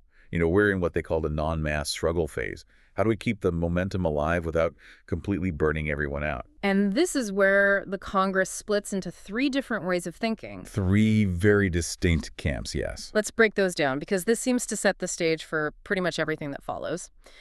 The first group mentioned is the constructive work camp. This sounds like the orthodox Gandhian approach, doesn't it? It is, absolutely. These were the Gandhians who believed that when the political struggle is paused, you don't stop working. You just change what you're working on. You shift gears. You go to the villages. You focus on spinning khadi. You fight untouchability. You promote Hindu-Muslim unity. Their argument was that this wasn't just, busy work. He was building the base. It was building the base, keep the powder dry, essentially. They believed that by uplifting the village, you were preparing the soldiers for the next battle. They felt that political agitation without that kind of social substance was just hollow. Which sounds very noble, but I have to assume not everyone was happy just spinning wheels and, waiting for the next signal. Oh, not at all. There were people itching for a more direct political fight. And that brings us to the second group, the constitutionalists. Yes. This included some heavy hitters. We're talking M.A. Ansari, Bhulabhai Desai, B.C. Roy. And what they did was they revived the old Swarajist argument from the 1920s. Okay. They looked at the situation and said, look, political apathy is setting in. The British are crushing us. We need to get into the legislative councils. But not to cooperate with them. That was the key. Not to cooperate, but to keep morale up. To use the councils as a new front in the battle. So using the enemy's own institutions to fight them, it seems a bit counterintuitive if your ultimate goal is to get rid of those institutions entirely. Well, their logic was that entering the councils creates a political stage. It gives the Congress a platform. It stops the British from being able to claim that the nationalist movement is dead and gone. I see, so you can't be ignored if you're in the room. You can't. They wanted to use the legislature as a sounding board to expose British hypocrisy. I mean, if you aren't in the council, the British can pass whatever laws they want without a single voice of dissent being officially recorded. Okay, that makes tactical sense. But then you have the third group, the leftist trend, led very vehemently by Jawaharlal Nehru. Yes. And knowing Nehru, especially at this point in his life, I'm guessing he didn't love the idea of sitting in a British council chamber wearing a suit and debating procedure. He hated it. He absolutely loathed the idea. For Nehru, council entry was a spiritual defeat. Wow. He saw it as a retreat from revolutionary ideals, a slide back into a reformist mentality. He was looking at the rise of socialism globally, and he wanted continuous mass struggle. He wanted to mobilize the peasants and the workers, the Kizan and the Mazdoor. So he didn't want to slow down. Not for a second. He famously argued that you can't win real power, as he put it, by 2 annas and 4 annas. You wanted to radicalize the Congress from within. And for him, going into the councils was just playing the British game by British rules. This sounds like a recipe for a complete disaster, a 3-way split. You have one side wanting to work within the system to break it, another saying that even touching the system is a betrayal, and a third just wants to go back to the villages. How did they not just tear the party apart right there in 1934? Well, this is where you really see the genius of Gandhi's leadership in this era. He managed to forge a strategic compromise. He found a middle path. He did. Now, personally, Gandhi didn't love the idea of the councils. He was much more aligned with the village work. But he also realized that the constitutionalists, Dr. Ansari and the others, they represented a significant chunk of the party's opinion. You couldn't just ignore them. So he gave them his blessing. He acceded, yes. He gave them his blessing to run for the elections, but, and this is a massive but, with a huge caveat. Which was? Do it, but don't get sucked into constitutionalism. Don't start to believe in the system. Don't fall for the perks and the power. He warned them that power is seductive. He didn't want them to become sahibs in Indian clothes. So use the system, but don't let the system use you. Exactly. He essentially said, go ahead, enter the legislatures, but do it to prove how useless they are, not to become comfortable in them. It's a very delicate balance, but this actually leads to a really interesting theoretical clash that I want to unpack. The source material mentions 2 acronyms that seem to define the entire strategy of the freedom struggle. STS versus SV. Can you break that down? This is absolutely critical. If you want to understand why the movement started and stopped so many times, you have to understand STS. It stands for Struggle, True Struggle. Okay. This was the core Gandhian strategy. The idea is that a mass movement is like a battery. It drains energy. You can't ask ordinary people, farmers, shopkeepers, students, to abandon their lives, face police brutality, and lose their income indefinitely. Right, you can't sprint a marathon. People have families to feed, lives to live. Precisely. So you fight, that's the first struggle. Then when the energy wanes and the repression is high, you call a halt. That's the truce. And in that truce phase. You use that truce to recoup strength, to consolidate your gains, do the constructive work we talked about, and also to give the government a chance to respond. And if they don't respond favorably, you fight again. The second struggle. It's a rhythmic approach to revolution. It acknowledges human limitations. It does. It's pragmatic. Nehru disagreed. Vehemently, I imagine. Vehemently, he advocated for SV's struggle victory. His belief was once you start, you do not stop until you win. Period. Any truce is a surrender. It's a surrender of momentum. He felt that stopping allowed the British to regroup and to crush the spirit of the people. He worried that if you stop the struggle, that revolutionary fervor just cools down and maybe you never get it back. But in the end, STS won out. It did, because the reality on the ground, the psychology of the masses, it really needed that breathing room. So the truce phase begins, and the constitutionalists get their wish to engage with the system. This brings us right to the Government of India Act of 1935. This was the big British response to all the agitation of the early 30s. But Nehru had a very famous quote about this act, didn't he? He did. It's one of the best insults in political history. He called the 1935 Act a car, all brakes, and no engine. That is a scathing review. So what was so bad about it? Because on paper, it introduces an all-India federation and provincial autonomy. That sounds like progress. On the surface, yes, it looks like a step forward. It proposed this grand all-India federation that would finally unite the British provinces and the princely states. And it brought in provincial autonomy, getting rid of the old, clunky system of diarchy. Provinces got a separate legal identity, their own financial powers. That all sounds like an engine, right? It sounds like they're finally handing over the keys to the car. It does. But that's where the brakes come in. The fine print. Always the fine print. First off, that big all-India federation. It never actually happened. The princely states, the Maharajas and Nawabs, they just refused to join. They didn't want to give up their autocratic powers to some federal legislature. So that part was dead on arrival. Completely. But the real breaks, the things that made the whole machine useless, were the discretionary powers and special responsibilities given to the governor-general at the center and the governors in the provinces. And what kind of powers are we talking about? Basically, total control. Veto power over everything. They still controlled defense, foreign affairs, the railways. But even in the provinces where Indians were supposed to have autonomy, the governor could just dismiss the entire ministry, take over the administration himself, and veto any law he felt threatened, law and order, or, the interests of minorities. Which could mean anything he wanted it to mean. Anything. Essentially, the British governor sat above the elected Indian ministers and could overrule them whenever he pleased. So it's, you can drive the car, but I have a remote kill switch, I'm holding the steering wheel from the passenger seat, and I decide where we buy gas. That's a perfect way to put it. It was autonomy in name, but absolute control in practice. It was designed to keep the British firmly in charge of the important stuff, the empire's security and finances, while letting Indians squabble over things like local sewage and primary education. A way to divert all that nationalist energy into safe channels. That was the goal. And yet, despite all this, elections were announced for 1937. And Congress, having agreed to this truce and the Council Entry Compromise, decides to run. How did they do? It was a landslide, Yeah. an absolutely massive victory. The Congress Manifesto was brilliant. It started by rejecting the 1935 Act outright. Which is a bold move when you're running for office under that very act. It is. But then it demanded a proper constituent assembly. And crucially, it promised agrarian reform. And that brought the peasants out in droves. The results. They won a clear majority in most of the provinces. Madras, the United Provinces, Bihar, Central Provinces, Orissa.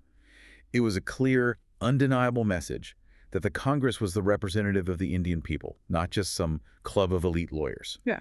It completely destroyed the British claim that Congress didn't represent the masses. But winning is one thing. Actually taking power and ruling is another, especially when you've spent decades fighting the government. And now, you are the government.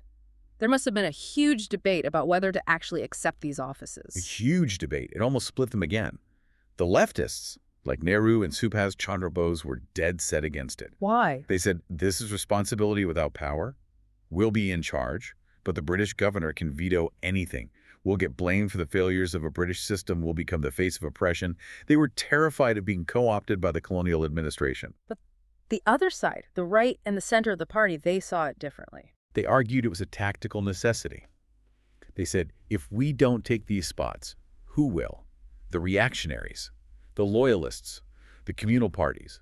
They'll take power and use it against us. We have to get in there just to block them. And what did Gandhi say? He's usually the tiebreaker in these situations. He offered a fascinating metaphor, a very powerful one. He advised them to accept the offices, but to wear them like crowns of thorns. Hold them lightly, not tightly. Exactly. Use the offices to help the people as much as you can, but be ready to throw them away the second they become an obstacle to the larger goal of independence. Don't get comfortable in the minister's chair. Don't get used to the salary and the status. So they do it. For 28 months, from 1937 to 1939, Congress is actually running the show in several provinces. This is a unique period in pre-independence history. How did they do? Did they manage to reform anything, or was it just gridlock like the leftists feared? It was a mixed bag for sure, but there were some significant achievements, especially when it came to civil liberties. This was really the first breath of fresh air for many Indians. Well, they repealed a lot of the emergency powers the British had put in place. They lifted bans on the press and on radical organizations. They released thousands of political prisoners, including revolutionaries who had been rotting in the Andaman Islands or other British jails for years. That must have had a huge psychological impact. Huge. And in Bombay, they even managed to restore lands that had been confiscated from peasants during the civil disobedience movement. Just imagine, your family farm was taken away for protesting, and now a government you elected gives it back to you. It shows the state can actually work for you. What about the bigger economic promises, though? Agrarian reform was a key part of their manifesto. That was much, much harder. They ran into massive constraints. First, they didn't have enough money because the central government, the British, held all the purse strings. Right. The no-engine problem. Exactly. And second, the legislative structure was rigged against them. They had to deal with the legislative councils, the upper houses, which were packed with landlords and zamindars who would naturally block any radical land reform. So they couldn't just seize land and redistribute it. Not at all. So while they did pass important laws for debt relief and tenancy rights, the benefits mostly went to what you'd call statutory tenants, the sort of middle layer of the peasantry who had some rights already. The poorest of the poor, the subtenants, the sharecroppers, the landless laborers. They didn't see as much change. It was a tightrope walk. A very difficult one. They had to balance their promises to the peasants with the need to not alienate the landlord class entirely, because they still needed a united front against the British. It was a constant negotiation between class struggle and the national struggle. And I imagine the bureaucracy, the famous steel frame of the British Raj, wasn't exactly thrilled to be taking orders from these khaki-clad congressmen who they had probably arrested a few years prior. It was a complete culture shock for them. I mean, imagine being an ICS officer, educated at Oxford or Cambridge, used to being the absolute master of your district, and suddenly you have to salute a congressman. So what was the overall significance of those 28 months? Historically, it was crucial. For one, it completely disproved the colonial myth that Indians were unfit to rule. It showed they could run a complex administration, maintain law and order, pass budgets. It also weakened the morale of the bureaucracy because they saw that their old British masters weren't the only option anymore. And for the people? For the people, it was a glimpse of what Swaraj, what independence, could actually look like. But the crown of thorns, as Gandhi called it, eventually had to be taken off. And that happened in 1939. Why did all the Congress ministries resign? World War II.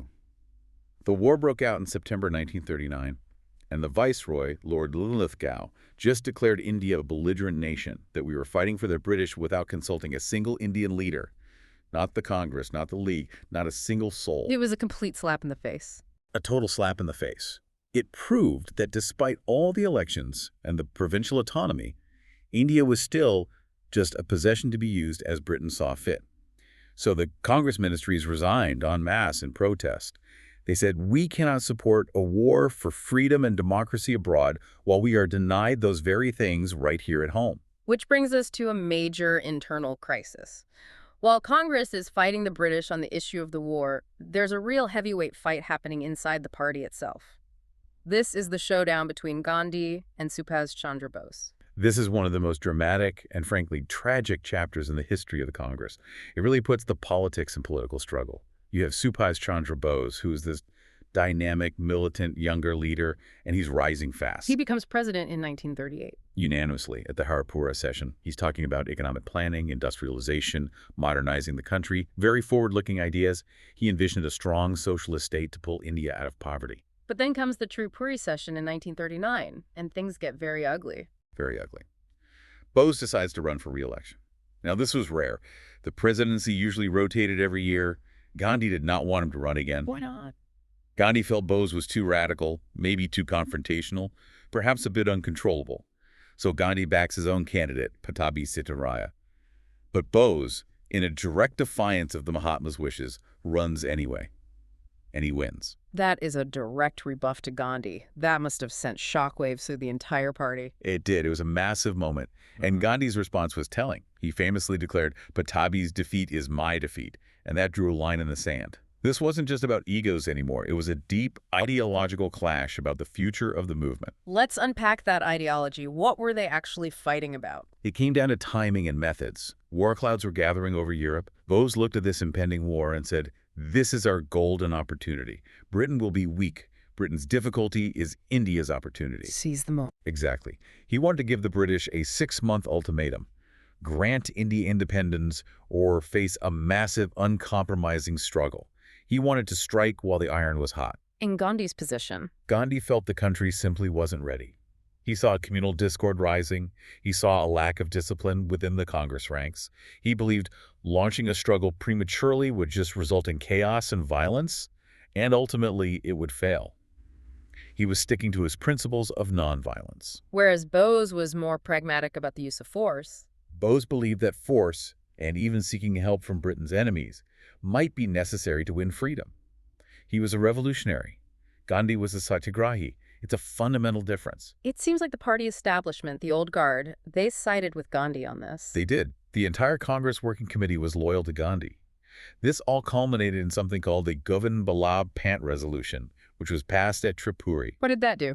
It essentially forced the President Bose to nominate his working committee only in accordance with Gandhi's wishes.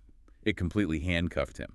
It stripped him of his executive power, making him a president in name only. He couldn't function. He couldn't. He realized he couldn't be a puppet president, so he resigned.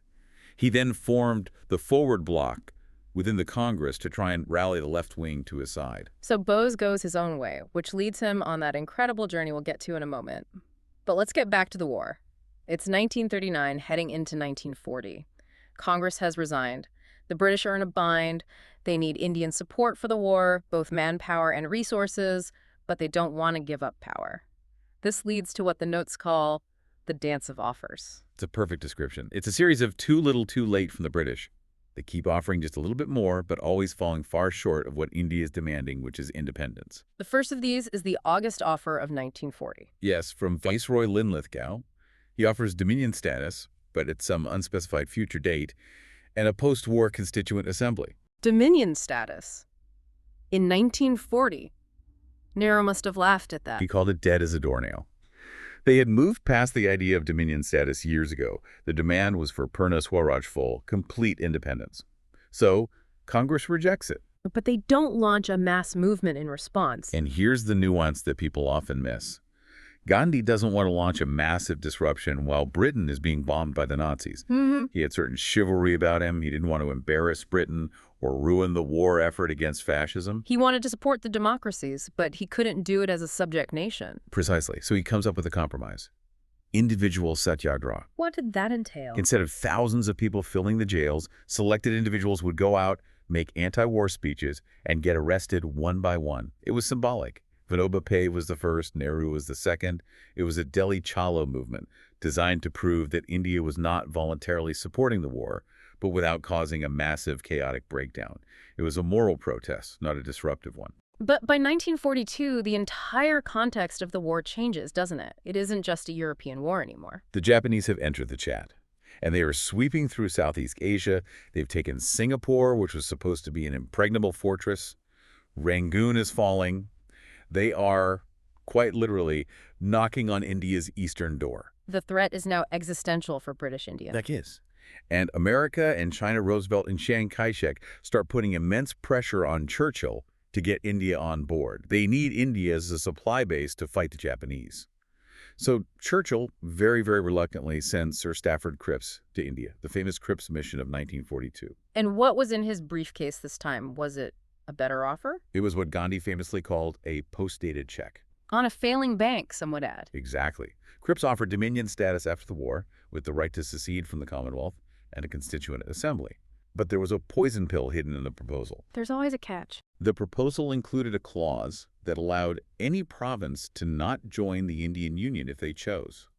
They could have their own separate constitution and their own agreement with Britain. That sounds like a blueprint for partition. A green light for Pakistan. That's exactly what it was. It was the first time the British had legitimized the idea that India could be broken up.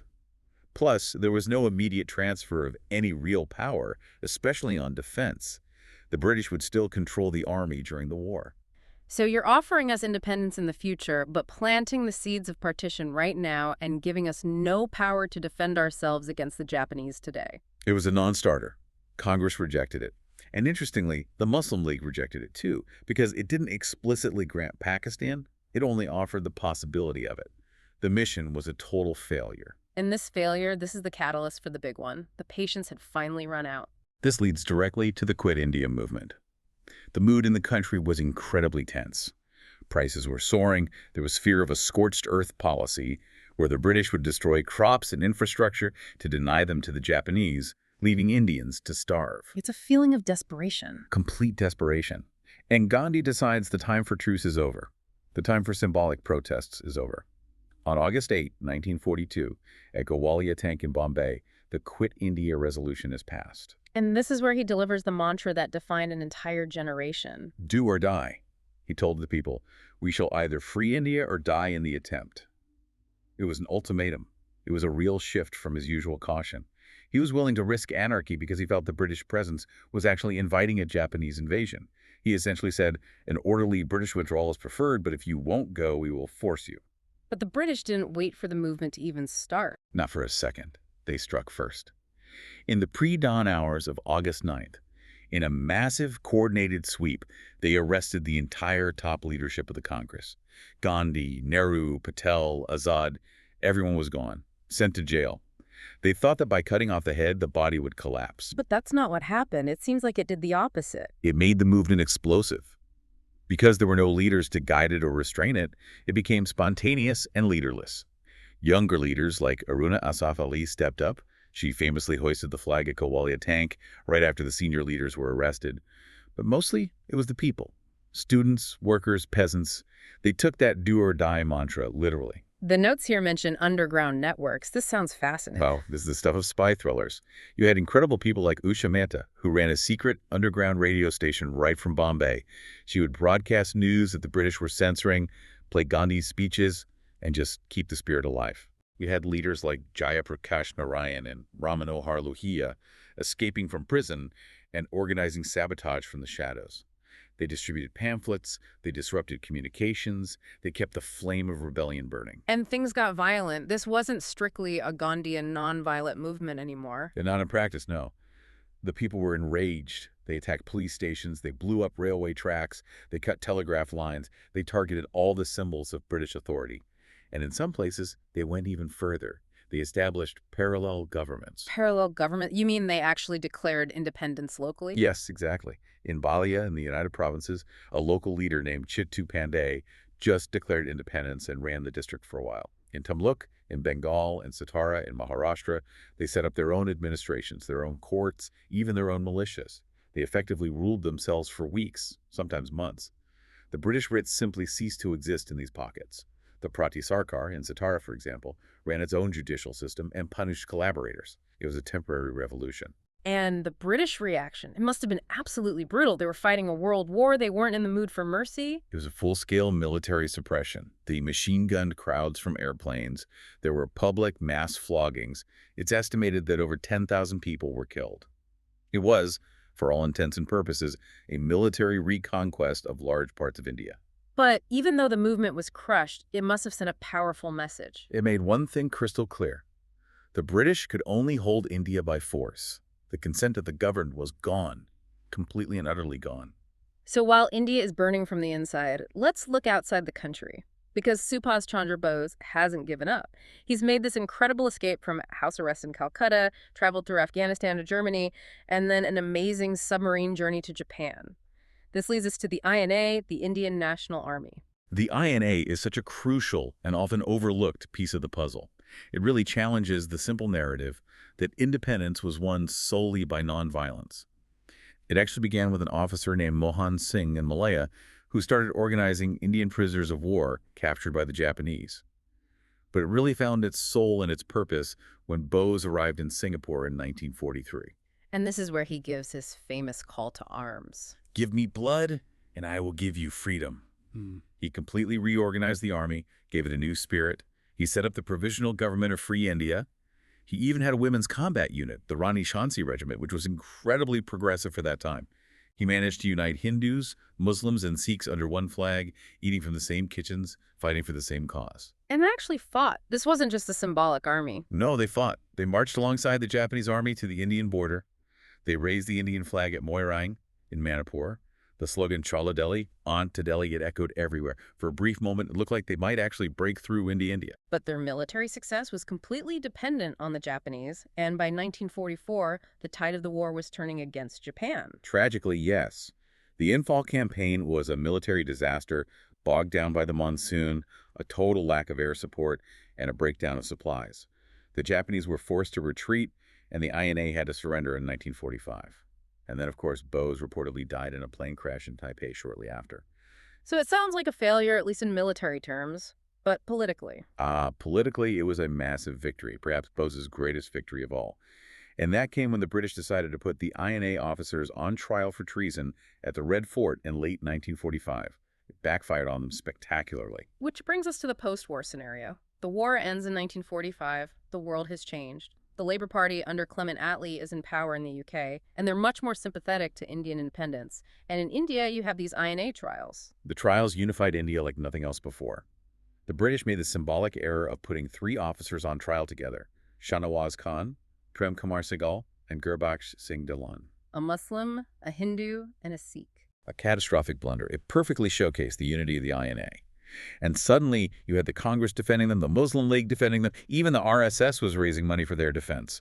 The message from the Indian people was clear. These men aren't traitors. They're patriots who fought for India's freedom.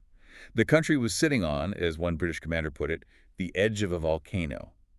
The notes mention 3 upsurges in the winter of 1945-46. This was more than just protests. It was. There were huge, violent protests in Calcutta over the INA sentences. And then, the big one. The event that really broke the back of the Raj, the Royal Indian Navy, RIN, mutiny in February 1946. Tell us about that, the military itself actually revolting. Yes, it started on a naval ship, the HMIS Talwar in Bombay. The ratings, the low-level Indian sailors, went on strike over bad food and racial slurs from British officers, but it quickly snowballed into a full-blown rebellion. They took over the ships in the harbor. And here's the image that must have terrified the British. The image that spelled the end. The sailors pulled down the Union Jack, and on the masts of these Royal Indian Navy ships, they hoisted the flags of the Congress, the Muslim League, and the Communist Party, all flying together. That signals the end. If you can't trust your enforcers, you can no longer hold the colony. That is the key insight. The British realized in that moment that they could no longer rely on the Indian Army and Navy to suppress the Indian people. The sword arm of the Raj was broken. Withdrawal wasn't a choice anymore. It was a necessity. The British economy was shattered by the war, their soldiers just wanted to go home, and now their Indian soldiers were turning against them. The game was up. So they finally decide to pack up and leave. But the question is, how?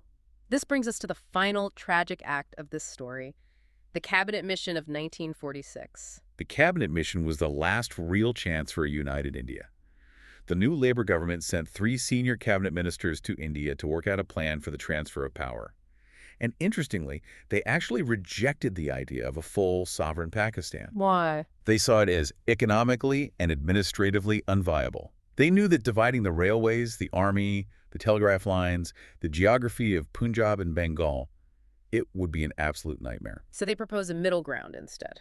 Yes, a very complex three-tiered structure. At the top, you'd have a very weak center handling only defense, foreign affairs, and communications.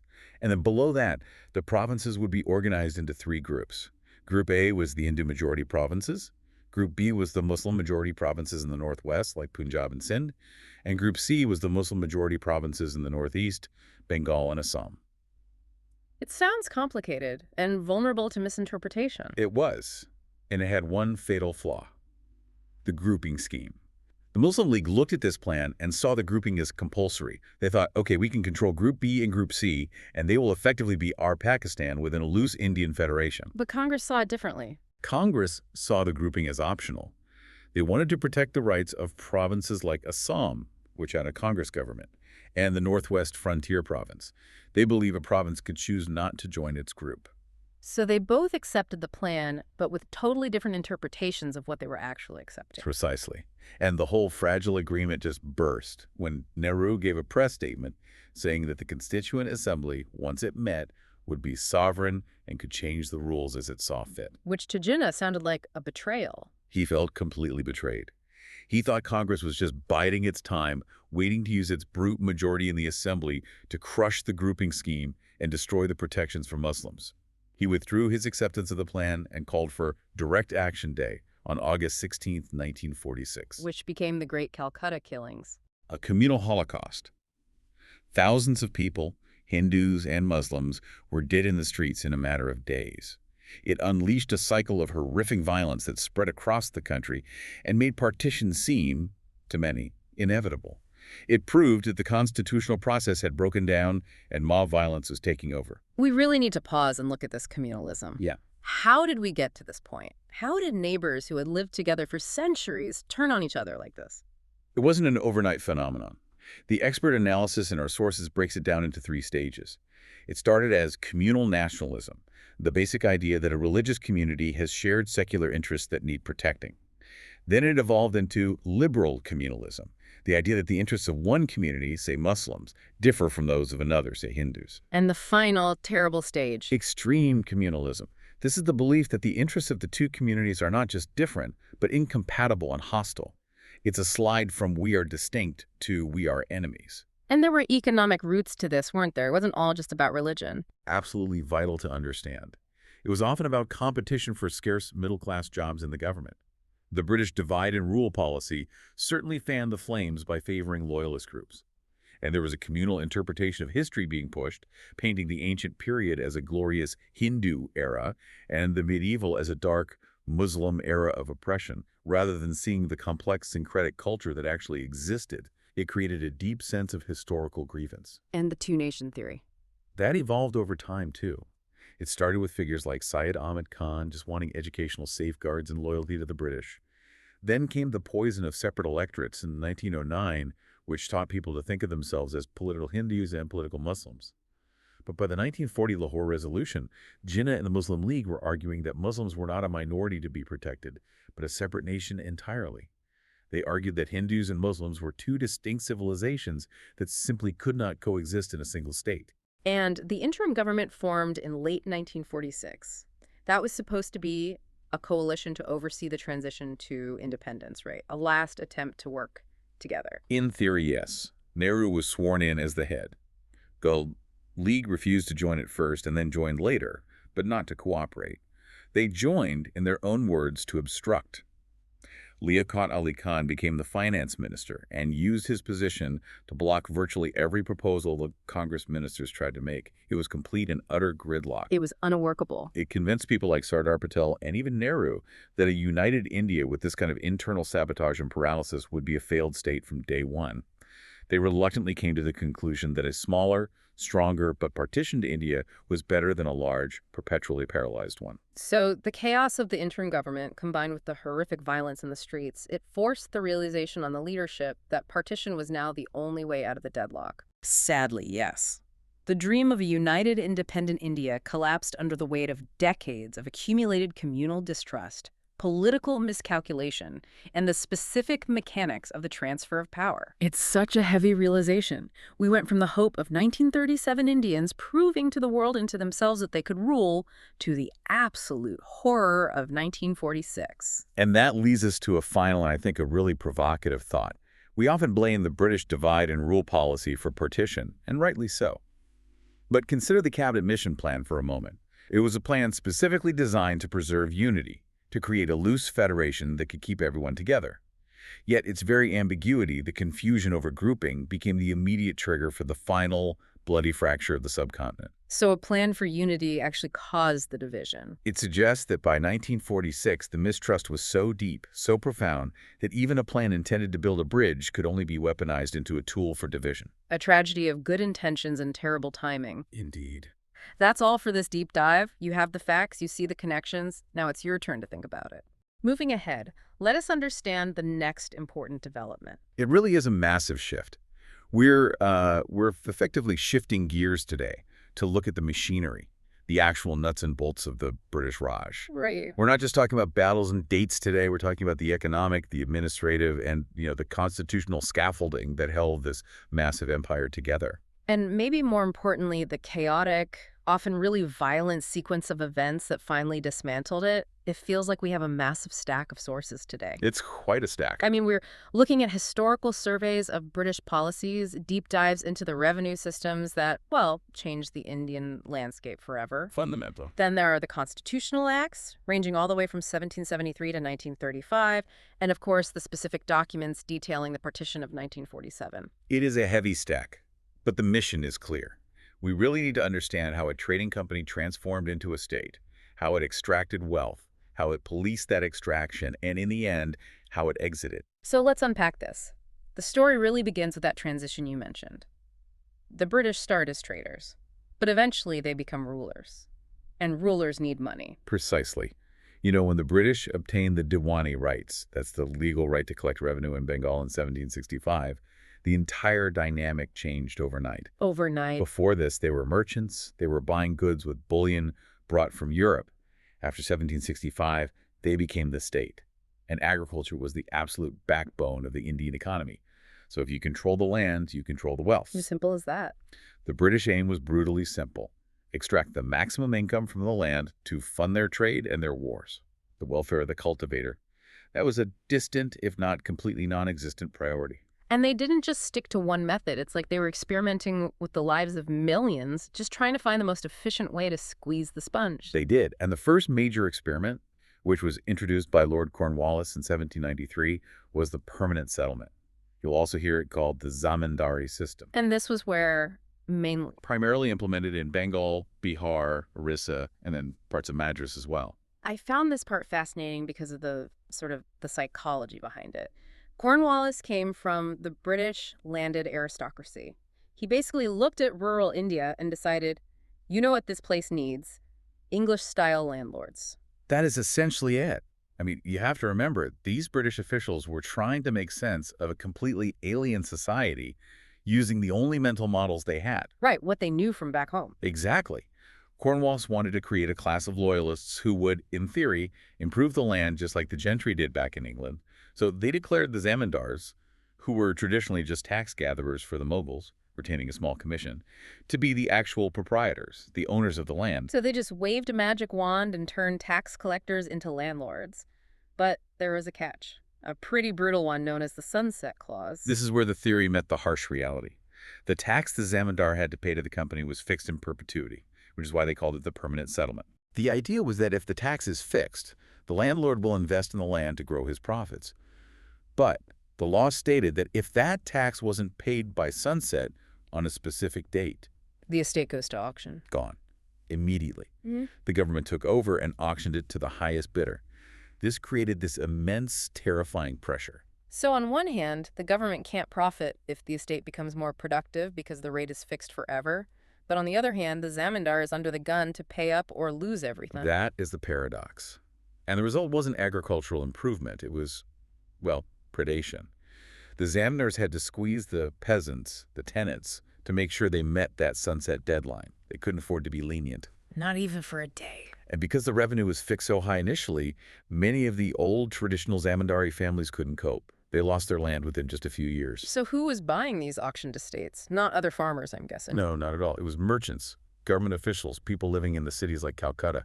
This gave rise to a phenomenon the sources call absentee landlordism.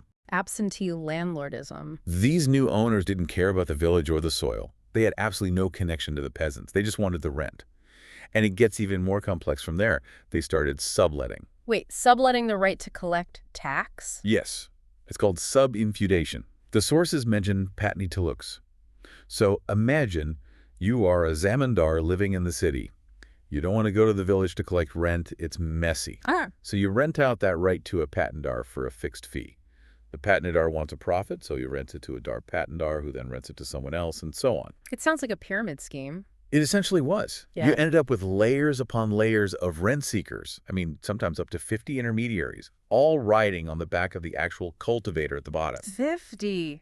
That's incredible. So the peasant was effectively reduced to serfdom, supporting this massive pyramid of parasites with absolutely no incentive or ability to improve the land. That sounds like an unmitigated disaster for Bengal. But the British then tried a diametrically opposite approach in the South, right? The Rayatwari system. Yes. This was largely the brainchild of Thomas Monroe and Captain Reed. This was applied in Madras and Bombay. The philosophy here was that the zamindars were parasites and that, the permanent settlement was a mistake because it froze the government's income. So they thought, let's learn from that mistake. They thought, why do we need these intermediaries at all? Let's just deal directly with the Rayat, the cultivator. Which sounds better on paper. You cut out the middleman. In theory, yes. But in practice, the government essentially became the giant zamindar. And unlike a local landlord, the government had no soul and no face. The assessment, the tax rate, was incredibly high. How high are we talking? In some cases, the state demand was fixed at 55% of the net produce. 55%. That's more than half the crop just gone to the state before the farmer feeds his family or buys seed for next year. And the assessment was often arbitrary. The sources talk about putt-cut assessments. Essentially, instead of rigorously measuring what the land actually produced that year, an official would look at what you paid last year or what your neighbor paid and just say, pay that again. Even if there was a drought or a bad harvest. The state demanded its share regardless. The rigidity was the problem. A local landlord, he might give you a break if the rains failed because he lives there. He knows. The colonial state did not. And that's where things got ugly. This is where the brutality comes in. The collection methods were inflexible. The sources explicitly mentioned torture being used to extract revenue. Actual physical torture. That seems shocking for a government that claimed to be bringing civilization. It is shocking, but it's in the records. Coercion, bribery, physical torture by subordinate officials were common. The Madras Torture Commission report of 1855, and this is a British report, mind you, actually exposed all this. A British report admitting it. The burden was so high that peasants often fled the land. Large tracts were left fallow because nobody could afford to farm them. And ultimately, to pay the tax, the Rayat had to go to the moneylender.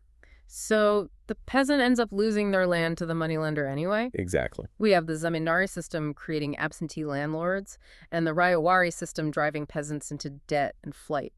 What about the north? Was it any different there? Well, that brings us to the third major system, the Mahalwari system.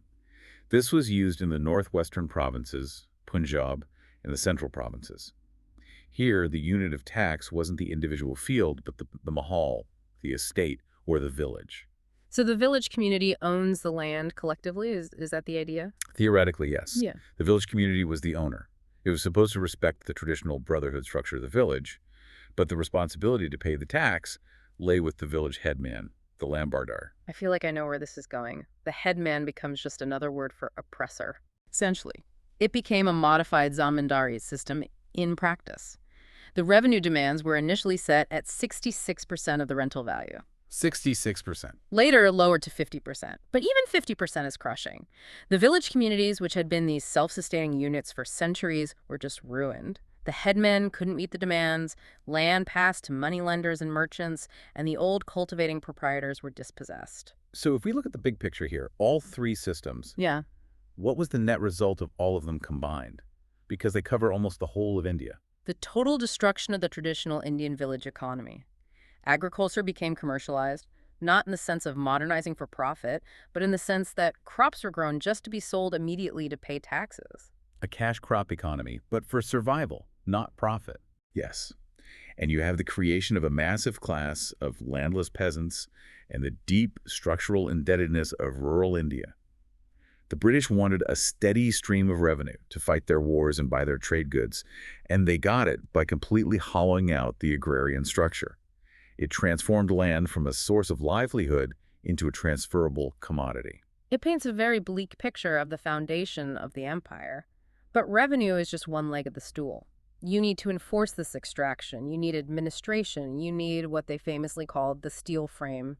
The Indian Civil Service, or the ICS, this was the elite bureaucracy that ran the country. Now, this is interesting because technically, after the Charter Act of 1853, the civil services were open to competition. Indians could join. Before that, it was all patronage. Technically is doing a lot of heavy lifting in that sentence. The British had a systematic policy of exclusion masked as meritocracy. Right. They knew they couldn't explicitly ban Indians without looking hypocritical, so they just set up impossible hurdles.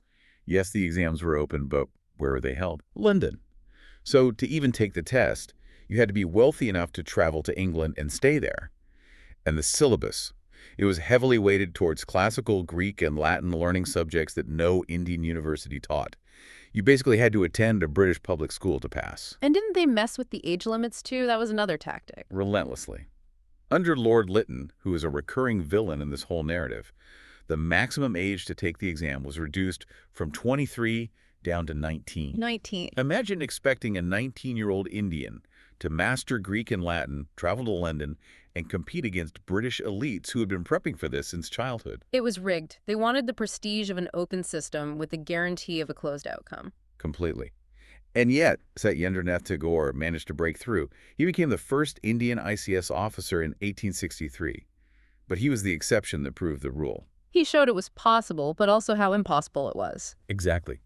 The British believed that only Englishmen were fit to serve British interests.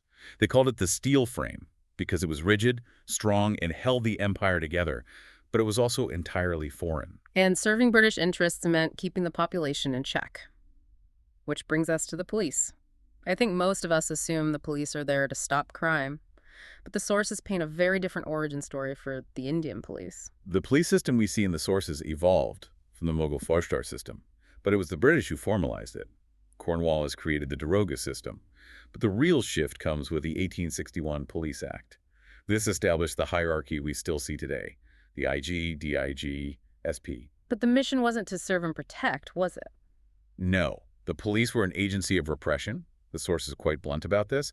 They were there to sustain the Raj. Remember, the 1861 Act came right after the massive revolt of 1857. Of course. The timing is everything. The focus was entirely on control, not service. This is why the system was so top-heavy, and why the constable on the street was paid so poorly and, frankly, encouraged to be brutal. And this focus on control is why you see the creation of the CID, the Criminal Investigation Department, and the DCI, the Department of Criminal Intelligence. Domestic spying. Exactly. Tracking political dissent, tracking the nationalist movement. They were just catching thieves. They were watching the people. The intelligence network was vast because the British were always terrified of another 1857. And if the police couldn't handle it, there was always the army. The ultimate guarantor of British rule. And the post-1857 reorganization of the military is just a masterclass in paranoia. Balance and counterpoise. I saw that phrase. That was the official doctrine. They never trusted the Indian troops again after the mutiny. So, first, they fixed the ratios. In Bengal, it had to be 1 European soldier for every 2 Indians. In Madras and Bombay, 2 for every 5. To make sure they were always outnumbered. They wanted to ensure that if the Indian troops revolted, the British troops could crush them. And they kept the heavy weaponry for themselves, right? Absolutely. Artillery, tanks, the high-tech departments, those were exclusively in British hands. They were not going to make the mistake of giving Indians the tools to revolt again. But the most fascinating, and I'd say insidious part, was the martial races theory. Oh, this is a classic piece of colonial sociology. It sounds scientific, but when you dig into it, it's just prejudice weaponized. It's social engineering of the highest order. They categorize certain groups, Sikhs, Gurkhas, Pathans, as martial, meaning naturally warlike and brave. Why? Because these groups had helped suppress the 1857 revolt. I see. Conversely, the soldiers from Awadh, Bihar, and central India who had rebelled were labeled non-martial. So they deliberately recruited from specific regions to create a divide. It wasn't about who was actually a better soldier, it was all about loyalty. Yes, it was about who was loyal in 1857. They used the martial races to police the non-martial populations. It was a strategy to prevent any unified national feeling from developing within the army. As the Secretary of State Charles Wood said, he wanted a rival spirit in different regiments so that a Sikh might fire into a Hindu without scruple. That's incredibly cynical. They built an army that was segmented by caste, religion, and region specifically so it couldn't turn against its masters. And that leads us directly into the broader social policy. We often hear about divide and rule, but the sources really break down how systematic it was. It wasn't just a vague vibe, it was official policy. It was a conscious reversal of what they'd done before. Before 1857, there was some genuine, albeit arrogant, desire to modernize India Bansati, promote education, introduce a telegraph.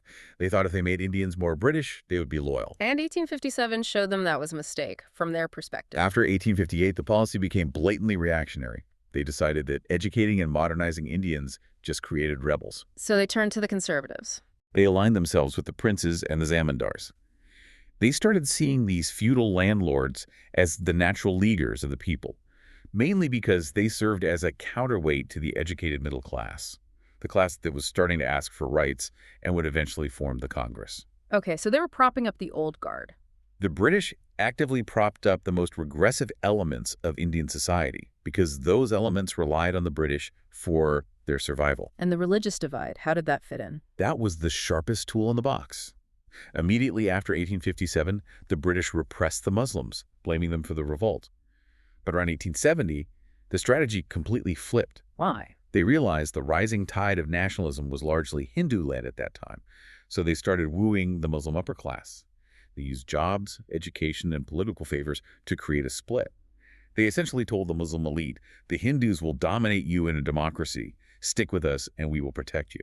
It's cynical, but you can see how it would be effective. And you see this hostility towards the educated Indians in other policies, too, like the Press Acts. The Vernacular Press Act of 1878, introduced by our friend Lytton again. It was specifically designed to gag Indian-language newspapers that were critical of the government, while leaving English papers, which were mostly read by the British, completely alone. It showed how much they feared the spread of ideas. And the labor laws.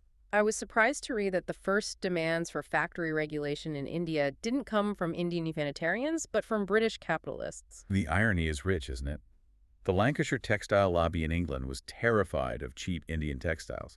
They didn't care about the Indian worker. They cared that the Indian factories could outcompete them because of low wages and long hours. Right. So they lobbied for the factory acts in India to raise the cost of production here. To make Indian goods more expensive, not to make Indian lives better. That is a crucial distinction. Precisely. Because if it was about humanitarianism, they would have applied those laws everywhere. But when it came to British-owned industries, like the tea plantations in Assam, the laws were effectively slavery. A laborer could be arrested for breach of contract if they refused to work. So, regulation for the Indian competitor, forced labor for the British owner. That's it in a nutshell. And overlaying all of this is just the raw racism, the exclusion from clubs, the railway compartments reserved for Europeans. Lord Elgin put it very clearly. He said, we could only govern by maintaining the fact that we were the dominant race. It wasn't incidental. It was the core of their authority.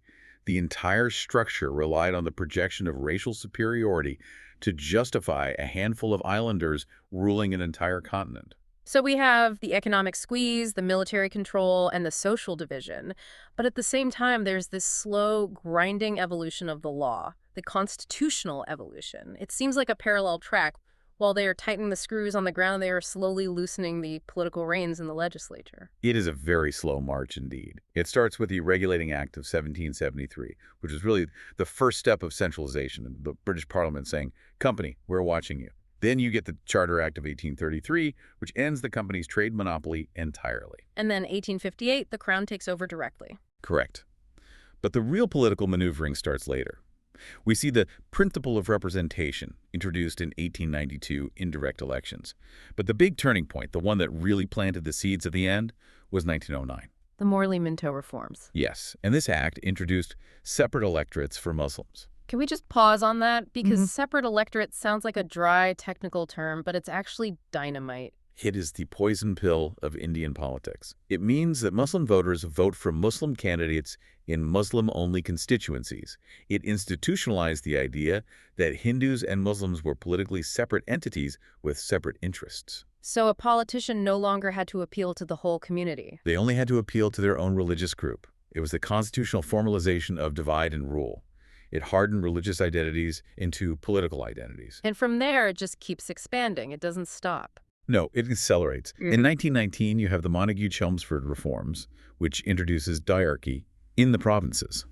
This was this weird hybrid system where some subjects like health and education were transferred to Indian ministers. But the real power. The real power, finance, police, justice was reserved for the British. Basically, you can run the schools, but we keep the money and the guns. Exactly. It gave Indians responsibility without power. And then came the Mammoth Government of India Act of 1935. And this is the one that serves as a kind of blueprint for India's current constitution, right? In many ways, yes. It's a massive document. It abolished provincial diarchy and gave provinces autonomy, which was a step forward. It proposed an all-India federation, which never actually happened because the princes wouldn't sign up. But it kept the poison pill. It extended those separate electorates even further, to Sikhs, to Europeans, to the depressed classes. By 1935, the constitutional structure was essentially preparing the ground for a fractured polity. It was designed to ensure no single party could ever dominate the center. Which leads us to the endgame. The 1940s, the war is over, the British are exhausted, and suddenly they want out. And they want out fast. You have to understand, the British economy was absolutely shattered by World War II. They could barely feed their own people, let alone police a rebellious subcontinent. Attlee's declaration on February 20th, 1947, that feels like a shock tactic. It was intended to be. Clement Attlee, the British Prime Minister, announced a deadline, June 30th, 1948. The British would leave by that date, agreement or no agreement. Why set a date? Why not just say, we'll leave when you guys are ready? To source the Indian hands, to shock the Congress and the Muslim League into agreeing on some kind of compromise. It was a way of saying, we are leaving. If you don't sort this out, chaos will follow. But also, as the source notes, it was an admission that the government's authority was irreversibly declining. They couldn't hold on even if they wanted to. The machine was breaking down. The bureaucracy was demoralized and the army was unreliable. But then Mountbatten arrives, and he moves the date forward. He realized the situation was explosive. We are talking about the Mountbatten Plan of June 3, 1947. He shifted the date to August 1947. That is breakneck speed. That's moving the deadline up by almost a full year. It is, and the formula was freedom with partition. But here's the clever bit, or the cynical bit, depending on how you view it. He proposed dominion status. Why was that so important? Because if they waited to write a full constitution for an independent republic, it would take years. Dominion status allowed them to transfer power immediately using the existing Government of India Act of 1935 as the framework. So it was a legal shortcut. It was the only way to get out quickly. It meant India and Pakistan would technically remain part of the Commonwealth, with the king as the nominal head, just like Canada or Australia, until they wrote their own constitutions. But the central tragedy here is the partition itself. The source asks a very hard question. Why did Congress accept it? They had fought for a united India for decades. Gandhi was vehemently opposed to it. It is the million-dollar question, isn't it? The expert consensus in the sources is that they accepted it to stop the violence. The direct action riots initiated by the Muslim League in 1946 had created a civil war situation. Calcutta was burning, Noakhali was burning, the country was on fire. And the fear of balkanization, what was that? Yes. There was a genuine fear that if they didn't accept partition, the center would be so weak that the princely states might declare independence too, and India would shatter into dozens of little countries. They feared a balkanization of India. And there's that chilling quote from Sardar Patel. Right. He said he feared having Pakistan cells in every office. Exactly. The interim government had completely collapsed. The paralysis was total because the Muslim League members were obstructing every single move. Patel and Nehru realized that a united India with a hostile, obstructionist Muslim League would be ungovernable. So they chose a smaller, more stable state. They chose a smaller, stronger, unified India over a larger, paralyzed one. They cut off the limb to save the body. But even that smaller India wasn't secure yet. We have to talk about the princely states. All 560 of them. 560-odd states that covered 40% of the land.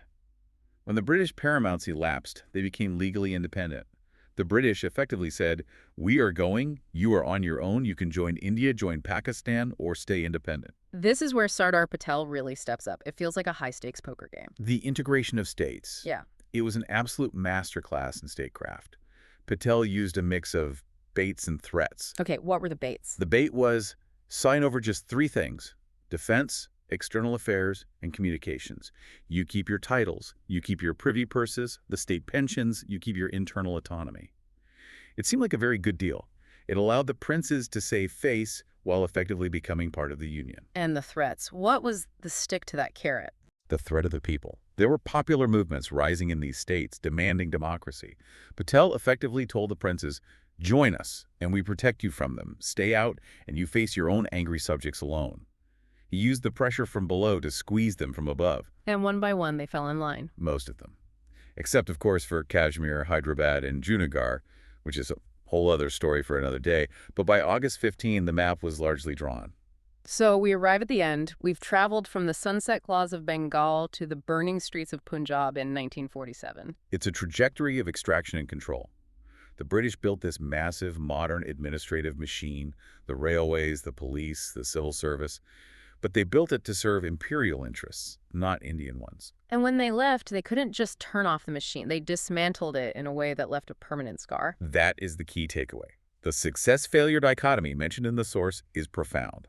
The national movement succeeded in expelling the British. That is a success.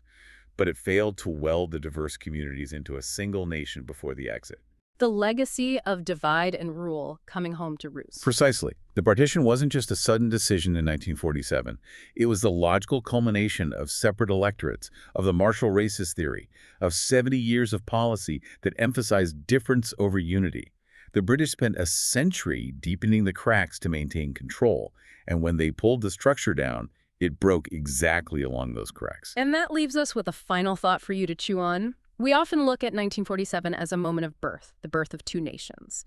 But looking at these sources, is it perhaps more accurate to see it as a moment of unfinished business? If the British Raj was a machine designed to divide in order to rule, did the machine actually stop working when the British left, or did it keep running, just with new operators? Something to think about. Moving ahead, let us understand the next important development. And honestly, development feels like a tricky word to use here. When we look at the sheer scale of what happened to the Indian economy under British rule, it wasn't really development in the, traditional sense. It feels more like a systematic dismantling. It does, doesn't it? It's a structural break. To really understand the story of modern India, we have to start right here. I think history books often get bogged down in the battles and the treaties, who signed what, who won which territory. But the real story, the one that fundamentally altered the daily existence of millions of people, was economic. Right, because before the British really established control, India had seen plenty of invaders. You had the Moguls, the Delhi Sultanate, earlier dynasties. But the argument here is that this time was fundamentally different. Fundamentally different. Previous invaders, whether we're talking about the Moguls or those before them, they settled. They might have fought wars to get there, but once they arrived, they became part of the fabric of the country. Their wealth, their revenue, it all stayed within India. The British, however, remained perpetual foreigners. And for the first time, India underwent a structural change into what we call a colonial economy. Meaning the entire engine of the Indian economy shifted. It wasn't running for India anymore. It was running to service the British economy. Precisely. The economy was reconfigured to serve the interests of the City of London, not the people of the subcontinent. And, nothing illustrates this better than the raw numbers. We have data from economic historians that paints a stark picture. If you look at the beginning of the 18th century, just before the British Empire firmly took root, India commanded roughly 23% of the world's economy. That is massive, almost a quarter of the entire global GDP. That puts India on par with, or maybe even ahead of, the entirety of Europe at that time. It was a global powerhouse.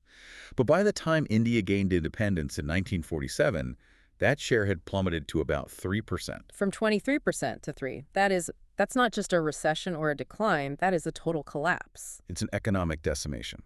And our mission in this deep dive is to open up the hood and see exactly how that engine was broken. How do you take a manufacturing giant, which India was, and turn it into an impoverished supplier of raw materials. And perhaps more interestingly, how did the reaction to this economic destruction spark the very nationalism that would eventually drive the British out? Okay, so let's unpack this, because I think people have this vague notion that colonialism was bad for the economy, but the mechanics are where it gets really shocking. We have to talk about deindustrialization. This is the first major pillar of the transformation. You have to remember, prior to the 1800s, India wasn't just a land of spices, it was the workshop of the world, particularly in textiles. Indian cotton and silk were the global standard, desired everywhere from the markets of Southeast Asia to the aristocracy in Europe. So what changed? I know we have to talk about the Charter Act of 1813. That is the turning point. The Charter Act of 1813 ended the East India Company's monopoly on trade. On the surface, that sounds like it might be a good thing, opening up to free trade, right? But it ushered in what historians call one-way free trade. One way being the operative phrase there. It was completely rigged. You see, by this time, the Industrial Revolution is kicking off in England. They're producing machine-made cloth in Manchester and Lancashire, and they desperately need a market.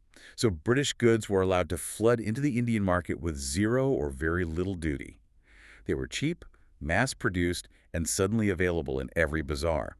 But, and here's the kicker, if an Indian artisan wanted to sell their high-quality hand-woven textiles in Britain, They hit a wall. They faced tariffs of nearly 80%. 80%. So you're flooding India with cheap British cloth while effectively banning Indian cloth from Europe. Correct. It was a stranglehold. Indian artisans who worked by hand and had honed their craft for generations simply couldn't compete with the steam-powered machines of Manchester when the playing field was tilted that steeply. And the human cost of this, I mean, we have that haunting quote from William Bentinck, the Governor General himself. Yes, even the British officials couldn't ignore the devastation. Bentinck wrote that the misery hardly finds a parallel in the history of commerce. And then he penned this line that just sticks with you. The bones of cotton weavers are bleaching the plains of North India. That is a terrifying image, bleaching the plains. It signifies that this wasn't just about unemployment stats, it was literal starvation. It was. And this leads directly to the next phase, ruralization. Which sounds counterintuitive, right? Usually, as countries develop and modernize, they urbanize. People move from the farm to the city. You're saying India went in reverse. Exactly. Imagine you are one of those weavers in a city like Dhaka or Murshidabad. Your trade is dead. You can't feed your family. Where do you go? You pack up and go back to your ancestral village. You try to farm. So you have this massive migration of unemployed artisans fleeing the cities, crowding into agriculture. Which put immense pressure on the land. Suddenly, the land-to-man ratio is skewed. You have too many people trying to survive on too little land. And once they were there, they face what we can call the triple burden, The government, the zamindar, and the moneylender. the unholy trinity of the colonial countryside. First, the government demanded high land revenue. These are taxes that had to be paid regardless of whether the monsoon failed or the harvest was good. It was rigid. And to collect that revenue, in many places like Bengal, they use the zamindars. Right. Under the permanent settlement and other systems, the zamindars were given immense power. They were essentially intermediaries. They could evict tenants, they demanded illegal dues, and they had zero incentive to invest in the land. They just wanted to squeeze as much rent as possible to pay the British quota and keep a profit for themselves. And when the peasant couldn't pay the zamindar or the government, They turned to the third figure, the moneylender. And this is where the trap snaps shut. The moneylender charged usurious interest rates. We're talking 50, 100% sometimes. Yeah. And because the British introduced new laws that made land a transferable commodity, if you couldn't pay your debt, the moneylender could seize your land. so the peasant is getting crushed from above by the state and the landlord and from below by debt. But there was also a shift in what they were growing, wasn't there? We see the commercialization of agriculture. Yes. This is another paradox. Agriculture became more businesslike, linked to global markets, but the farmer got poorer. The British needed raw materials for their industries back home. They didn't need Indian rice to eat. They needed indigo for dyeing cloth, cotton for the textile mills, jute for packaging. So farmers were forced, or I guess incentivized, to switch from food grains to cash crops. And that linked the poor Indian peasant directly to the volatile global market. A perfect example is the cotton crash of the 1860s. Think about the timeline. The American Civil War breaks out. The U.S. stops exporting cotton to Britain. Prices skyrocket. So Indian farmers think finally a windfall. They switch to cotton. For a brief moment, yes. But then the Civil War ends. The The U.S. re-enters the market. Prices collapse. The Indian peasants who had borrowed money to grow cotton were left with a worthless crop and massive debt. This volatility, combined with a shift away from food crops, contributed to the most horrific consequence of this era. Famine. The numbers here are just. They're hard to process. They are. Between 1850 and 1900, it is estimated that 2.8 crore people, that's 28 million, died in famines. These weren't just natural disasters. They were the direct result of poverty and policy. It's incredible that for a long time this was framed as how things are, but then you had this intellectual awakening. People started doing the math. And the man who really brought the receipts, so to speak, was Dadabhai Naoroji.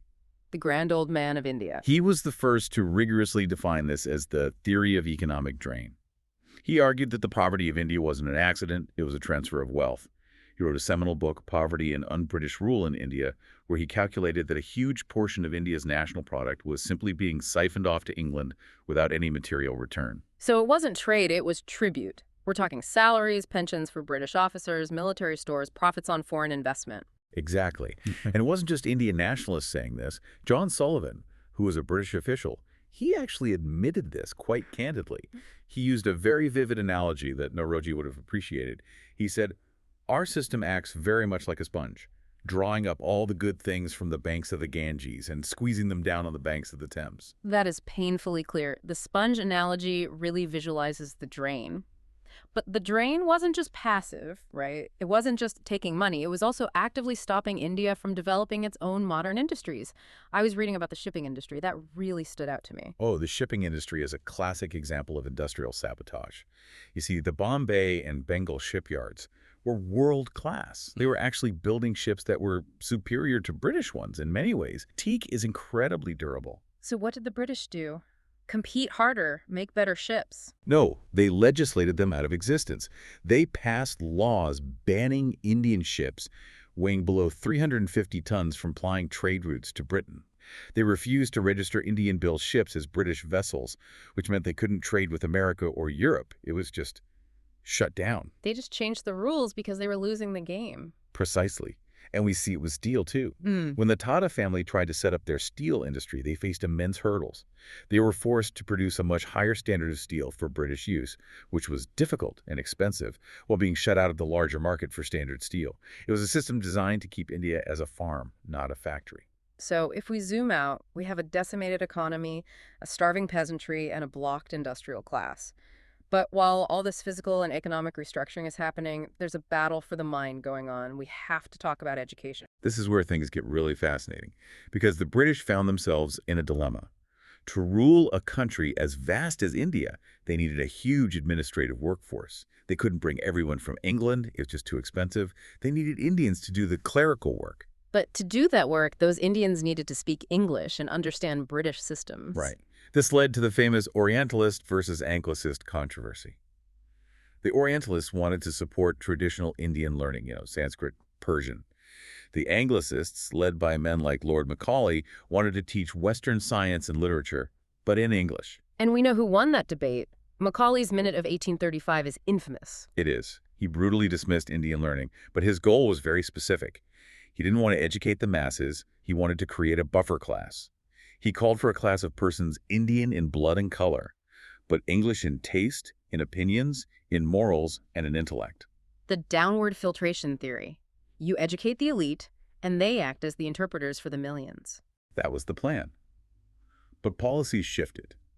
By 1854, with Wood's Dispatch, often called the Magna Carta of English education in India, they realized they had to do more. They formally rejected the filtration theory, at least on paper, and started pushing for more widespread education, including female education and vocational training. But the British eventually got cold feet, didn't they? Because it turns out when you teach people about Western concepts like liberty, parliament, and democracy, they start asking, hey, why don't we have that? Precisely. The education system designed to create loyal clerks ended up producing nationalist leaders. By 1904, Lord Curzon was panicking. He passed the Indian Universities Act, which was basically a crackdown. He tightened government control over universities to curb what he called political revolutionaries. He disguised it as raising quality, but that's what it was about. Then on the flip side, you had the nationalists coming up with their own alternatives. I love the idea of Gandhi's Warda scheme or Nai Talim. Yes. Gandhi saw that the English education system created a gulf between the elite and the masses. It made educated Indians despise physical labor. So in 1937, he proposed a system of learning through craft spinning, weaving, carpentry. It was about dignity of labor and self-reliance, not just reading Shakespeare. So education was a battlefield. And speaking of battlefields, the other major weapon for the nationalists was the press. The press in India has such a scrappy fighter origin story. It actually starts with a disgruntled Englishman, James Augustus Hickey. He started the Bengal Gazette in 1780. He was so critical of the East India Company that they seized his press within 2 years. But soon, Indians took up the torch, and the British response was almost always repression. Oh, absolutely. The most notorious example is the Vernacular Press Act of 1878, also known as the Gagging Act. Gagging Act is a great name for it. Tells you everything you need to know. It was discriminatory. It specifically targeted newspapers published in Indian languages, the vernaculars. It gave district magistrates the power to confiscate printing presses if they published anything seditious, with no right of appeal whatsoever. But this leads to one of my favorite stories from this period, the Amrita Bazar Patrika. Oh, this is a brilliant story. So the Amrita Bazar Patrika was a Bengali newspaper, and the act was coming into effect specifically to target papers like it. The editors, Sisir Kumar Ghosh and his brother, realized they were about to be shut down. So the night before the act was enforced, they scrambled. They pulled an all-nighter. They pulled a massive all-nighter. When the sun rose the next morning, the police arrived to enforce the Vernacular Press Act, only to find that the Amrita Bazar Patrika was now an English-language newspaper. That is genius. Sorry, we're an English paper now. Your law doesn't apply. It highlights the ingenuity of the resistance. But the giant of the press in this era was undoubtedly Bal Gangadhar Tilak. Tilak, the man who said Swaraj is my birthright? He understood that the press was the tool to reach the masses. He ran Kasari in Marathi and Maratha in English. But he knew the British laws made political gatherings difficult. So he got creative.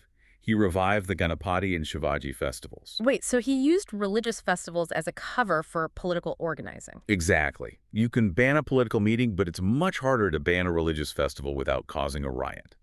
He used these gatherings to spread nationalist ideas, and his writing was fiery. He was imprisoned for sedition multiple times. The most famous instance was when he was arrested for a poem titled Shivaji's Utterances, which the British claimed incited violence. He spent years in prison, but that just made him a bigger hero, Lakmanya, accepted by the people. It did. The press became the glue that connected the intelligentsia with the wider population. And that connection was crucial because as we move into the 20th century, the resistance stops being just about lawyers debating in halls. It moves to the villages. Let's talk about the peasant movements. Because for a long time, I think the common perception was that the peasants were just passive victims of all that famine and debt we talked about earlier. Far from it. They were active agents of change. But there was a shift. In 1857, during the Great Revolt, the uprising was broad and political. After 1857, peasant movements became much more specific. They were economic and, surprisingly, legalistic. They were fighting for their rights within the system. Initially, yes. Take the Indigo Revolt of 1859-60, the Blue Mutiny. The planters were forcing farmers to grow indigo under terrible conditions, kidnappings, floggings. Led by Digambar and Bishnu Biswas, the peasants organized a rent strike. But they also filed lawsuits. They fought the planters in court. And then you have the Deccan riots in 1875. This one feels a bit more visceral. The target there was the moneylender. But notice the method. They didn't just kill the moneylenders. They organized social boycotts. Barbers wouldn't shave them, servants wouldn't work for them, and then, in a very cinematic turn, they would storm the moneylenders' houses, seize the debt bonds, the actual pieces of paper that said, "You owe me this," and burn them in the village square. Burning the debt. It's symbolic and practical. If there's no paper, there's no proof I owe you money. Exactly. But the gold standard of peasant organization came later, with the Bardoli Satyagraha in 1928. This is where Vallabhbhai Patel earned the title Sardar. This is about a tax hike, right? A 30% hike in land revenue, which was completely unjustifiable. Patel organized the district like a military operation. He set up shavanis or camps. He had an intelligence network to see who was wavering. They used social boycotts against anyone who paid the tax. It was total discipline. And they won. The government had to back down. They did. But we must acknowledge that not all movements were nonviolent or strictly economic. Some radicalized. You're thinking of the Mapila Revolt? Yes. In 1921, it started as an anti-landlord and anti-British uprising in Kerala. But the tenants were Muslim mullahs, and the landlords were largely Hindu. Under the pressure of British repression, it turned into a communal conflict. It's a tragic example of how economic grievances could be twisted. And then, closer to independence, the Telangana movement. That was the biggest peasant guerrilla war in modern Indian history. From 1946 to 48, they were fighting the Nizam of Hyderabad's regime. It was a full-blown armed struggle against his private army, the Razakars. In the villages they controlled, they abolished Vethi forced labor. They redistributed land. It showed that the peasantry wasn't just asking for tax cuts anymore. They were ready to overthrow the feudal system entirely. That brings us to the final piece of this puzzle. We've looked at the farmers. Now we have to look at the factories, the working class movement. The industrial worker was a new phenomenon in India, born out of the railways and the few industries that managed to come up like cotton and jute. Their conditions were appalling, mirroring the worst of the European Industrial Revolution, but aggravated by colonial rule. And just like the peasants, they started to organize. Slowly at first. But the watershed moment was 1920, with the founding of the AITUC, the All India Trade Union Congress. And the first president was none other than Lala Lajpat Rai. I have a quote of his here that I think perfectly sums up the mood. He said, "Imperialism and militarism are the twin children of capitalism." That quote signals a shift. The labor movement began to see that their economic exploitation was tied to foreign rule. They couldn't just fight the factory owner, they had to fight the empire. The British obviously didn't like this growing radicalism. Not at all. They cracked down hard. The most famous instance was the Meru conspiracy case in 1929.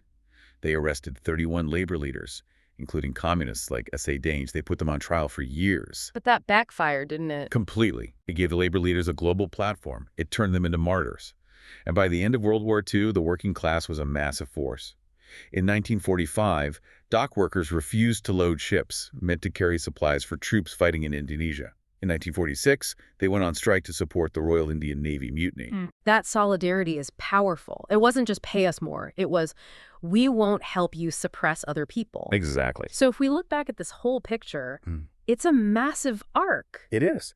If we synthesize what we've discussed, the British arrived and dismantled the traditional economy, creating a vacuum of poverty and the drain. But that very destruction sparked an intellectual awakening. People like Naroji who analyzed it, and the press that broadcasted it. And that consciousness didn't stay in the libraries. It filtered down, not as the British intended, but as a fire. It reached the peasants burning debt bonds and the workers shutting down the railways. And here's the irony. The British built the railways to extract resources and move troops. They taught English to create clerks. They established the press laws to control information. But the nationalists used the railways to organize across the country. They used English to communicate between regions that spoke different languages. They used the press to spread the message of freedom. The tools of the empire became the weapons of the resistance. Perfectly put. Before we wrap up, I want to leave our listener with a thought. We talked about Macaulay's downward filtration theory, the idea of creating a class of brown Englishmen who would be loyal to the British and act as a buffer. A plan that failed spectacularly. But here's the provocative question. What if it had worked? What if that educated class had remained completely loyal, satisfied with their government jobs, and never turned to nationalism? Without that intellectual leadership analyzing the economic drain and articulating the demand for Swaraj, would the peasant and working class discontent have coalesced into a national movement? Or would it have remained a series of isolated local riots easily crushed by the colonial state? That is a fascinating what if. It suggests that the British Empire's need for an administration was the very seed of its own destruction. Something to think about. That's it for this deep dive into the economic transformation and the rise of nationalism. Thanks for listening. Moving ahead, let us understand the next important development. And what a development it is. We are standing at the precipice of August 1947. The Tryst with Destiny speech. That speech has just been delivered, the applause has died down, and India wakes up to freedom. But, this is the crucial context that often gets lost in the sort of sepia-toned nostalgia. Yeah. It also wakes up to absolute chaos. It really is the classic be careful what you wish for scenario, isn't it? I mean, you have the euphoria of independence, the Union Jack coming down, the tricolor going up at the Red Fort. It's cinematic. It is. But immediately, the reality of the partition sets in.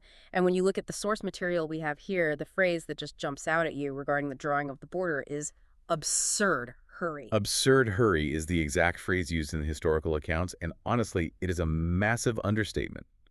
To understand why, you have to look at the man tasked with drawing the line, Sir Cyril Radcliffe. Right, the man with the pen, the one who decided, who became Indian and who became Pakistani basically overnight. The man with the pen who had never been east of Gibraltar in his entire life before he landed in India. Wait, really? Never. Never. Think about that for a second. He arrives completely unfamiliar with the terrain, the culture, or the geography.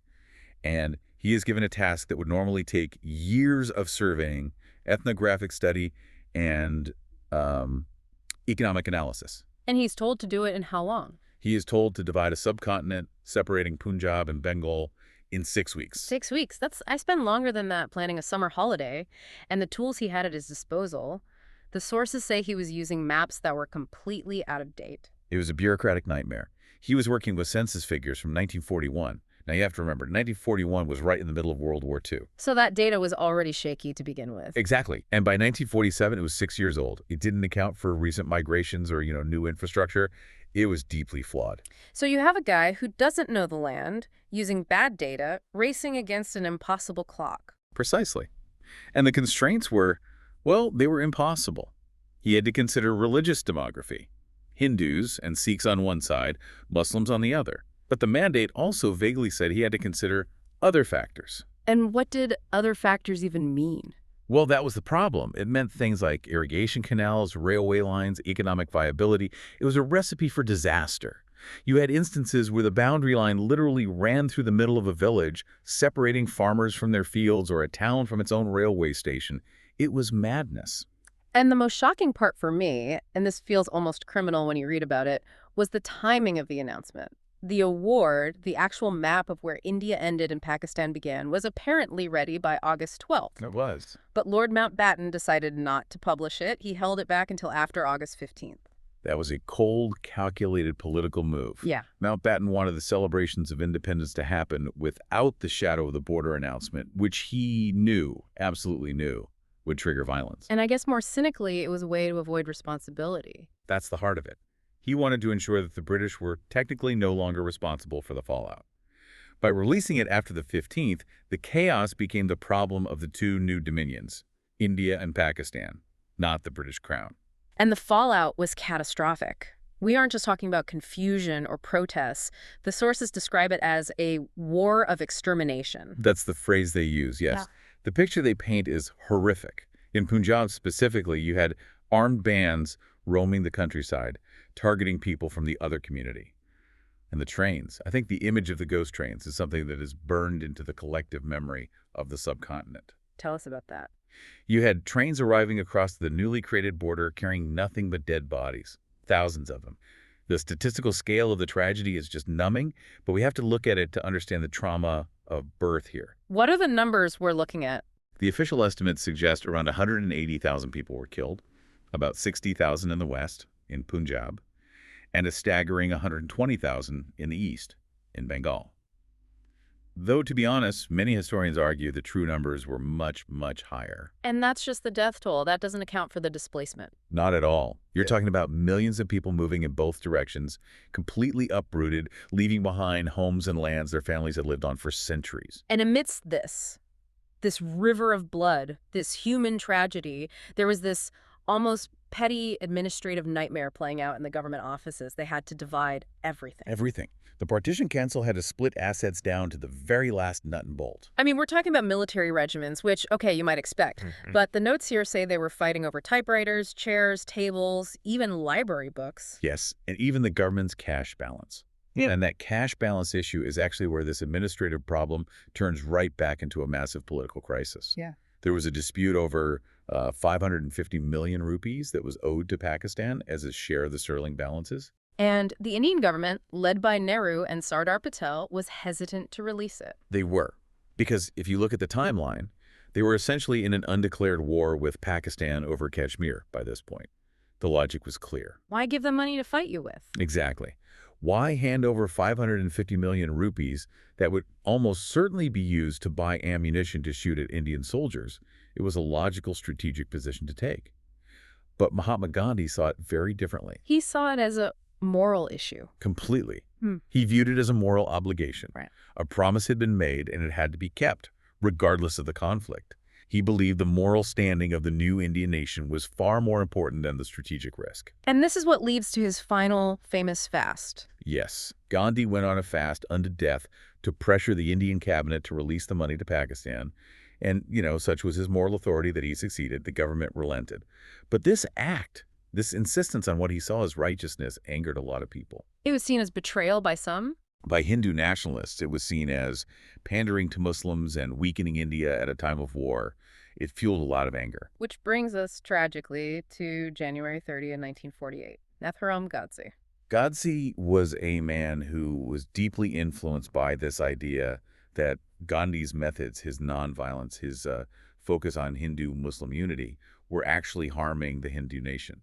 He wasn't acting in a vacuum. He represented a strand of anger that was very real at the time. And when he shot Gandhi at that prayer meeting in Delhi, I mean, the shockwave must have been unbelievable. It actually froze the political chaos for a moment. It did. Nehru's radio address that night is just haunting. The light has gone out of our lives and there is darkness everywhere. You can feel the despair in the text. It was a moment of absolute vulnerability for the new state. And the political fallout was swift. The government moved quickly. Very quickly. They banned the RSS, the Rashtriya Swayamsevak Sangh. Now, we must be precise here based on the records we have. The government's view was that while the RSS wasn't directly involved organizationally in the assassination plot, Right. the climate of hatred and right-wing extremism they had propagated had created the environment where such an act was possible. So it was about the ideology, not a direct order. And the ban wasn't permanent, was it? No, it was lifted in 1949, but on very strict conditions. The RSS had to agree to restrict itself to cultural activities, renounce violence, and this was key professed loyalty to the Indian Constitution and the tricolor flag. It was a way for the new state to assert its authority over these powerful non-state actors. So just to recap, you have the partition chaos, you have the assassination of the father of the nation, and if that wasn't enough of a challenge, you have the map of India itself looking like a piece of Swiss cheese. That is a very vivid but incredibly accurate description. Yeah. We often forget that the India we see on maps today simply did not exist in August 1947. There were 562 princely states scattered across the subcontinent. 562, that number is just staggering. It is, and they range from massive, powerful states like Hyderabad, which is the size of Italy, and had its own currency, its own army, its own railways. All the way down to tiny little estates. All the way down to tiny estates like Bilbari, which, according to the records, had a population of just 27 people. 27 people, that's not a state. That's a large family dinner. Effectively, yes. But legally, under the British framework, they had standing.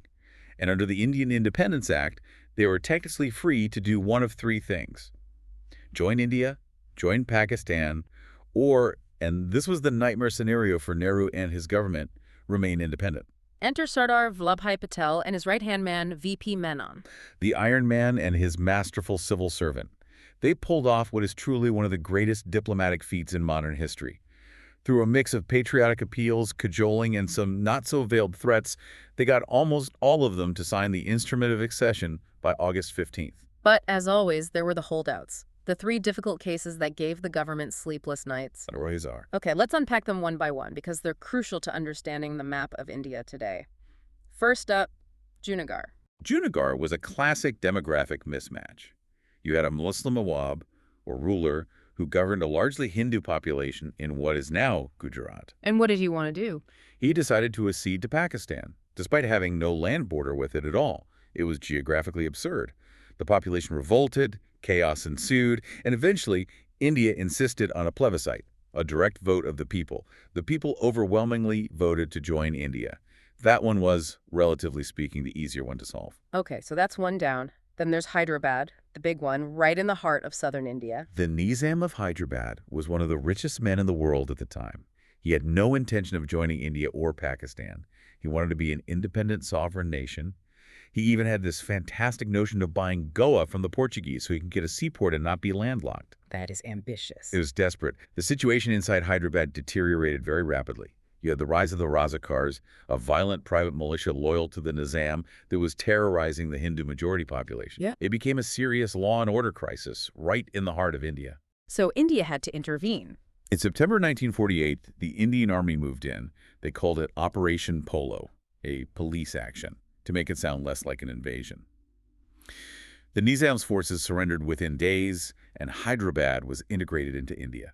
And finally, the third and most complicated one, the one that is still with us today, Kashmir. Kashmir was, in many ways, the inverse of Junagadh. You had a Hindu prince, Maharaja Hari Singh, ruling over a Muslim-majority population. He hesitated. He didn't want to join India or Pakistan. He was dreaming of keeping his state independent, sort of Switzerland to the east. But geopolitics doesn't really wait for hesitation, does it? It never does. While he was trying to decide, tribal raiders from Pakistan, supported by the Pakistani army, attacked. Hari Singh's own forces couldn't hold him back, and as the raiders approached his capital, Srinagar, he panicked. And he turned to India for help. He did. He signed the instrument of accession to India in October 1947, which made the accession legal. Only then did India airlift its troops in. They managed to secure the Kashmir Valley, but by the time a UN-brokered ceasefire was called, the territory was already divided, a division that persists to this day. So by 1950, the map of India is largely drawn. The bleeding has, for the most part, stopped. But a country needs more than a map. It needs a rule book. A constitution. And this brings us to the framing of the Constitution. I think most people think of a constitution as something, boring that lawyers write in a back room, but this was a revolution in itself. It absolutely was. And it's important to correct a misconception I often hear.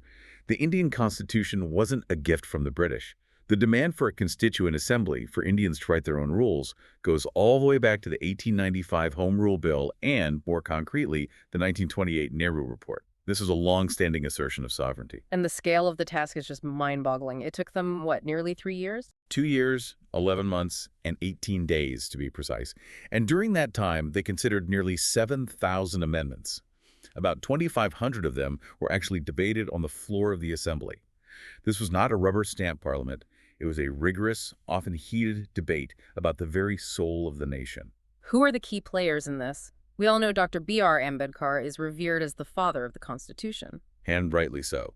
Dr. Ambedkar was the chairman of the drafting committee, and his intellect, his legal acumen, and his deep understanding of India's social problems are stamped on every single page. He was trying to do something incredibly difficult. Create a document that could keep a diverse, fractured country together while simultaneously introducing modern democracy into a society that was, for millennia, deeply hierarchical and caste-ridden. But it wasn't just him working in isolation, was it? The source material mentions an oligarchy that really steered the ship. Yes, that's a term used by Granville Austin, who is one of the foremost scholars of the Indian Constitution. He refers to the quartet of Jawaharlal Nehru, Sardar Patel, Rajendra Prasad, and Abul Kalam Azad. They were the giants of the Congress Party, and they dominated the proceedings. So they basically called the shots. They did, but, and this is the key insight, they sought consensus. They didn't just use their massive majority to bulldoze their opponents. They understood that this document had to be owned by everyone. They knew that if they alienated a significant section of the population at the very beginning, the Republic wouldn't survive 10 years, let alone 70. So they sought unanimity wherever possible. And this monumental document was finally passed in November 1949 and came into effect on January 26, 1950. That's the day India officially became a republic. Republic Day, yes. But, writing the rules is one thing, playing the game is another. And this brings us to what many called the Great Experiment, the first general election of 1951-52. Experiment is absolutely the right word. You have to put yourself in that mindset.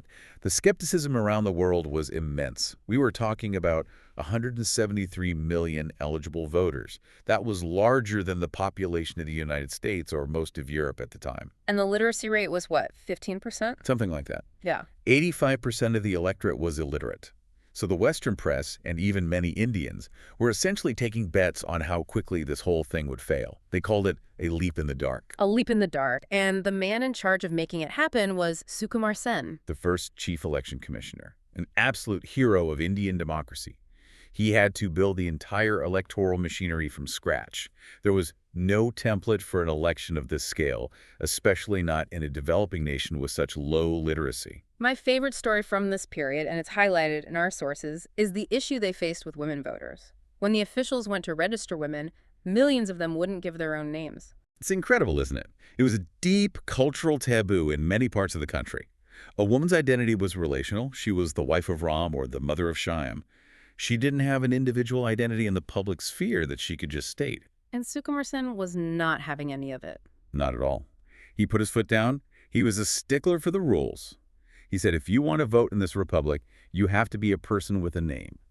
They had to strike nearly 3 million women off the electoral rolls because they wouldn't or couldn't comply. Which seems harsh, and it meant millions lost their vote that year. It does, but you can see the logic. It was a massive, forceful step in compelling the recognition of women as individual citizens, not just as appendages to men. So on a practical level, how do you get 173 million mostly illiterate people to vote for specific candidates? You can't just give them a ballot paper with a list of names they can't read. You innovate.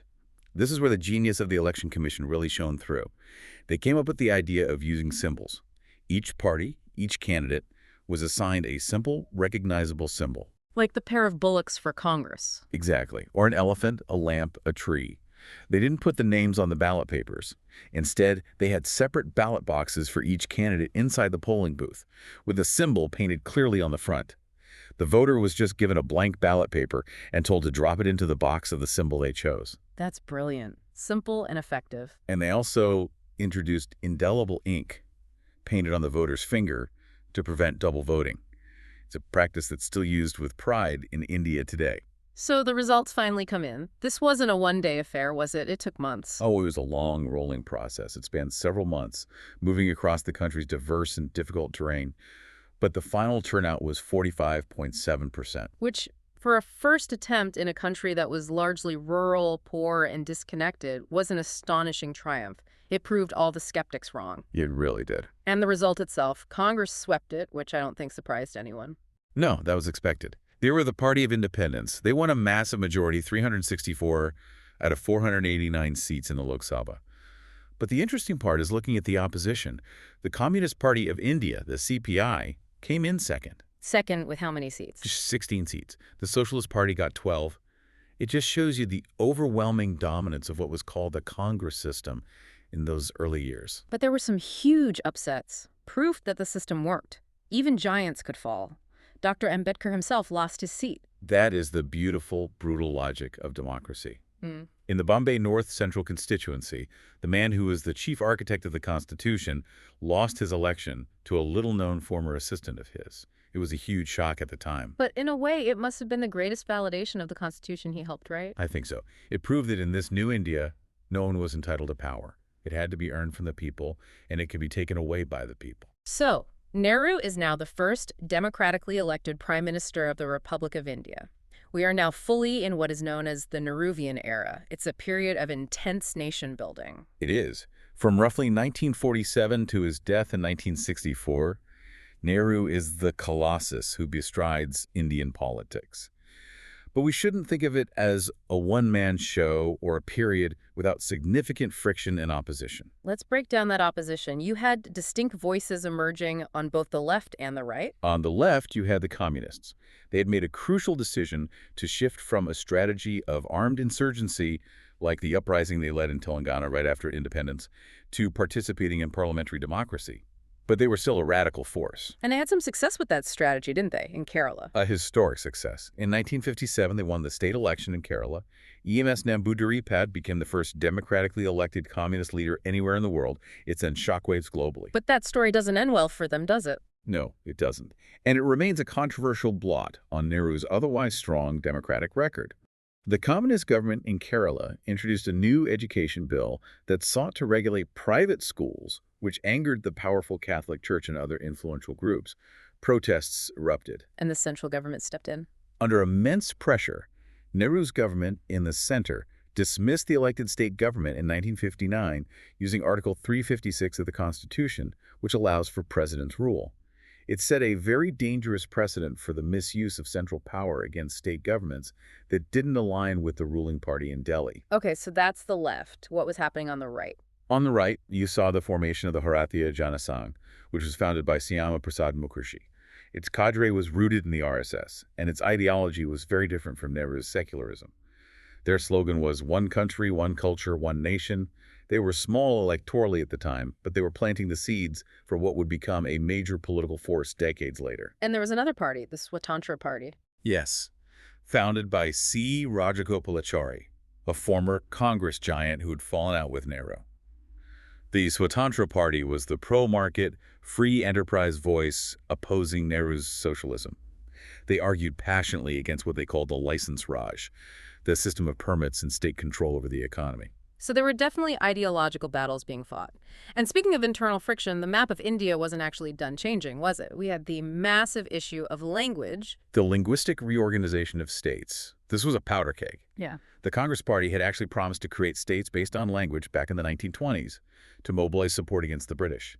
But once they were in power, Nehru and Patel were terrified it would break the country apart. They feared it would lead to balkanization. So they tried to delay it. They did. But one man forced their hand, Hmm. a Gandhian activist named Padisramilu. What did he do? He went on a fast unto death in 1952, demanding a separate state for Telugu-speaking people, which would be carved out of Madras state. He fasted for 56 days and tragically died. And his death triggered massive riots. Uncontrollable violence across the region. The government had no choice but to concede. They created the state of Andhra in 1953. But once that door was opened, everyone wanted their own linguistic state. The floodgates were open. So the government had to formalize the process. Exactly. They appointed the State's Reorganization Commission in 1953. Based on its recommendations, they passed the States Reorganization Act in 1956, which redrew the internal map of India, creating 14 states and 6 union territories, largely on linguistic lines. It wasn't a smooth process, though. Far from it. There were major riots in Bombay, as both Marathi and Gujarati speakers claimed the city. It eventually had to be split into the states of Maharashtra and Gujarat in 1960. But ultimately, creating these linguistic states probably saved the Union. It gave people a strong sense of regional identity within the larger national one. So while all this political and social restructuring was happening, Nehru was also trying to build a modern economy. He had this famous phrase describing dams and factories as the temples of modern India. Nehru was a deep believer in science and rationality. He did not want India to remain just an agricultural backwater or, land of mystics, as the West often saw it. He set up the Planning Commission in 1950, which was inspired by the Soviet model but operating within a democratic framework. And this was the mixed economy model. That's right. The state, through public sector units, would control the commanding heights of the economy-heavy industries, steel, energy, while the private sector would handle consumer goods and agriculture. It was all guided by 5-year plans. And we see the birth of some iconic institutions, the IITs, the Indian Institutes of Technology, the Atomic Energy Program under Homi J. Bhabha. It was an incredibly audacious and optimistic vision for a country that was still struggling with basic issues like famine and poverty. India's first nuclear reactor, Apsara, went critical in 1956. The space research program started under Incaspar. These were huge investments, but Nehru saw them as essential for self-reliance and for creating a scientific temper in the country. And on the social front, he fought one of his toughest battles over the Hindu Code Bill. This was perhaps even harder for him than the political battles. He wanted to reform and codify Hindu personal law to give women equal rights, the right to divorce, the right to inherit property, and to enforce monogamy. The conservative opposition was absolutely fierce, even from within his own Congress party and from the then-president, Rajendra Prasad. So how did he get it passed? He had to compromise. He couldn't pass it as a single code. He had to break it up into 4 separate acts dealing with marriage, succession, adoption, and so on. It was imperfect. It only applied to Hindus and not to other religions, so India didn't get a uniform civil code. But it was a massive revolutionary leap forward for the legal rights of Hindu women. So domestic policy was this constant juggling act of building dams and fighting political fires. Now let's look outward. India's place in the world, the Cold War is heating up. You've got the US bloc and the Soviet bloc. And Nehru essentially says, no thanks, we're not picking sides. And this is the birth of the non-aligned movement, or NAM. It's very important to clarify what this meant. Non-alignment was not the same as neutrality. What's the difference? Neutrality implies passivity. You don't care, you stay out of it, you hide under a rock. Non-alignment, as Nehru envisioned it, was about active, independent involvement in world affairs. It meant judging each international issue on its own merits, rather than based on the dictates of an alliance with Washington or Moscow. He was trying to carve out a third path for all the newly decolonized nations of Asia and Africa. Precisely. He was a pioneer of this idea, alongside leaders like Tito of Yugoslavia, Nasser of Egypt, Sukarno of Indonesia, and Nkrumah of Ghana. It was a bold stance for a young, poor nation to take on the world stage. But his biggest foreign policy focus, his biggest bet, was closer to home, China. Indi Chini Bye Bye. Indians and Chinese are brothers. That was the popular slogan, and Nehru genuinely believed in it. He felt that India and China, as two ancient Asian civilizations emerging from the shadow of colonialism, were natural partners. In 1954, they signed an agreement regarding Tibet, which codified the Panchsheel, the 5 principles of peaceful coexistence. It's interesting, the source material points out that these 5 principles were actually formulated by the Chinese premier Zhou Enlai, not by Nehru. That's right. Zhou Enlai first formulated them, but it was Nehru who became their global champion. He invested his entire personal and political prestige in this relationship. He truly thought that a shared history of struggle would overcome any geopolitical friction. Which makes the betrayal of 1962 all the more tragic and devastating for him. A complete betrayal. Tensions had been building for years over the disputed border, and especially after India granted asylum to the Dalai Lama in 1959 after he fled Tibet. But Nehru, and particularly his defense minister Krishna Menon, seemed to have completely miscalculated China's intentions. They just didn't believe China would actually attack. They thought it was all political posturing. But in October 1962, they did. And it was a rout, a humiliation. The Chinese army swept through Indian positions in both the northeast, in Nifa, and in Ladakh in the west. The Indian military was completely underprepared, under-equipped for high-altitude warfare, and utterly outgunned. The psychological blow to Nehru and to the nation must have been immense. It broke him. Many historians believe he never fully recovered, physically or mentally. He had to swallow his pride and ask the United States and the UK for military aid, which fundamentally compromised his cherished policy of non-alignment. The third five-year plan was derailed because funds had to be diverted to a massive spike in defense spending. It was a shattering blow to India's self-respect. Amidst the gloom of the China War, was there any foreign policy success in the neighborhood? Paradoxically, yes, with Pakistan. Despite the constant tension over Kashmir, the two countries managed to sign the Indus Waters Treaty in 1960. It was a landmark agreement mediated by the World Bank. And what did it do? It allocated the waters of the Indus River system. It essentially gave the 3 western rivers to Pakistan and the 3 eastern rivers to India. What's truly remarkable is that despite all the wars and conflicts the two countries have had since 1960, that treaty has largely held. It's a rare example of enduring, functional cooperation. So, we reached the end of this road. Nehru dies in May 1964. Leaving behind a nation that was completely transformed from the one he had inherited in 1947. So, when we look back at this entire period, from 1947 to 1964, what is the big takeaway? What's the legacy? I think the only way to describe it is as the era of foundation building. If you just look at where India started, partitioned, bleeding, overwhelmingly poor and illiterate, a fragmented patchwork of princely states. And where it was in 1964, the achievement is simply staggering. They built a state from scratch. They did.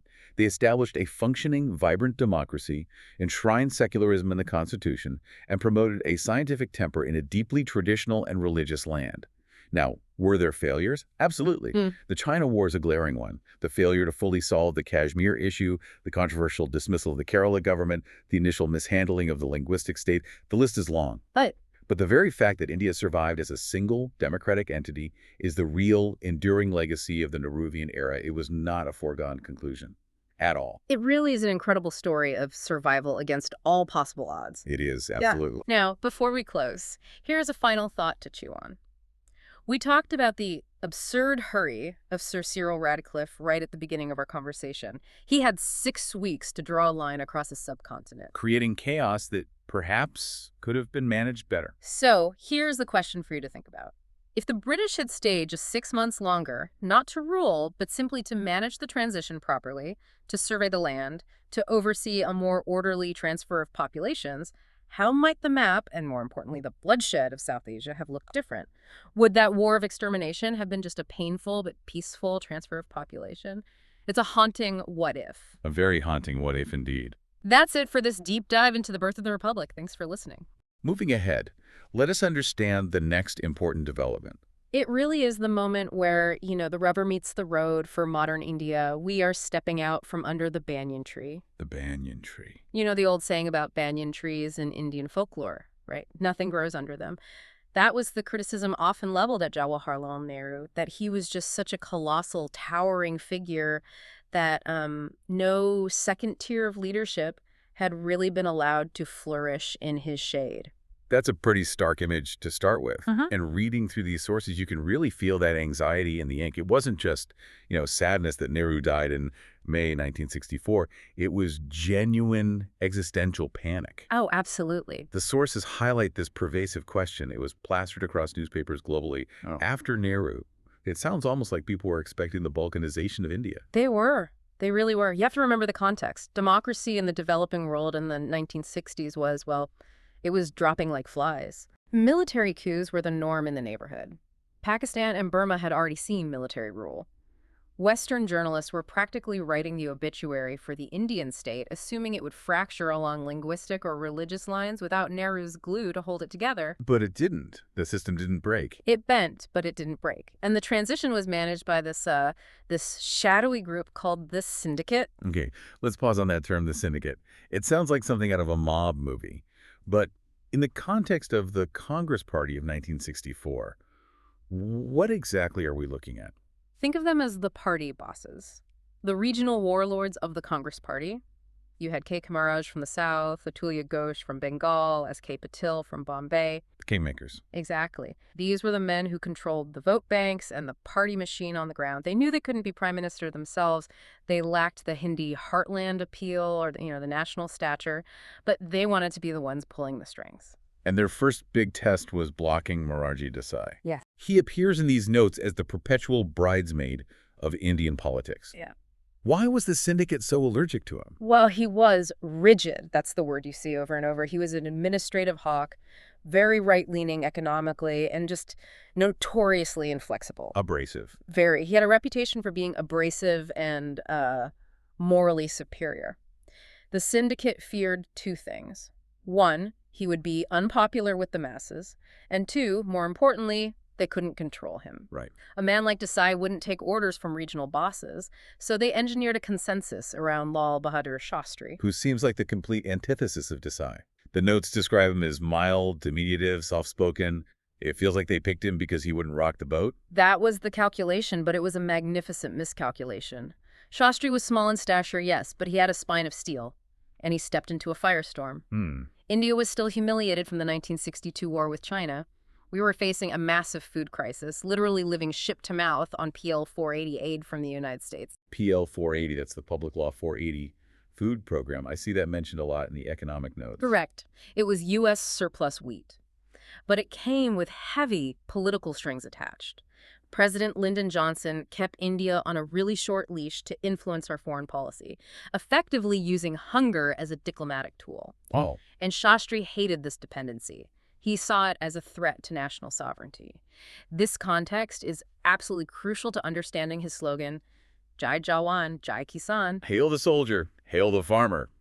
It's become such a cliche now, hasn't it? It's shouted at every political rally for the last 60 years. But you're saying in 1965, it wasn't just a catchy rhyme. It was a literal policy directive. Absolutely. It was not poetry. It was a survival strategy. He was linking national security, the soldier, with food security, the farmer.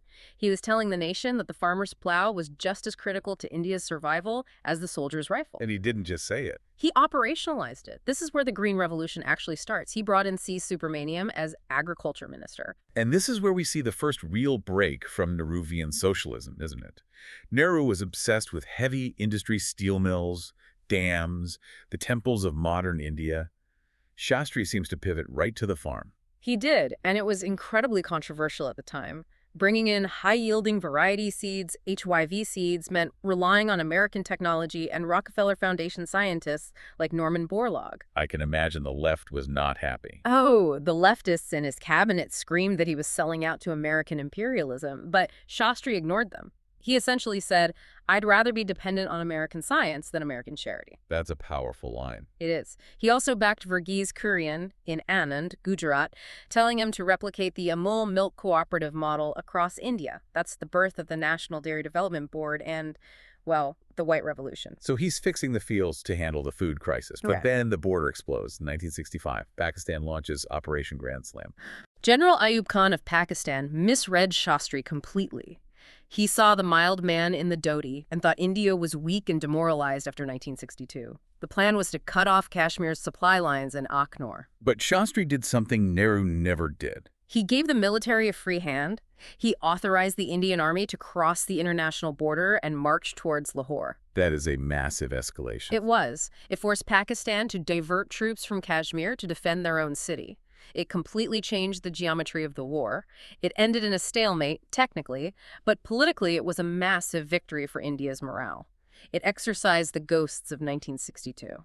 But then, the tragedy.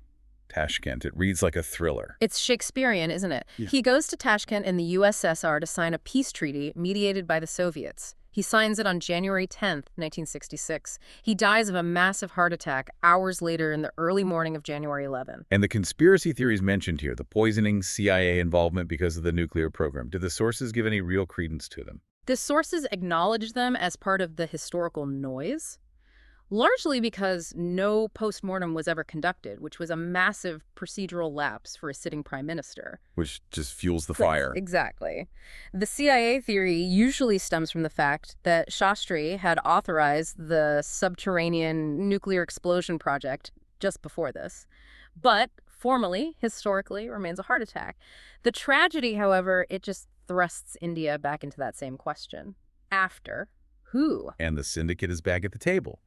Morarji Desai is waiting in the wings again, probably measuring the curtains for the PM's residence. You can imagine. But they pick Nehru's daughter, Indira Gandhi, and they use that incredibly patronizing nickname, Gungi Gudia. The dumb doll. It just reveals the sexism and the arrogance of the syndicate. They thought she's young, she's a woman, she's relatively inexperienced in administration. They thought they could control her. They thought she would be a frantic mother figure for the nation while they pulled the strings from the back room. Kamaras actually thought he was installing a puppet. Talk about a backfire.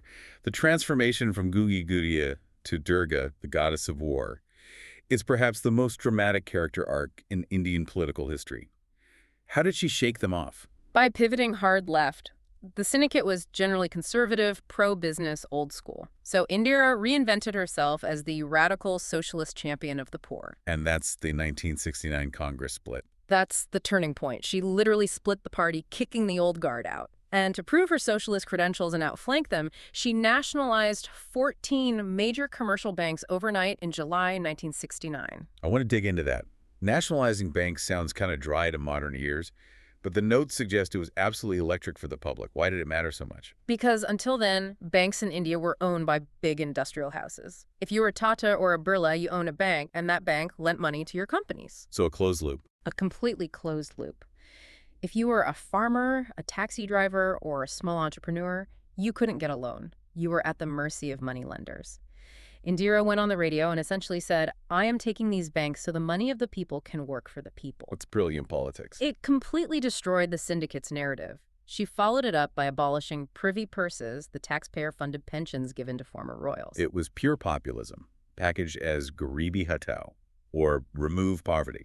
She painted the syndicate as defenders of the rich and herself as the defender of the poor. Precisely. And by the 1971 elections, she had crushed the old guard. She had total control of the party. She wins the political war at home, but then 1971 happens, the Bangladesh Liberation War. This deep dive could be an entire episode on its own, but what's the critical takeaway here regarding her leadership style? Decisiveness and cold-blooded geopolitical realism. The situation in East Pakistan, now Bangladesh, was a genocide. Pakistan's army was slaughtering its own citizens. And 10 million refugees poured into India. 10 million. That's like the entire population of Sweden moving into India in just a few months. The economy was collapsing under the strain. Indira knew war was inevitable, but she waited. She listened to her general, Sam Manekshaw. She did. He famously told her, not in the monsoon, we will get bogged down, give me until winter. And while she waited, she played the diplomatic game. The notes mention the Nixon-Kissinger tilt. The U.S. wasn't just neutral, they were hostile. Extremely hostile. Nixon personally detested Indira Gandhi. The transcripts of their Oval Office tapes are full of just awful slurs against her. They supported Pakistan as a conduit to open relations with China. But when the war kicked off, they sent the USS Enterprise, a nuclear-powered aircraft carrier, into the Bay of Bengal to intimidate India. And this is the moment India realized it needed a superpower backer. So she turns to the Soviets. She signed the Treaty of Friendship with the Soviet Union in August 1971. It was a masterstroke. It neutralized the American threat because the Soviets signaled they would counter any U.S. move. And when the war started in December, it was a blitzkrieg. 13 days, Dhaka fell.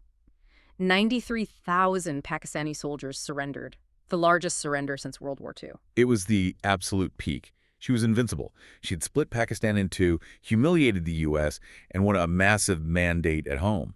She even conducted a nuclear test in 1974, Smiling Buddha. Which the world hated. I mean, the nuclear suppliers group, the NSG, was actually formed specifically to punish India and cut off nuclear technology transfer after that test. But domestically. Domestically, she was a goddess. Even opposition leaders were praising her. So how do you go from being a goddess in 1971 to a dictator in 1975? The emergency, the sources cite the Allahabad High Court verdict as the trigger. This wasn't a revolution or a coup, it was a court case. It was a technicality. It's incredible. Raj Narain, a socialist leader she defeated, sued her for electoral malpractice. The charges were so minor things like using government jeeps for campaigning and having a government official on her election team. Things that would barely raise an eyebrow today. Exactly. But the law is the law. In June 1975, Justice Jagmohan Lal Sinha found her guilty. Technically, her election was void. She was unseated as an MP, which meant she couldn't be PM. In any normal democracy, the prime minister resigns, appoints a successor, and fights the legal battle. Correct. But Indira felt that she was the democracy. She equated her political survival with the nation's survival. So instead of resigning on the night of June 25th, 1975, she had the president sign the proclamation of emergency citing internal disturbance. And the lights went out. The description of this era in the notes is chilling. It's not just the arrests of opposition leaders, it's the silence. The newspapers leaving their editorial columns blank in protest because they couldn't print the truth. It was the suspension of fundamental rights, specifically Article 21. The Supreme Court, in a truly shameful verdict, said that during an emergency, citizens have no right to life or liberty. So the government could arrest anyone without cause, and you couldn't even go to court. Not at all. But the real dark energy of the emergency, that came from her son, Sanjay Gandhi. The extra-constitutional authority.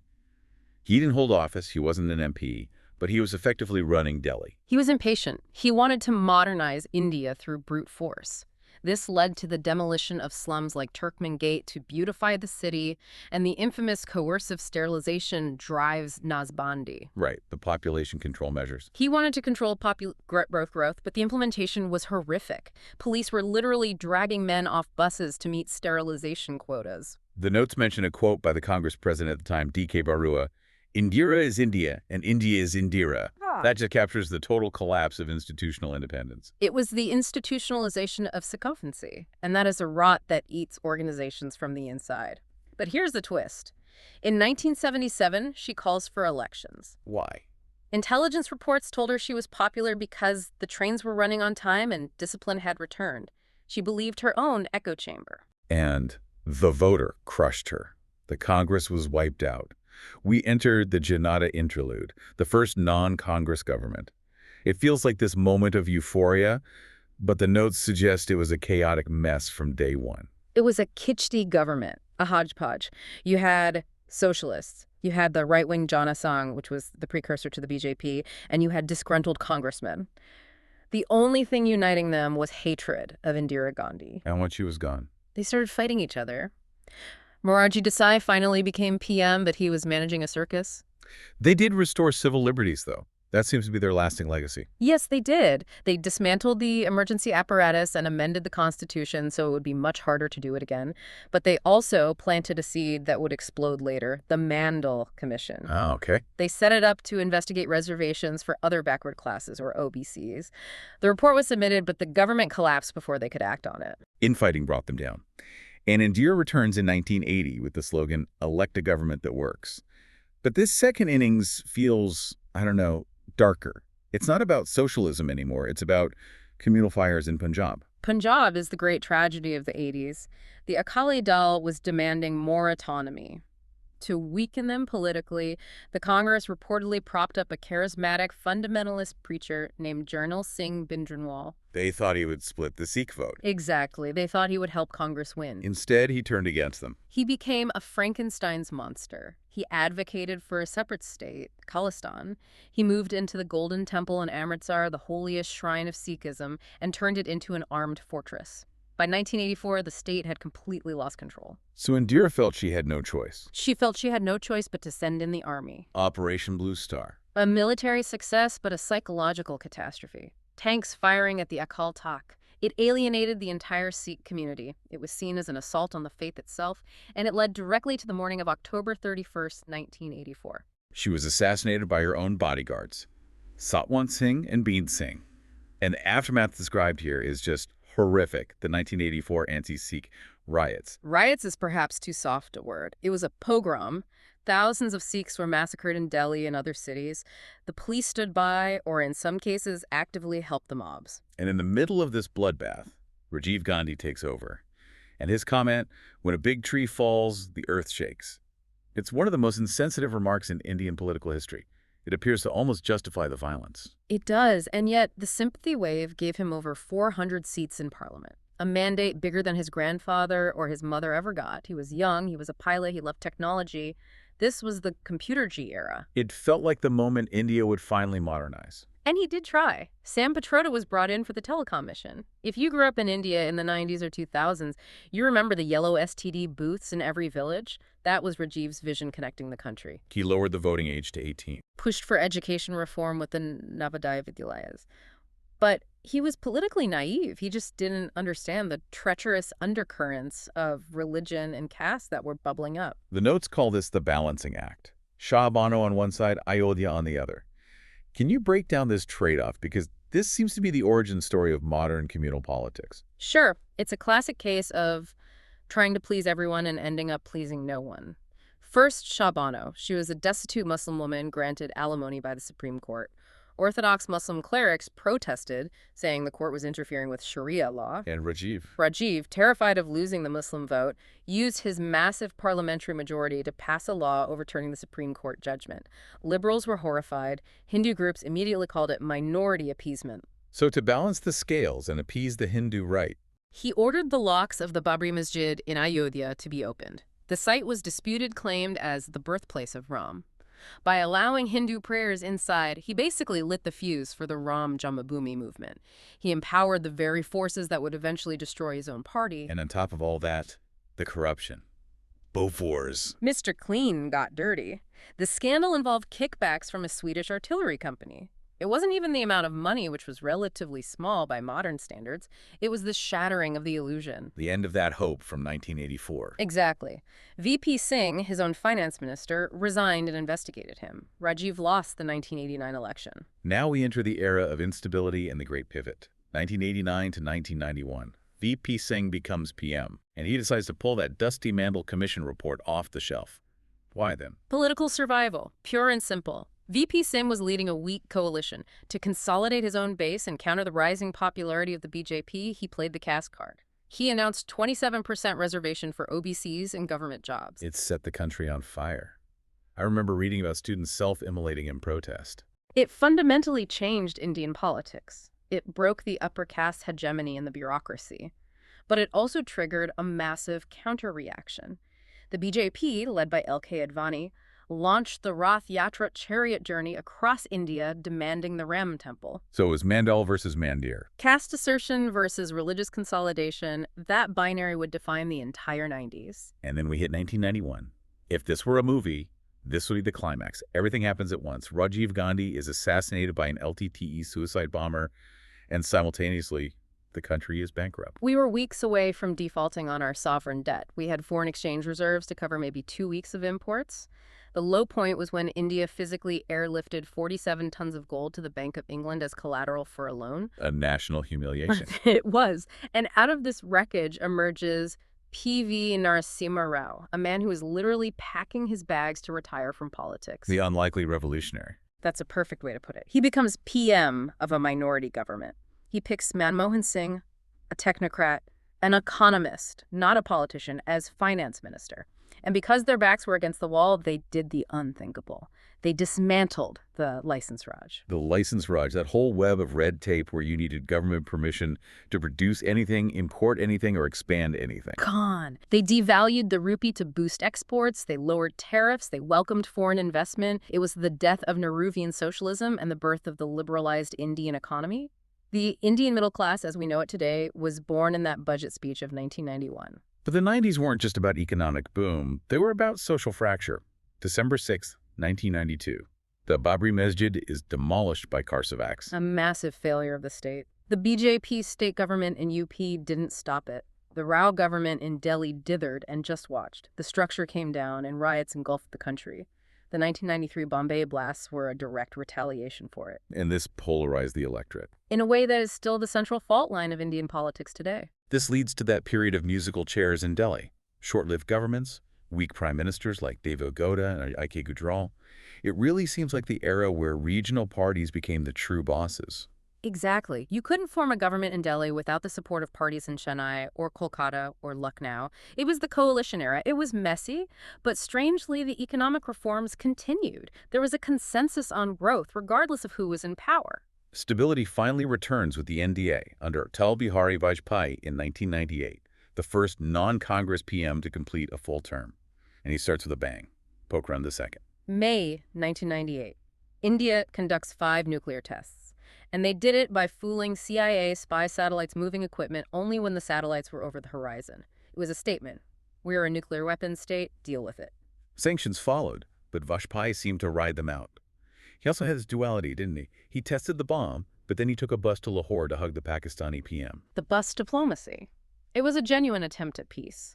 But the Pakistani military, led by Pervez Musharraf, betrayed it. While Vajpayee was hugging Nawaz Sharif, Pakistani troops were infiltrating the heights of Kargil. The Kargil War of 1999, the first televised war in India. It was brutal, fighting at 18,000 feet. But India pushed them back. It solidified Vajpayee's image as a strong leader, but his tenure is also stained by the 2002 Gujarat riots. Following the Gadra train burning. Yes. 59 Hindu pilgrims were burned alive in a train. The subsequent retaliation killed over 1,000 people, mostly Muslims. The state machinery failed to control the mobs. Vajpayee famously advised the then Chief Minister Narendra Modi to follow Raj Dharma impartial duty. It remains a deeply contentious issue. And in 2004, the NDA ran the India Shining campaign. They were so confident, but they lost. Why? Because India wasn't shining for everyone, there was significant rural distress. The gap between the cities and the villages had widened. The voters brought the Congress back, leading the UPA coalition. Enter Manmohan Singh as Prime Minister. But this time, Sonia Gandhi holds the remote control. Is that a fair assessment? That was the criticism, for sure. Sonia Gandhi declined the PM post but remained the chairperson of the UPA. However, this era institutionalized a new philosophy, the rights-based approach. Meaning the government gives you legal guarantees for things. Yes. The right to information, or RTI, which meant you could ask the government what it was doing with your money. The right to education, RTE. And the biggest one, NREGA, the National Rural Employment Guarantee Act. That was huge. It promised 100 days of work to any rural household. It was a massive welfare safety net that put money directly into the hands of the rural poor. And Manmohan Singh also staked his entire reputation on the Indo-US nuclear deal. This was the closure of the circle that started in 1974. The deal effectively recognized India as a nuclear power and ended the technology apartheid, even though India never signed the Non-Proliferation Treaty. It was a huge diplomatic victory. It made India a strategic partner of the U.S. But UPA-2, that second term seems like a slow-motion car crash. Scams everywhere. It was the season of scams. The 2G Spectrum scam, where licenses were sold cheaply to cronies, Colgate, the Commonwealth Games, the numbers being thrown around 1.76 lakh crore were so big the public couldn't even visualize them. And this widespread anger over corruption birthed the India Against Corruption movement, Anna Hazare. And that movement completely hollowed out the Congress's credibility. It delegitimized the establishment and created a vacuum that was filled by Narendra Modi in 2014. The Modi era. 2014, the first single-party majority since 1984. The notes describe this as a fundamental shift in the Indian polity. It ended the coalition era. Modi ran on Vikas, or development, and Hindutva, cultural nationalism. He positioned himself as the outsider who would clean up the mess in Delhi. He wasted no time dismantling the old structures. The Planning Commission, a relic of the Soviet style, was scrapped for Niti Aayog. But let's talk about the Jam Trinity. Yandan, which is bank accounts, Aadhaar, the biometric ID, and Mobile. This is the plumbing of the new welfare state. The idea was to bypass the leaky bureaucracy and send money directly to the poor. It created a new class of voters, the Labharthis, or beneficiaries, who felt a direct connection to the leader. But not all big moves work smoothly. Demonetization in 2016. The shock therapy. withdrawing 86% of currency notes overnight. Economically, most experts agree it failed to wipe out black money and hurt the informal sector badly, but politically, it was a masterstroke. The poor saw it as the rich finally facing the heat. So it created a narrative of a leader willing to take bitter pulls for the nation. Exactly. Then GST, one nation, one tax, again, execution issues, but it did integrate the economy. Right. But the biggest shift has been in the social and security domain. The shift from look east to act east and this idea of muscular nationalism. The surgical strikes after Uri and the air strikes after Pulwama. It signaled a change in the strategic doctrine. India showed it would cross the border to retaliate against terror. This resonated deeply with the electorate. It was a key factor in the even larger victory in 2019. But the sources also point to a darker side of this consolidation. The rise in vigilantism, lynchings, the feeling that minorities are being marginalized. And that is the recurring tension we see throughout these notes. When you have strong centralized power, whether it was Indira or now Modi, you get decisive action, you get big infrastructure projects, you get a strong global voice. But you often see a strain on institutions, on the press, and on social cohesion. And when you have coalitions, You get inclusivity and debate, but you often get policy paralysis and corruption. it's almost like the pendulum swings too far each time. Mm-hmm. We went from the banyan tree of Nehru and Indira to the Kishti of the 90s, and now back to a banyan tree. Exactly. And as India aims for that $5 trillion economy, the question is, can we find a model that delivers the growth of the 90s, the welfare of the UPA, the decisiveness of the Modi era, but without the authoritarian streaks of the past? That is the billion-person question. It is, and the sources leave us with this thought. Democracies aren't built in a day, and they aren't destroyed in a day. They are a constant negotiation. So here is something for you to think about as you walk away from this deep dive. Which era actually shaped the India you see today more? Was it 1991, when the economy opened up and gave us the malls and the IT sector? Or was it 2014, which fundamentally rewired the political and social identity of the nation? Or maybe, just maybe, it was 1977. Because that was the year India proved that even the poorest, most illiterate voter knew the value of freedom and could throw out a dictator. That resilience might just be the real foundation. A powerful thought to end on. Thanks for listening to this deep dive. We'll catch you next time.